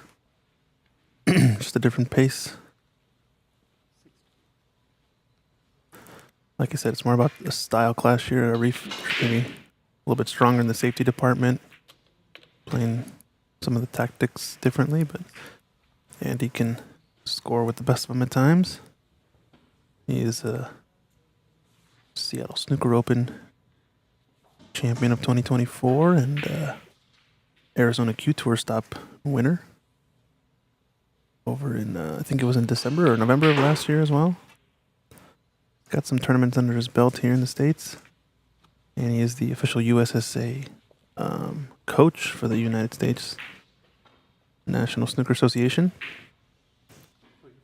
Good to see him involved, and he's doing a great job here in running this tournament. I believe the reigning Seattle Snooker Open champion. Yeah, that's what I mentioned, I think, at the first. Did you mention the first? My apologies. Yeah. No, all good. Sorry, Christian. Who knows? I'm good, Maybe Mike. he'll be back. I think we might be hosting it in about June this year, something like that. Maybe June, July. We'll see, but hopefully we can have him back again. It was a good tournament and turnout last time. He took down CCU in the semi-final match. Could have been the final, that one. And then took down Kevin Quay in the final, who I think was undefeated up until that point. But Yeah, Kevin Coy will be up at the BC Open. is he coming up? He is coming up. Very good. Great to see him. Yeah, he should. He'll be competitive in that group for sure. Watch out for him. Yeah, especially we haven't seen many American players. I must admit there was a beautiful story that came out of the PABSA Championship this last year. There's a gentleman by the name of Mark. I can't remember Mark's last name. It's eluding me right now, but he lives in Cooperstown. Obviously, baseball USA there. That's where the Hall of Fame is and all that stuff. Upstate New York. And he loves his snooker like no tomorrow. It's always finding a challenge for a table. He actually had to drive, I think, maybe 2.5 hours to get to a table that had a room that only had one table, and it actually you had to get a drink minimum to play on it, and usually there was at least an hour wait to get onto it.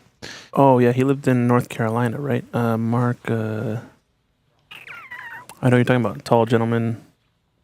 Mm-hmm. German last name, I forgot. Could be very thick mustache, stand-up chap. Maybe not. Maybe a different guy. Pardon? Maybe I'm thinking of a different guy, sorry. So he was playing along in the PABSA Open, and our good friend Alfred Tinger was playing well there, and Al actually works out of New York, but has a nice stay-away home in the Cooperstown area. Oh, just overcut And that red. What does Al have in his room? Snooker table. A snooker table. Heck yeah. So Al and Mark quickly became friends. A friendship blossomed, and I'm pretty sure they're probably having a few practice sessions today right now. Very cool. So Reef's got a thin one into this middle pocket. It's tricky because this is the type of shot you tend to slow roll. It's going up the nap. It's going to be kind of like aim it for the far jaw, but tough to trust these tables sometimes on these slow rolling shots. So might just choose to pass this up. Only problem is the red up table doesn't make for an easy safety. Yeah, and you think 4 frames in, he's got a little bit of an idea of how the table is rolling. Yeah, definitely. Think this is the best option. Just play tight to the top cushion, try to get it in behind the black, and make Andy to force the mistake. So, Like, come first frame about that previous shot that you were alluding to, Christian, I could see him Ooh. refusing it. yeah. I think this type of frame, though, is going to favor Andy playing a little bit more of aggressive safeties. Because if he can get in amongst the balls before Arif, he can do some damage. This is potable. So now he goes through the side. Don't think this plant is anywhere near this middle pocket, so you might go for the red closest to the black, try to pot it. And just, yeah. Play for the black there. Slipped a couple of shots into the right middle. We saw Arif rifle one into the left middle earlier, so definitely capable. We'll know if he makes it from here.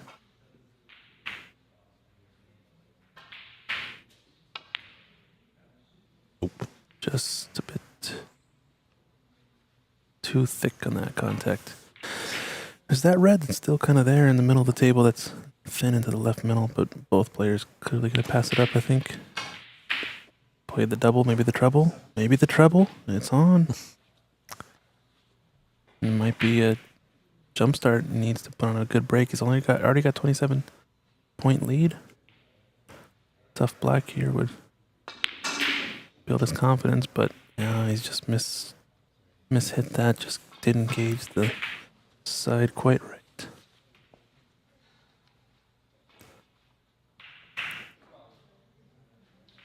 Might be a turning point if somebody does take on this red into the left middle, as it's kind of a bait shot. It's there, but not something you want to take, especially at this distance, slow rolling. Yeah, all those reds are converging on Hassanein Al-Sultani's favorite pocket. Man, we won't talk about that. He had about 4 or 5 misses into that pocket slow rolling. On top of that, he had about 4 or 5 miscues as well in that match. So there's the attempt. Figured it was going to be sooner or later before somebody tried it. And then like this, a little bit more aggressive. Can he double him up? Nope, not quite.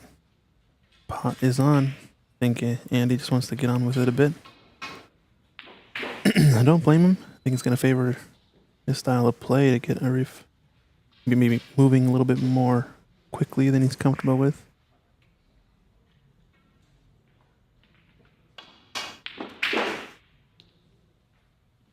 This is pretty close to the cushion, so probably end of break unless he tries to go for this black.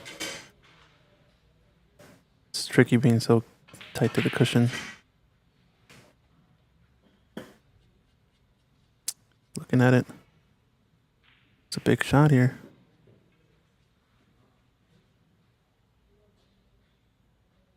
There's a plant onto left middle next. Oh, and he's just playing the safe. Get the black back out in the open. It's not bad. I would have liked to do more damage if he could.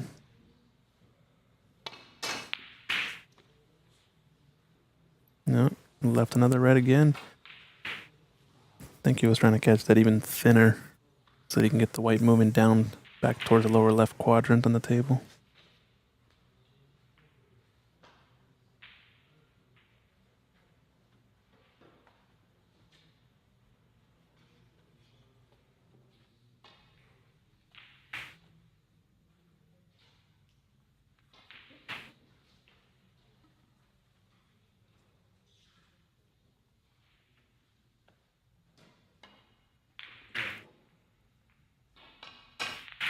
Plant is on, but caught the first red too thick to the pocket, and now... Was he giving Andy a plant? Yeah, a plant in response. It's a tough one. Especially down the cushion, you kind of want to roll it softer, but this angle, I think you can actually do a small screw shot and get onto the blue and at the same pocket.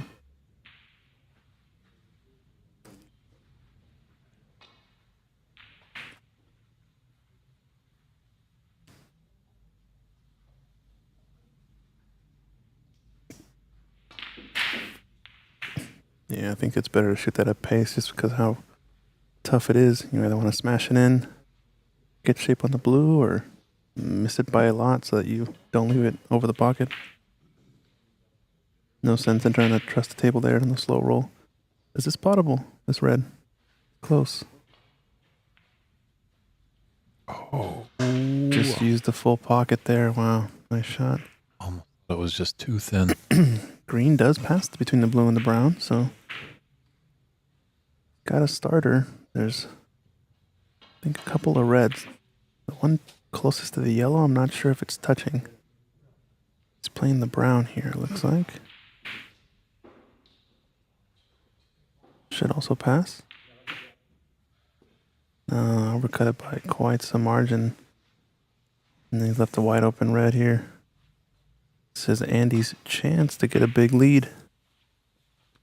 Still got a lot of reds that are tied up though, so if Andy manages to clear up from here, this is just ship him the win, you know? Give him the trophy now. Oh, there's still a lot more work to get that trophy, but No, but if he gets out from here, you know what I mean? true. At least, as you mentioned, that there are some tied up reds, some that are elementary, but Andy with a 26 lead and growing now, it's just going to help him that much more.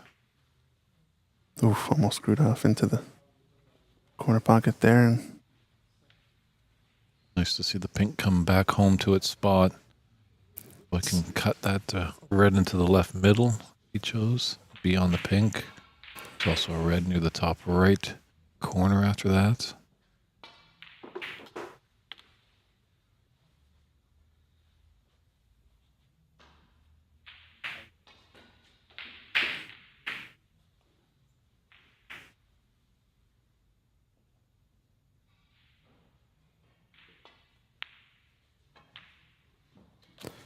yeah, a couple of good shots there from Andy.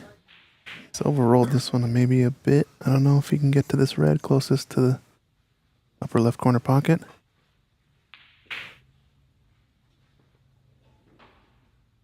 I'm going to take this thinner cut. And he's shooting a bit quicker now.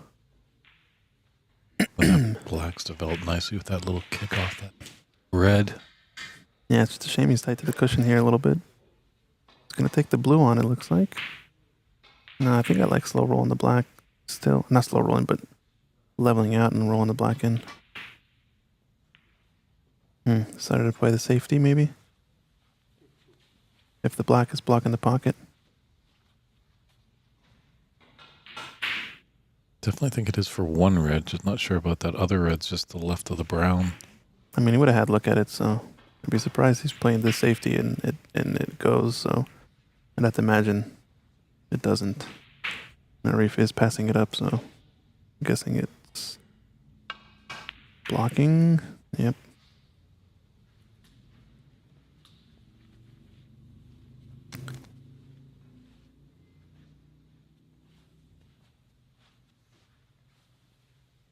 Two more reds and colors for Andy. Would get us to snookers required, but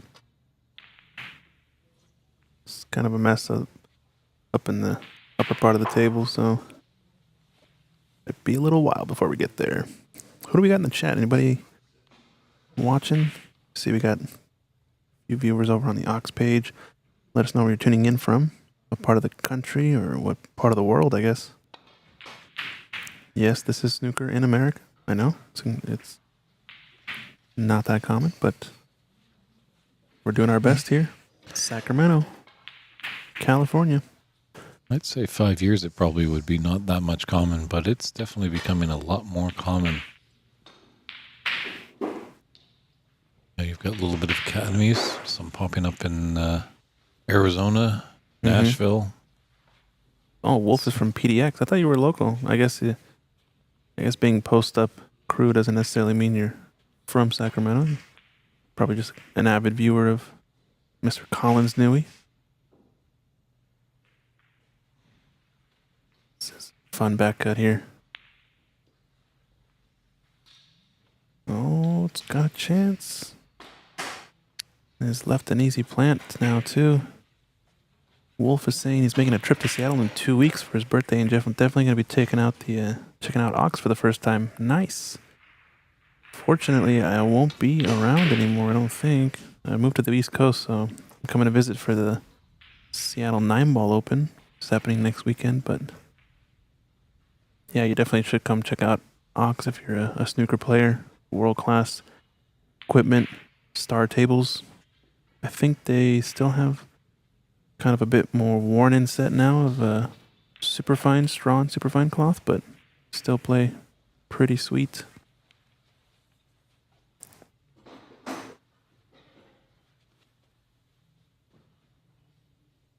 What I like to tell people who don't play snooker when they try it out for the first time, especially if they played pool before, you take them to a star table, especially if they've seen Ronnie O'Sullivan play, Judd Trump play on on YouTube and whatnot, and you show them the video that they've been watching, and you show them the table right in front of them at Ox, same exact table, and you set up a ball about a centimeter off the bulk cushion. Say, go ahead and try to pot this down the cushion.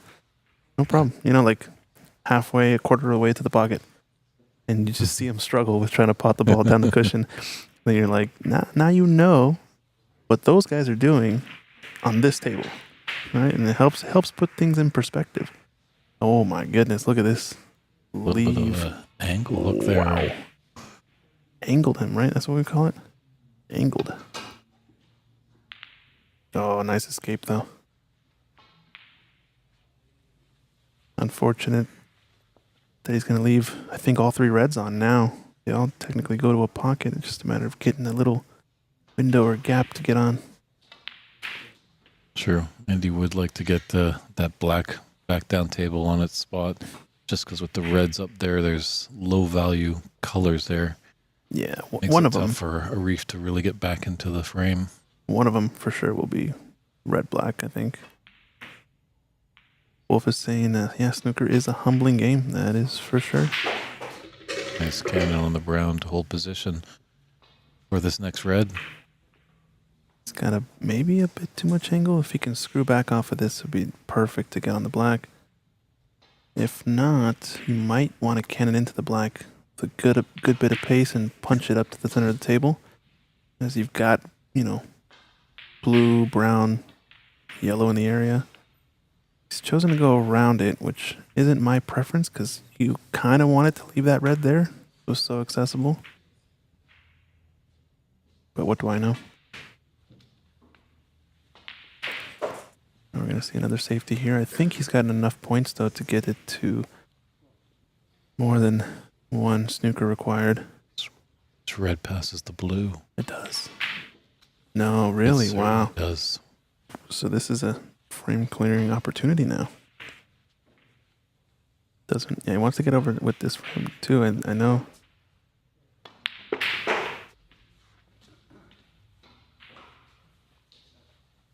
I know Arif will come back to the table with more than one snooker at times. Somebody in the chat asking, could you tell us where and which snooker club the Pan American Snooker Championship 2025 will take place? Well, we're actually here at the very club. So this club is hosting the US Snooker Masters. And hopefully, I don't know, not confirmed yet, but hopefully we'll get to stream the event for the PABSA Snooker Championship 2025. It's going to be hosted here as well. When Arif is coming back to the table, I think this is just a matter of mind games for him. A bit of chuckle there.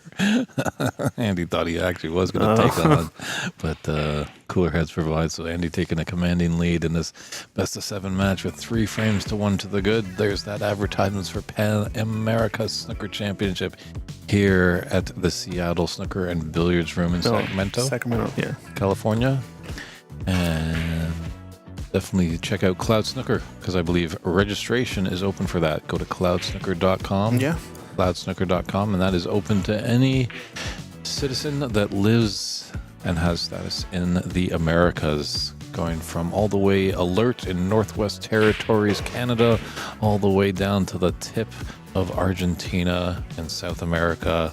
You can get into this fantastic tournament. I believe even residents of each of the countries too. I think green card holders for the U.S. I think are eligible to sign up for the Pan American Snooker Championships. So do check it out. It's going to be a good one. I think the whole week is filled with 2 events. We're going to have, I think, a seniors event in the first few days of the championship, and the winner of that is going to get to advance to the World Seniors Final at the Crucible tournament that happens immediately following the World Championships in Sheffield.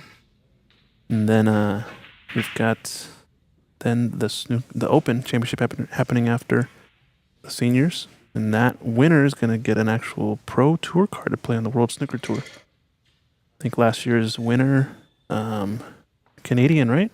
Correct. Sahil Nair will be headed over there in the autumn of this year to start his campaign with that 2-year card. Yeah, year before that winner was Ahmed Ali El Said from the United States over in the New York area. And No, it actually was a Brazilian, won it in Rio. oh, Brazil. Oh, sorry, he was the year before that. Yes, Ahmad Right. Ali won it in Toronto at the Corner Bank in 2022. Yep, it's gonna be a good one. We'll see who gets it this year.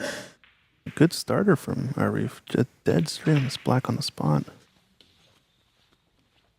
A little bit of a loose break, I guess, from Andy, leaving a middle pocket shot. Yeah, Let's the see. American players will find it tough. Americas, shall we say, players. They're from, because we have some Brazilians that have headed over. It's going to be a tough battle, but good learning experience. Yeah, I just think we need more volume of players playing in the tour to represent the Americas. We obviously were behind that part of the world when it comes to the game of snooker, especially with the growth of pool or origins of pool and how that started in the U.S. But Well, hopefully these countries, I'm not sure how it's been over here in America with Ahmad Ali over there, if there's been much exposure on the sports networks over here. Hopefully maybe he can gain a little bit of traction just to potentially inspire some youngster, because that's what really it's going to take. I think when Cliff Thorburn knocked open the door over in England, he definitely inspired a lot more Canadians to follow suit, and it did happen. So there was a strong volume of Canadian players way back in the late 70s, early 80s, and into the 90s. Arif has mishit this ball. He wanted to get more action out of the white to avoid leaving that red into the right middle. Now, Andy with another chance at the table. It's got a steep angle here, but it's a natural way to split the pack open, so a big shot here. Oh, yeah, he's gone for it. Still, wouldn't mind it. He's not left the easiest table, actually. Just looking at the angles, I don't think anything is routine. Actually, no, yeah. The red upper right of the pink spot, I believe, does go into the right middle pocket. Take a look at that 4-ball plant. How'd you like that one, Four-ball. Christian? This red also pots into the right middle, so you can play up for the black here or for a bulk color. Might be tough to hold. Might go one cushion for the black. Oh, yeah. Caught it into the thick part of the pocket, and he's nice and straight on this black. Is it going to be choice of reds here after this black? Just don't get lazy on these type of shots, you know. You want to play for maybe a set of colors. He's opting to take the green. I think Andy knows that if he can get back to the table with this layout, he's a favorite, but he's going to need some help and a mistake from Arif, and this might be that mistake. Not choosing to pot the black there means he doesn't have a color to play for down in this lower part of the table. So taking on this red into the right middle is not really going to provide a lot of value. So instead, taking a tougher one to the left corner. It's a big shot. Overcut it.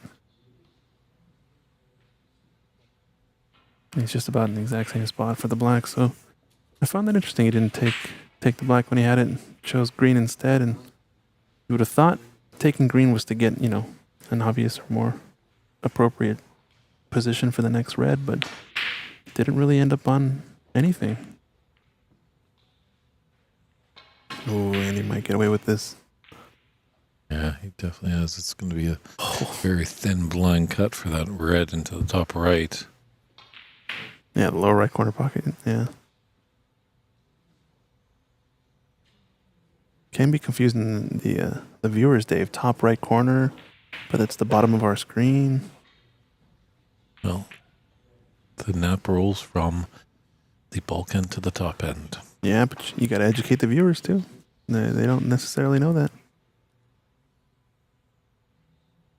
But you're right.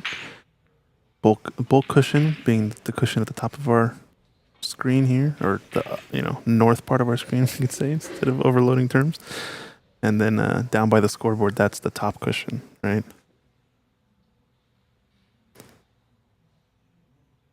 Can be confusing, especially for other billiard viewers who maybe don't know the technical terms, but we're here to help. True, and that's why we have this great chat thing. Imagine if we didn't have the chat, we'd just be talking away and thinking everyone knows all the great terminology and be putting viewers in stitches, not knowing what's going on. But as we say, there's a few silly shots in snookers, but there's no silly questions on the chat. So definitely, if you have anything that you're curious of wanting to know, Christian and I will do our best to answer it as best we know. And then now and again, I'll throw in a pool term, just for funsies. Is funsies a pool term? No, that's a Christian term. Okay. I never was a religious person. I set that one up on a tee for you, Dave. Just gave you a nice little box to bat at, and you got a base hit. That was good. You got a base hit. I brought my golf clubs. I can take a nice drive and give it a little draw into the fairway. Yeah, the strokes are getting better over time. It's like a good wine. Where's this blue spot? Come up with that red covering the blue spot will come up under the highest point value available in this case. Nice, it goes on the black there.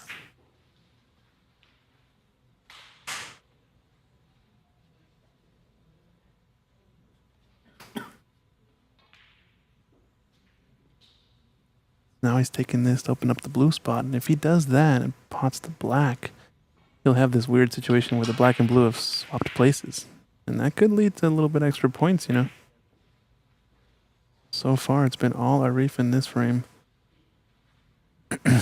Started the split, I think, came from that aggressive black pot that Andy took on and just missed by a smidge.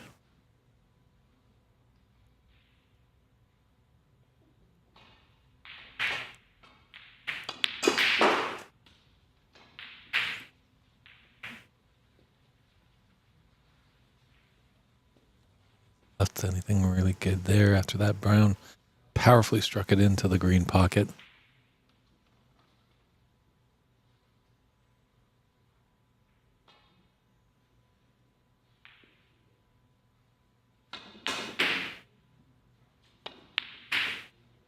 Ooh.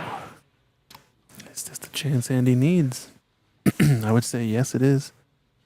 But as he doubled up these two reds, if one of them goes, it's a nice easy starter, but if not, yeah, he's taking a look around, so not going to be a... Yeah, they're both blocking each other. An angle to get behind the green here.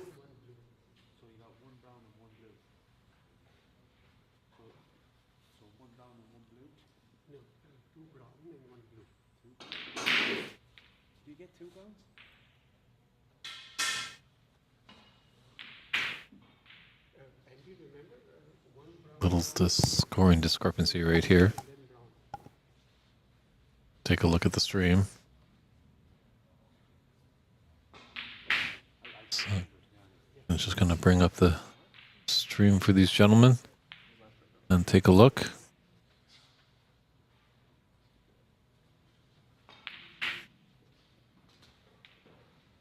It's the 2025 U.S. Snooker Masters here in Sacramento, California. The Sacramento Snooker and Billiards Room. It's the inaugural tournament here. Winner will take away $10,000 US and the trophy and be in the record books as the first champion ever of what's feeling like a fantastic tournament.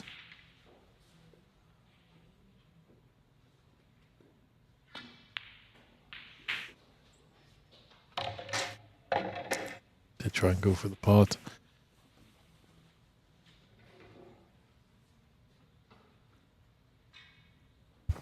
Yep, just clearing it up, but 2 browns, 1 blue. Good to go. And we move on.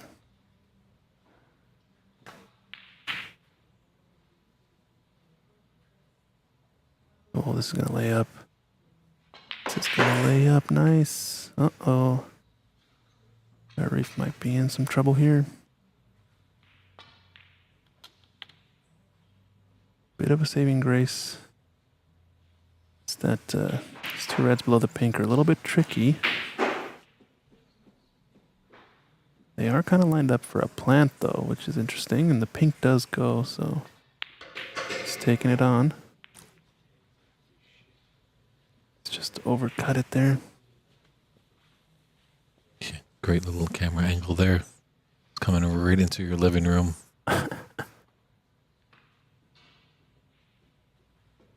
And blue does pass pink to left corner, so he's playing with a high ball, going to play for both color or black to right middle maybe. Oh, it's much more angle than I thought. Oh, he overcut it though. Yeah. It's getting a little bit sloppy out there, but this is middle of the day. I think energy will start to wane at this point. Table's not looking too good. Got 4 reds against the cushion.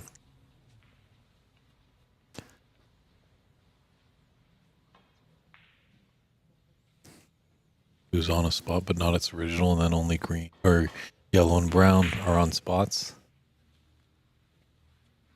So this does give an advantage to Arif, who has a 34-point advantage in this 5th frame. He's looking at the plant. Good if it goes. No, I thought about it for a sec. He looked down the line and it was tempting, you know, but tricky. Now I think a little bit of maybe frustration settling in for Andy as he wants to just get this frame on with it.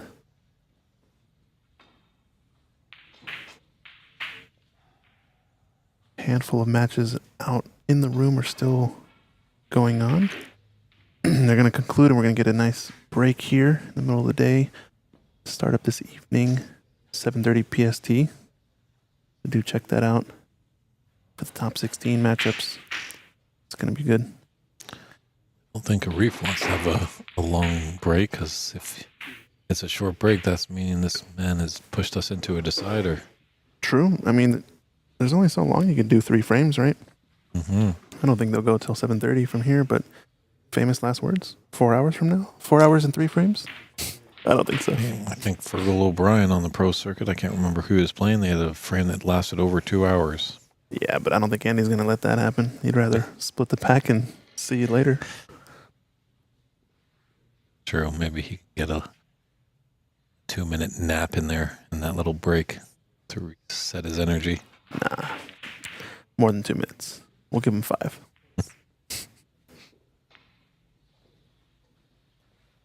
All right, so this might be a potting opportunity. Blue is kind of in the way here. Wants to avoid running into any of the reds on the right side, so he might just play a safety and push it, go around the pink, but he's going for the pot. And this might fluke the red up in the corner.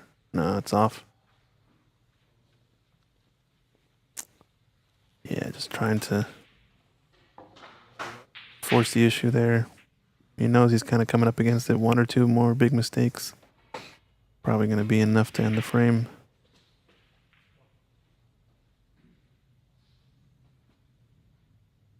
Might just be thinking, let's get this frame done and dusted and move on to the next one. Deficit of 35 with more to come. Reds are really nice split up now, though, and the pink is on.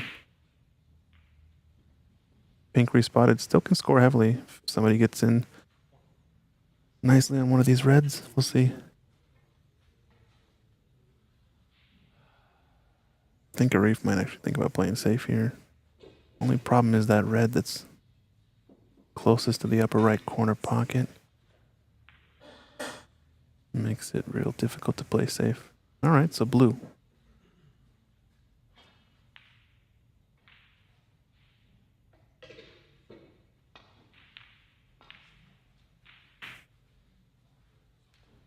Starter for Andy. That was a big pressure pot. You know, it's always kind of a trade-off when you have everything out there, but you're on a tough color.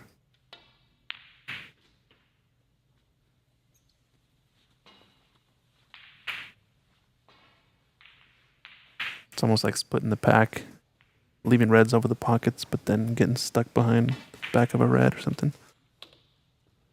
Definitely thought about it a little bit. It still dropped.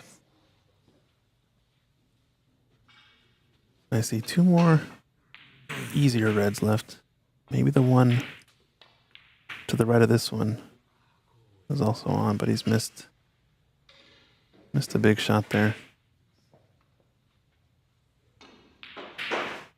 Yeah, you can feel the victory. It's just so close to the winning line, but always the toughest frame to win to push you into victory.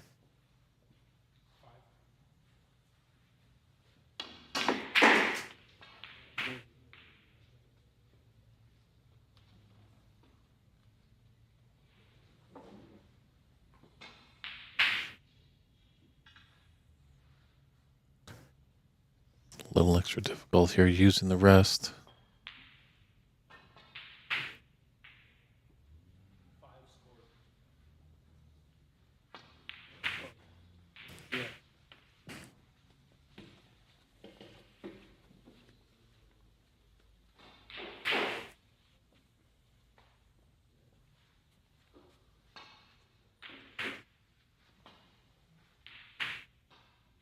Bridging over this black, but shouldn't cause him too much issue. Maybe it did. Maybe it did. Yeah, you never know with those sometimes. Sometimes you think like a player is completely oblivious to it. They've obviously known a little bit about it. Sometimes it just sneaks into their psyche just a little bit more. So... And he keeps getting chances. Can't give him that many chances because sometime he is going to capitalize on them. And more than anything, I think he's going to get a little more comfortable.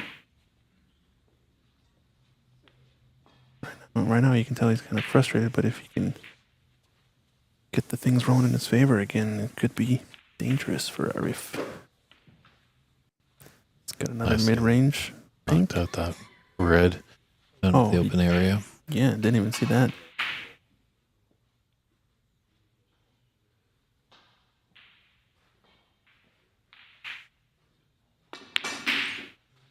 No, he's just completely good across the ball there.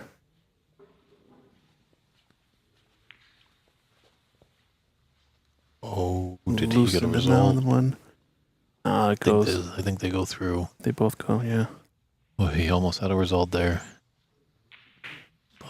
Trailing by 27 points, 43 on, still anyone's frame here.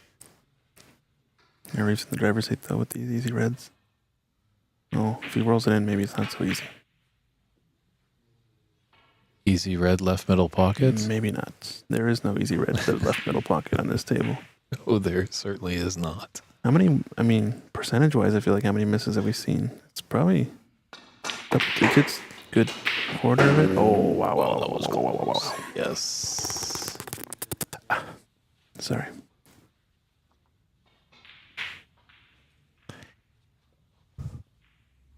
hopefully, that's, our sport continues to grow. You know, we're always asking for scorekeepers, referees, commentators, streaming producers, tournament directors. Green ball, green ball. We Green. just need a statistician. Yeah, statistician would be cool. Although I would much rather prefer we fill the other spots before the statistician, right? We get a consistent referee and a scorekeeping crew. Holy smokes. We're taking off. This is a spot now.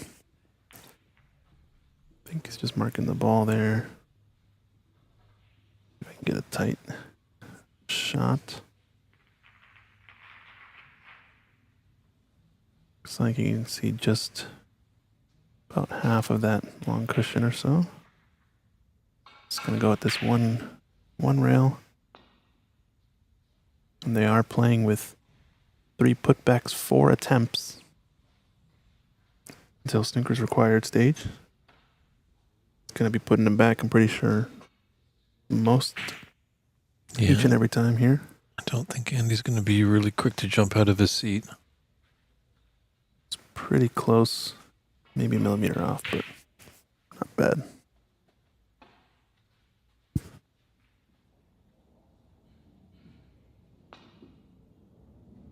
If he hits this hard enough and it comes up for a free ball, this could be dangerous for Arif. Look at this. Oh, not quite. I don't think Andy will call that an additional foul. He's perfectly entitled to. Maybe, yeah. You're right. I mean, if we don't have rules, players are going to show up in jean shorts and tank tops. I don't know if that specific rule would be enough to mean that tank tops and jean shorts will be in effect. But you are right. Technically, that is the rule. I will give you that.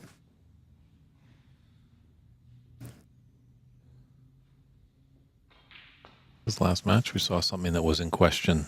Oh, yeah. We won't talk about that one. Jamal was, just jostling a little bit with that ball, and it looked like his opponent thought the tip hit it.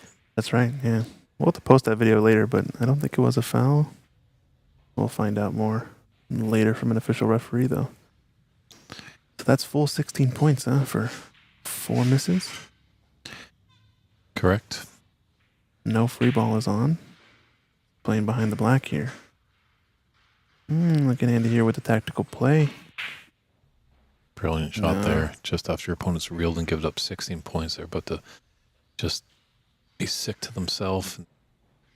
Now their next shot is back at the table. They're just in a tough predicament all over again.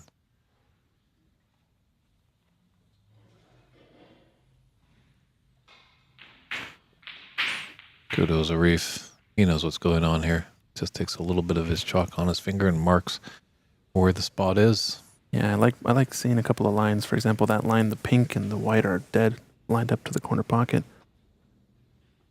A good way of verifying.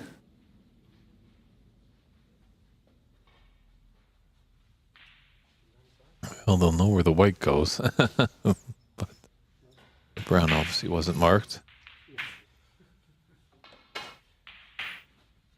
Now, what's the call here, Christian? That's going back. He saw Andy kind of jostling with his cue. What if he hit the cue ball with his tip?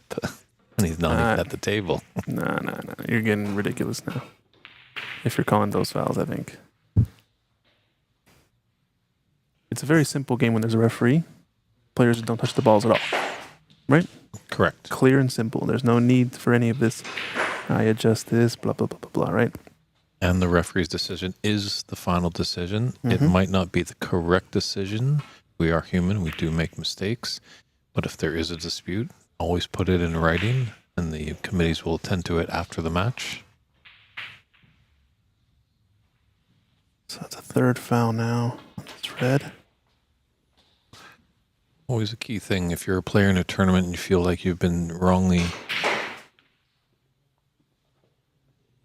cited in your match, always put something in writing. Because definitely when you're fresh off a loss, there's a lot of emotion going through. And if you really want to get through to the tournament directors and the governing bodies, put something in writing. It shows that you're concerned about it. Oh, if this goes in off, this is oof. Could have been worse. So four fouls there. It's gonna be 16 points from 34 to 50. Just to put him behind this wall of bulk colors. Might be coming up. It's a nice line to miss the pink and come in 2 cushions. I'll go 1 cushion maybe. I think he's missed the shot there. He might go in off actually. That. Oh yeah. I think he's more concerned with the red really there more than anything. Playing to miss the pink. 2 cushions might have left the red somewhere near the right middle pocket or the upper right corner. Ooh, it's gonna rattle a little bit. Yeah, just got the jaw nicely for Arif, so. Safety battle engaged. Ooh, watch out, yellow. Yeah. It's a good red ball, though. They're dancing. They're dancing out there. And one thing you can notice, too, is Arif's sort of tempo of play feels like it's been hurried a little bit. You know what I mean? I think the way he started this match and the way that I know him to play is a little bit more methodical and maybe a little slower. But it seems to be playing a little bit more to Andy's pace now. I think Andy's kind of starting to take control of the situation when it comes to the tempo. That's never a good sign. Yeah. You always want to play your game, play your match, your control of the table. If you start chasing someone, you're going to be falling down that cliff and there won't be a vine to grab onto. Save yourself. You want to be the one setting the pace. Pink is on. Good pot. Well, the game is called Snooker, and Andy definitely laid a few dangerous ones, succumb a lot of penalty points. Here's another one. This one's quite natural. Brown is a big blocker. Yeah.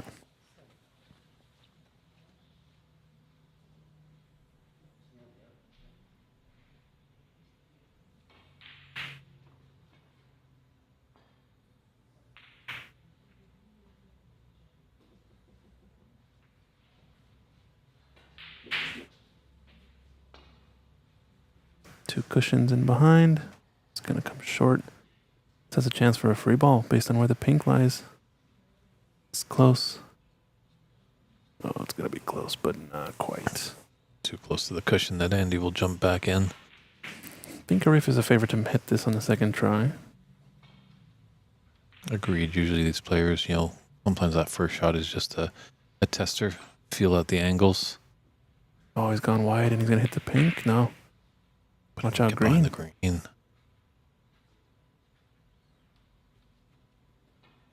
I think it's a smart choice to keep putting it back in just because it's going to be real tough for Arif to not leave a shot on. Reese reeling. I'm not surprised you just take maybe just a walk around the table. Oh, good hit there. Yeah. Well, the problem with walking around the table after you've attempted 2 of them, now he's got the fluker in response. But what the problem with that is you've already kind of picked out a line, spotting the cushion. You're already lined up with your feet and everything, and it can sometimes throw you off if you have to get back up and down. Obviously, the best players, though, got to be able to do it. All right, I'm going to go get it out. I think just to walk around as much as you do find the point, it just kind of settles the nerves a little bit. But everyone's different. Comes to the game with a different approach. Both are happy.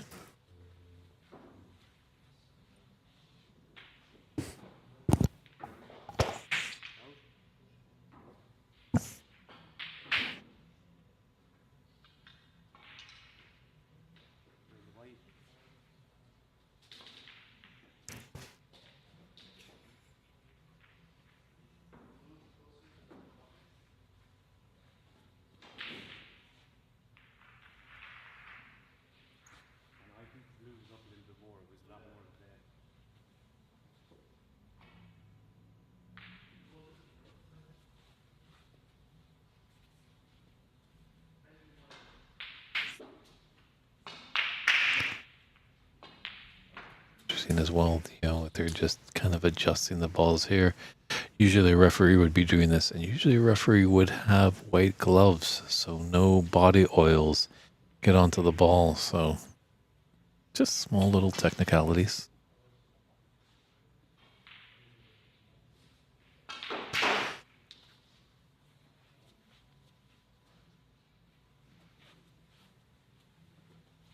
So here comes the third attempt for Andy. So he's got this one or one more. Would like to hit it here, lessen the damage.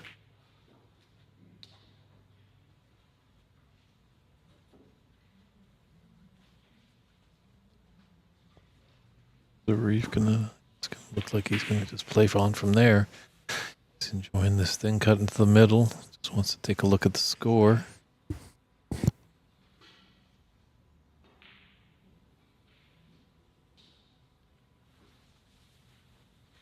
No, he's just gonna put him back. Doesn't like it. Time frame that he has to make the decision.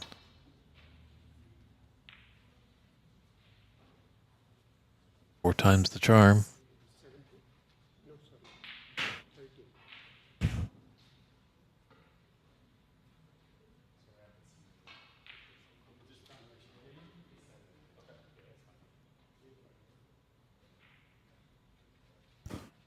Yeah, so 13 more points worth of fouls there. So back in it is Arif into this frame. Was important for Andy there to make contact with the yellow.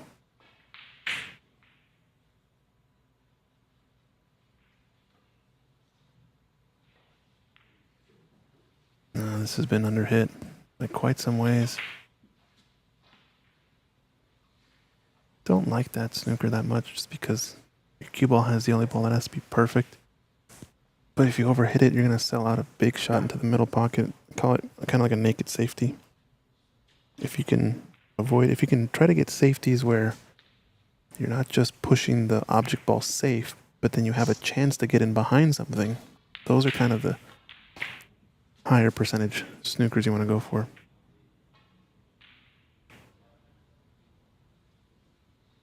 And this is partially blocked. It's not quite potable, I don't think. Although it looks close.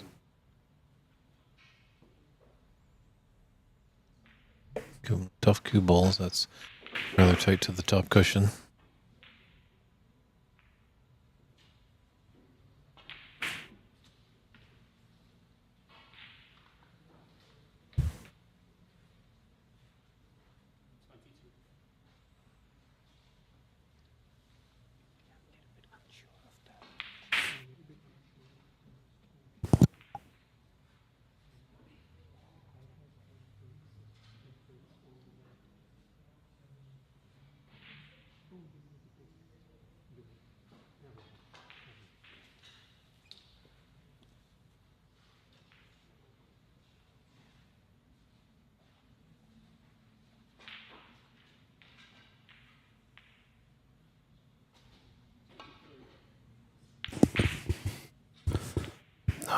White was so close there. Wow.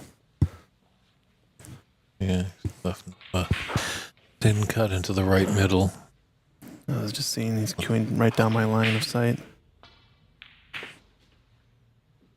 Oh, and it's gone in off. This is disaster for Andy. How's he done that? Now the balls are all out in the open too.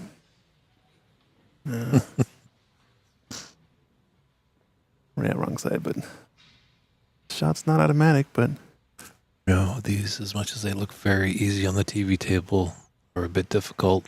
Watch that Q-tip, Arif. no, we're not calling that. I don't think it was a foul either way. But I think he might be sending another snooker here.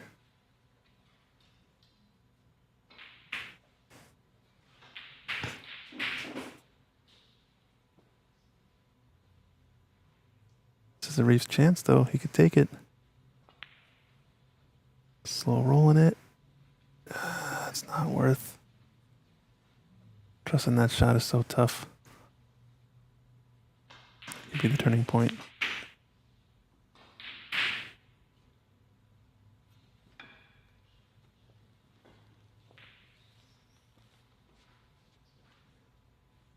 still 4 points in it. It's starting to get spicy in this frame. It's gone back and forth. One big swing towards Arif in the beginning. Big swing towards Andy in the middle to get a few big snookers with max points. And then another big swing, leaving Arif back in this frame. But this is a mistake indeed. Yeah, it's certainly just a trick here. Oh, Andy. No, one practice stroke and chucked it. When you know that's your frame ball, basically, or close to it, I think you gotta put a little bit more poise into it, but it's just fatigue. Looks like you might be straight on this yellow. That might be the only saving grace. No angle to come up for the green. Tough to tell from this vantage point that we have in the commentary booth. And it's got a very repeatable and predictable pre-shot routine, Andy. You know, he just gets down, he does his 1, 2, 3 big practice strokes, and then he swings at it. And that one, he kind of just got down one feather and swung, and it was a bit too rushed for me, I think.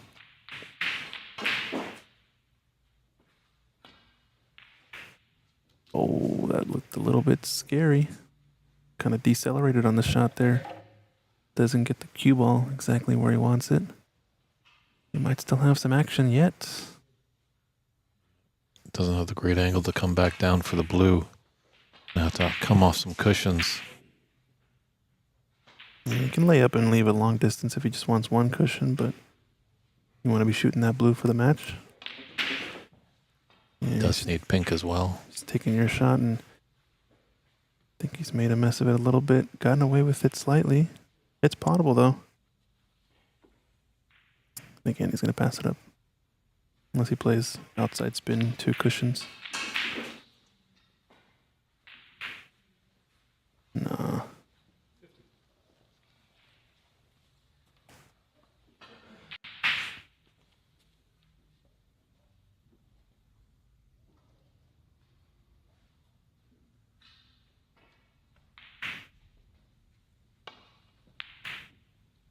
Winner's going to have to take 3 of these last 4 balls, I'm pretty sure.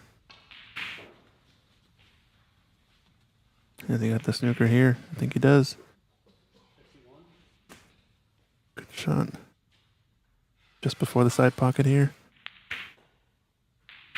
Tough to keep this safe. And now a chance for Arif.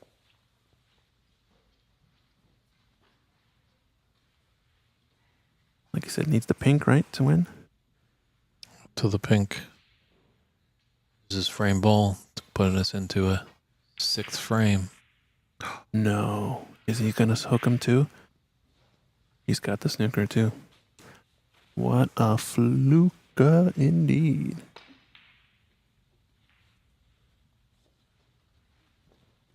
Another chance for Arif. As long as it's not into this right middle pocket, I think he's going to be a little bit better percentage, it seems. We'll see.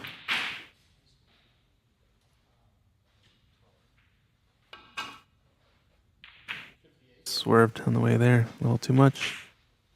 He's quickening his pace too, Arif. I think it's getting to him, the little bit of the pressure maybe. 1, 2, and then shoot. So it takes at least 2 big swings, but like I said, on that one missed, and he had it for almost frame ball. It was just 1 and go. You just separate these balls, you play in behind the pink. That'll be the aggressive safety.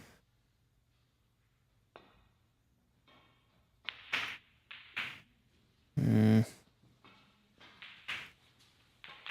going to get tight to the cushion, so not a bad result. Could have been really one-sided, though. And he's just going for it now. Says, I'm going to take this frame if you don't. Just missed another one.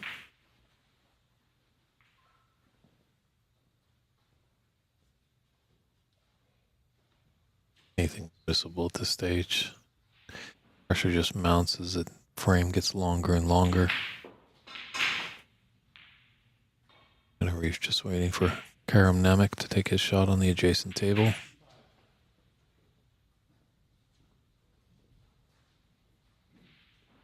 big shot. Natural shape for the blue.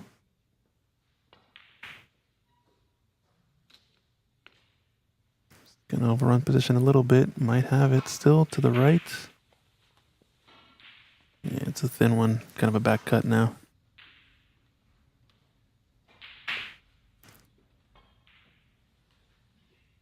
And he needs the black now, so that's going to be a pivotal ball. The fact that it's safe.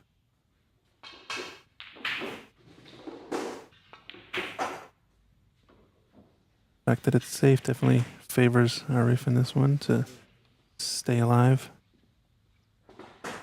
Play this 3 cushion middle and try to get the white tight to the bottom of the screen. Not bad. Cue ball tight to that top cushion.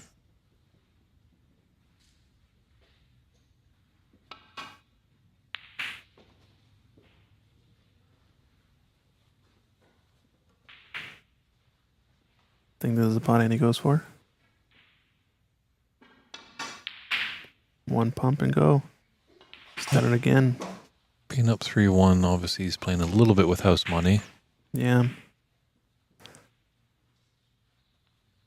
To lose this frame, though, would definitely start to shift momentum into Arif's favor.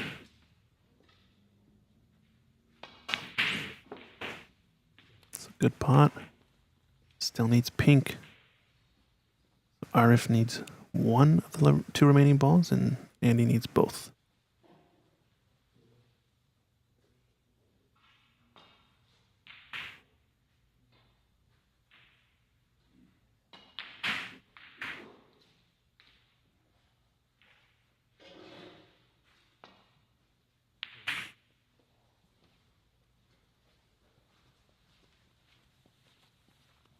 Good pace on that pink. Yeah, really nice.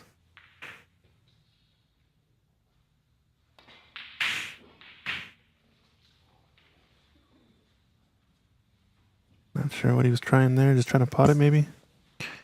Yeah, he kind of held his head and goes, what was I thinking? Yeah. Can't even look from the side of the table.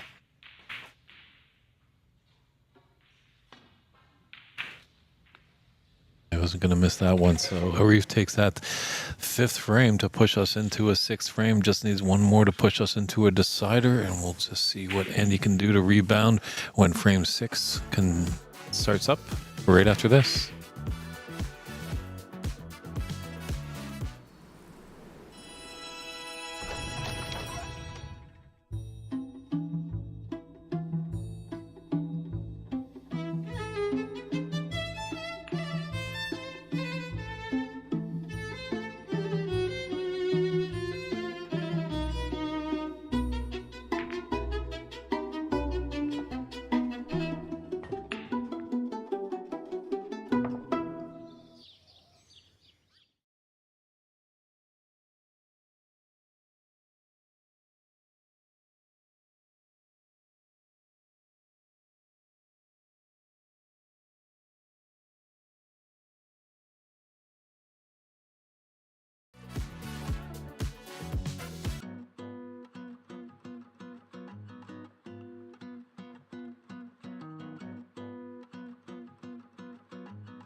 And we're back here with frame 6. A big one. Maybe the second biggest in this match. Can Arif complete the comeback and put us into a decider where all bets are off? Or can it kind of stop the bleeding a little bit? Punch his card into the Sweet 16.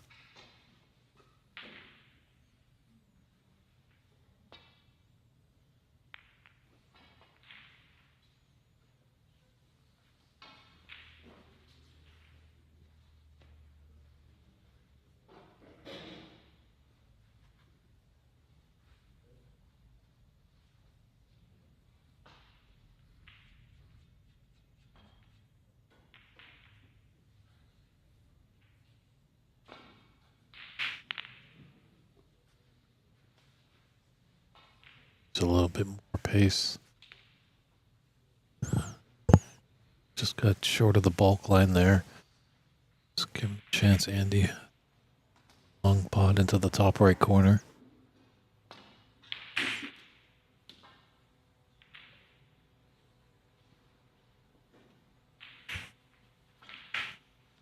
That red's kind of blocked his path to the blue, so just clipping off the green. Put that cue ball tight to the bolt cushion. Kind of just left one red on, maybe just containing safety for this red to the right of the blue.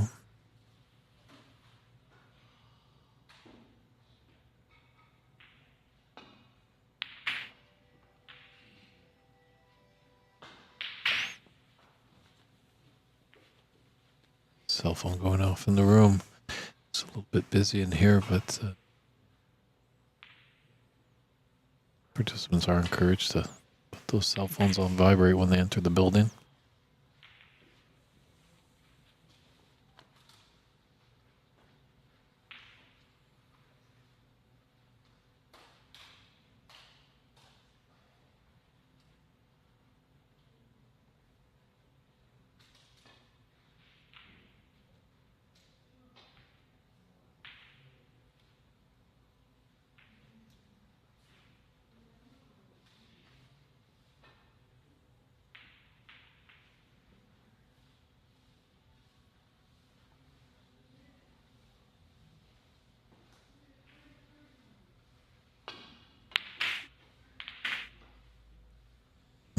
Just missed that red. Is that going to come and hold? He does have a thin cut forward into the middle. Just needs one chance. I was talking to him in the break. It feels like if he could just get a couple of chances, make a 20 break, play safe and run away. That's all he needs to close out this match, but he's just struggling with getting the tables down. This is a good start for Andy. If he can get the machine going, it's tough to stop it.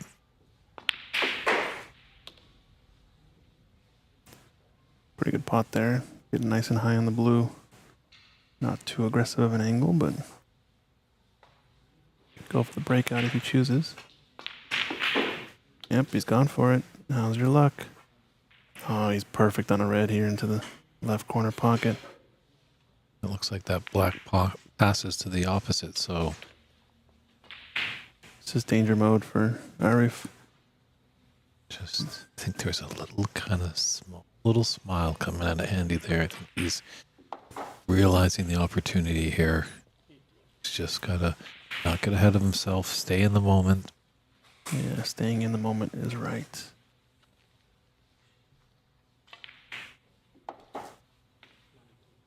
Another good shot. I think he's got the red closest to the pink to the left of it. Going to the left corner pocket next if he chooses. You can also stun past that red down to the right of the pink. Shoot that one into the lower left. He's got options. He's going to take the second one I mentioned.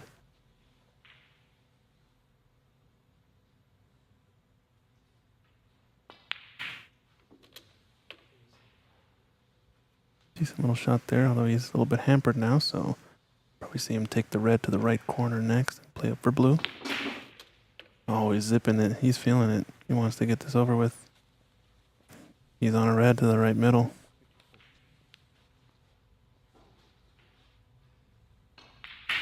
It's just checking to see if any of these reds go to the right corner. So that might be the preference. Don't think I like this into the left middle. It's a little too risky.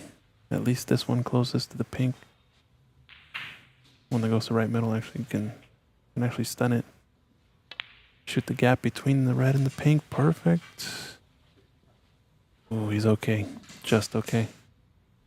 Nice little back cut, but it's going to be a natural cannon. Should be on a red somewhere. Ooh, cannon the pink out. It helps and it doesn't. This red passes to the right corner. Not the one closest to the pocket, but the one to the left of it. Oh, he can see the one closest to the pocket, maybe. He can make either of these two reds. And this layout is on for a pretty decent break. Every time I say that, though, they start to miss shots, so maybe not. We'll see. Taking a back cut to the left corner. This is a dicey one. Does have a path between the black and the red to the right of the black to go up table for a bulk color off of one cushion. No, I don't think that red is blocked by the blue. That red into the green pocket. There's a little gap through there. Yeah, you're right, but he made this one. It must have blocked it, or I believe Andy would have taken that, because that has a lot less danger if he is to miss. Yeah, he's nicely on this blue too. You're right though, this does pass up into the green pocket, this red. Don't know if he'll have to play for it. It's just checking, does he want the mid-range red to the left corner next? Would require slow roll in the blue or stun running it. Does he want to just draw back and play for red to lower right corner instead? The mid-range game is the one that struggled the most, I think, for Andy so far, so wants to keep things simple.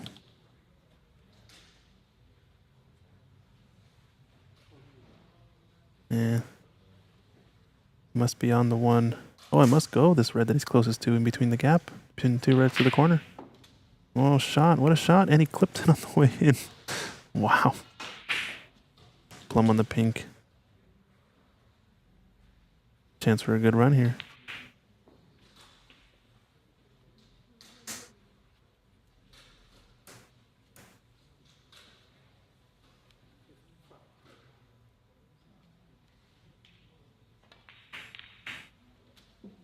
Oh, nice plant there. Yeah, the reds are disappearing at an alarming rate here.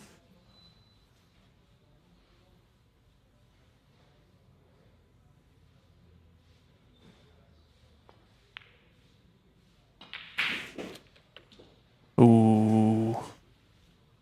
Don't know if he's on to right middle. Oh, he's just there. 62 break now. We're going to see our first triple digit break. I don't know. This is a tough spot. He needs another good black here. Get this black and another red, and that's definitely going to be frame and match. Too thick. Nope. Let's push the black safe though.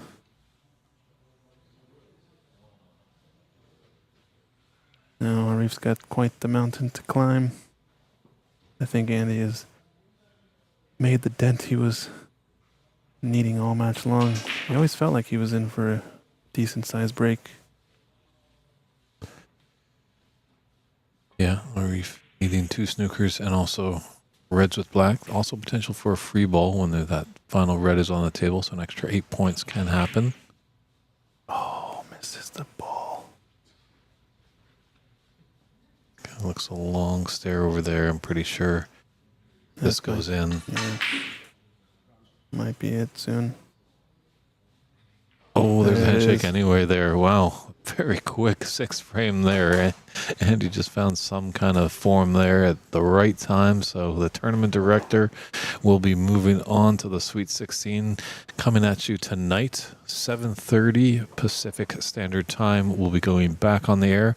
We're going to step aside for a quick interview with our tournament director and winner of this match that you just saw happen.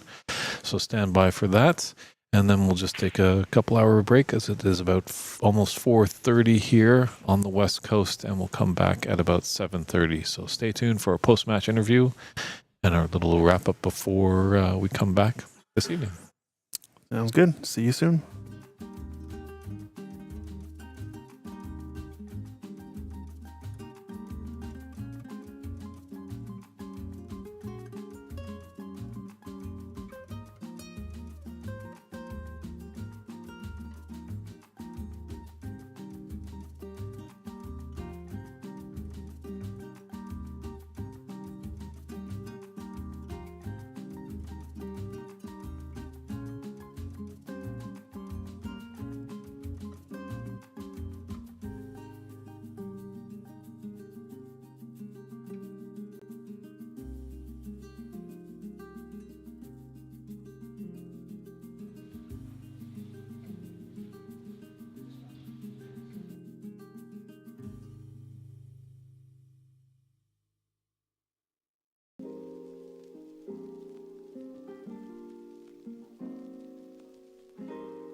And welcome back to the 2025 inaugural U.S. Snooker Masters here at Sacramento, California. Fresh off his victory, Andy McCloskey. How you doing, Andy? I'm all right. I'm only all right. Well, let's talk match first. How about that? Yeah, that was a struggle. It really was. Like, I don't know. Look, I'm sure everyone's saying the tables are playing very difficult at the minute, and it's just a test of patience and whatnot. But my patience seemed to dip in and out there, you know what I mean? So it was, but he's a solid player too. Like, he does make you work for everything. He's a great safety game and stuff like that. So, look, it is what it is. Like, it's... Didn't look too difficult with that 65 in that final frame. I know, I didn't even give that black a chance. They were up, but they were all there. It's amazing for a few frames. It's like there's goalkeepers in the pockets, and then all of a sudden they start opening up, you know. So it's a weird game. So then you have to quickly take off that player hat. Now, how's it going as tournament director? Yeah, great. I really enjoyed it. Like, it's been chaos more in my own mind than anything else, but like, I've really enjoyed the challenge of it. Like, I hope all the guys here that they're enjoying the format and stuff like that. And you know, I like to think that there's people getting plenty of matches, you know, a good bang for their buck. And yeah, like the real tournament starts tonight now. It's going to be like all the top dogs are on show, and you know, I think there's going to be good quality snooker on show for everyone from here on, you know. Well, I think people have to realize, as much as there's ups and downs with all tournaments and stuff like that, they've got to turn around and pay some respect to some of these people that are working hard behind the scenes to create these events, or they just wouldn't happen. Yeah, for sure. Like, and you know, it definitely took a village for me to get this tournament together. You know, like you have a number of people that are helping out. Like, you know, yourselves, the guys at the club. You know, the Irish guys. My dad has done a lot for this tournament as well. And you know, there is a lot of people behind the scenes, not just me, that have put this together. And you know, I suppose it's just sometimes it's hard to kind of like let something go, you know. But like I think at one stage, like there was a couple of rolls in the tables at the minute. I think for about 10 minutes on Wednesday night I was going to bring in a car jack and start shinning under the tables, but that's just that was the madness of Wednesday. But look, it's a test. It definitely is a test. Do you know what I mean? Like, not every pot can be missed on the tables at the minute. Yeah, well, I've looked around and, you know, there's been no big blow-ups or anything like that. So it looks like, obviously, that, you know, only can be one winner at the end of this tournament. But Yeah. everyone is enjoying themselves. They're glad to see this in Sacramento. A lot of people are surprised. You know, they can't believe. Definitely some of your fellow Irishmen have been saying, I never would have thought I would be playing snooker in Sacramento, especially, or in America. Yeah, and I think for three top players, like 3 ex-pros, they've given so much to me now the last couple of days. They've really put their best foot forward, I should say. And like, you know, here behind you, Brendan Dunn, who's just sweeping the tables again, like, and making sure the place is ready for the next session. And I'm actually from the same town as Brendan, and I'm playing him in the next match. And I don't know, the way things are going for me at the minute, I think the term lamb to slaughter is looking more likely, you know. Fair enough. Well, there is no I in snooker, but is there an I in Ireland? There is. Well, good luck, best of the way. You're doing a Thank you, fantastic sir. job as No, I tournament appreciate director it. and player. So, it's David Burney here at the Sacramento Snooker and Billiards Room in Sacramento, California. It's the 2025 inaugural Snooker Masters Championship. We're going to step aside for a few hours and come back and see us with some live snooker action on the stream at about 7:45 p.m. You're saying? Yeah, about 7:45. We're gonna get the last 16 games going, and yeah, I think it's. You know, there's a couple of. I think there's only one more match in the room at the minute. Yes. So like, look, I think it's all downhill. I hope it is, but look, there'll be some good snooker tonight. So we're excited for it, you know. I think we've hit the halfway point. We've climbed the mountain. Now it's kind of to sit back and enjoy the rest of the tournament. No, So for sure. Thank you, sir. thanks again, Andy, and we'll see all of you in a few hours. Take care, everyone.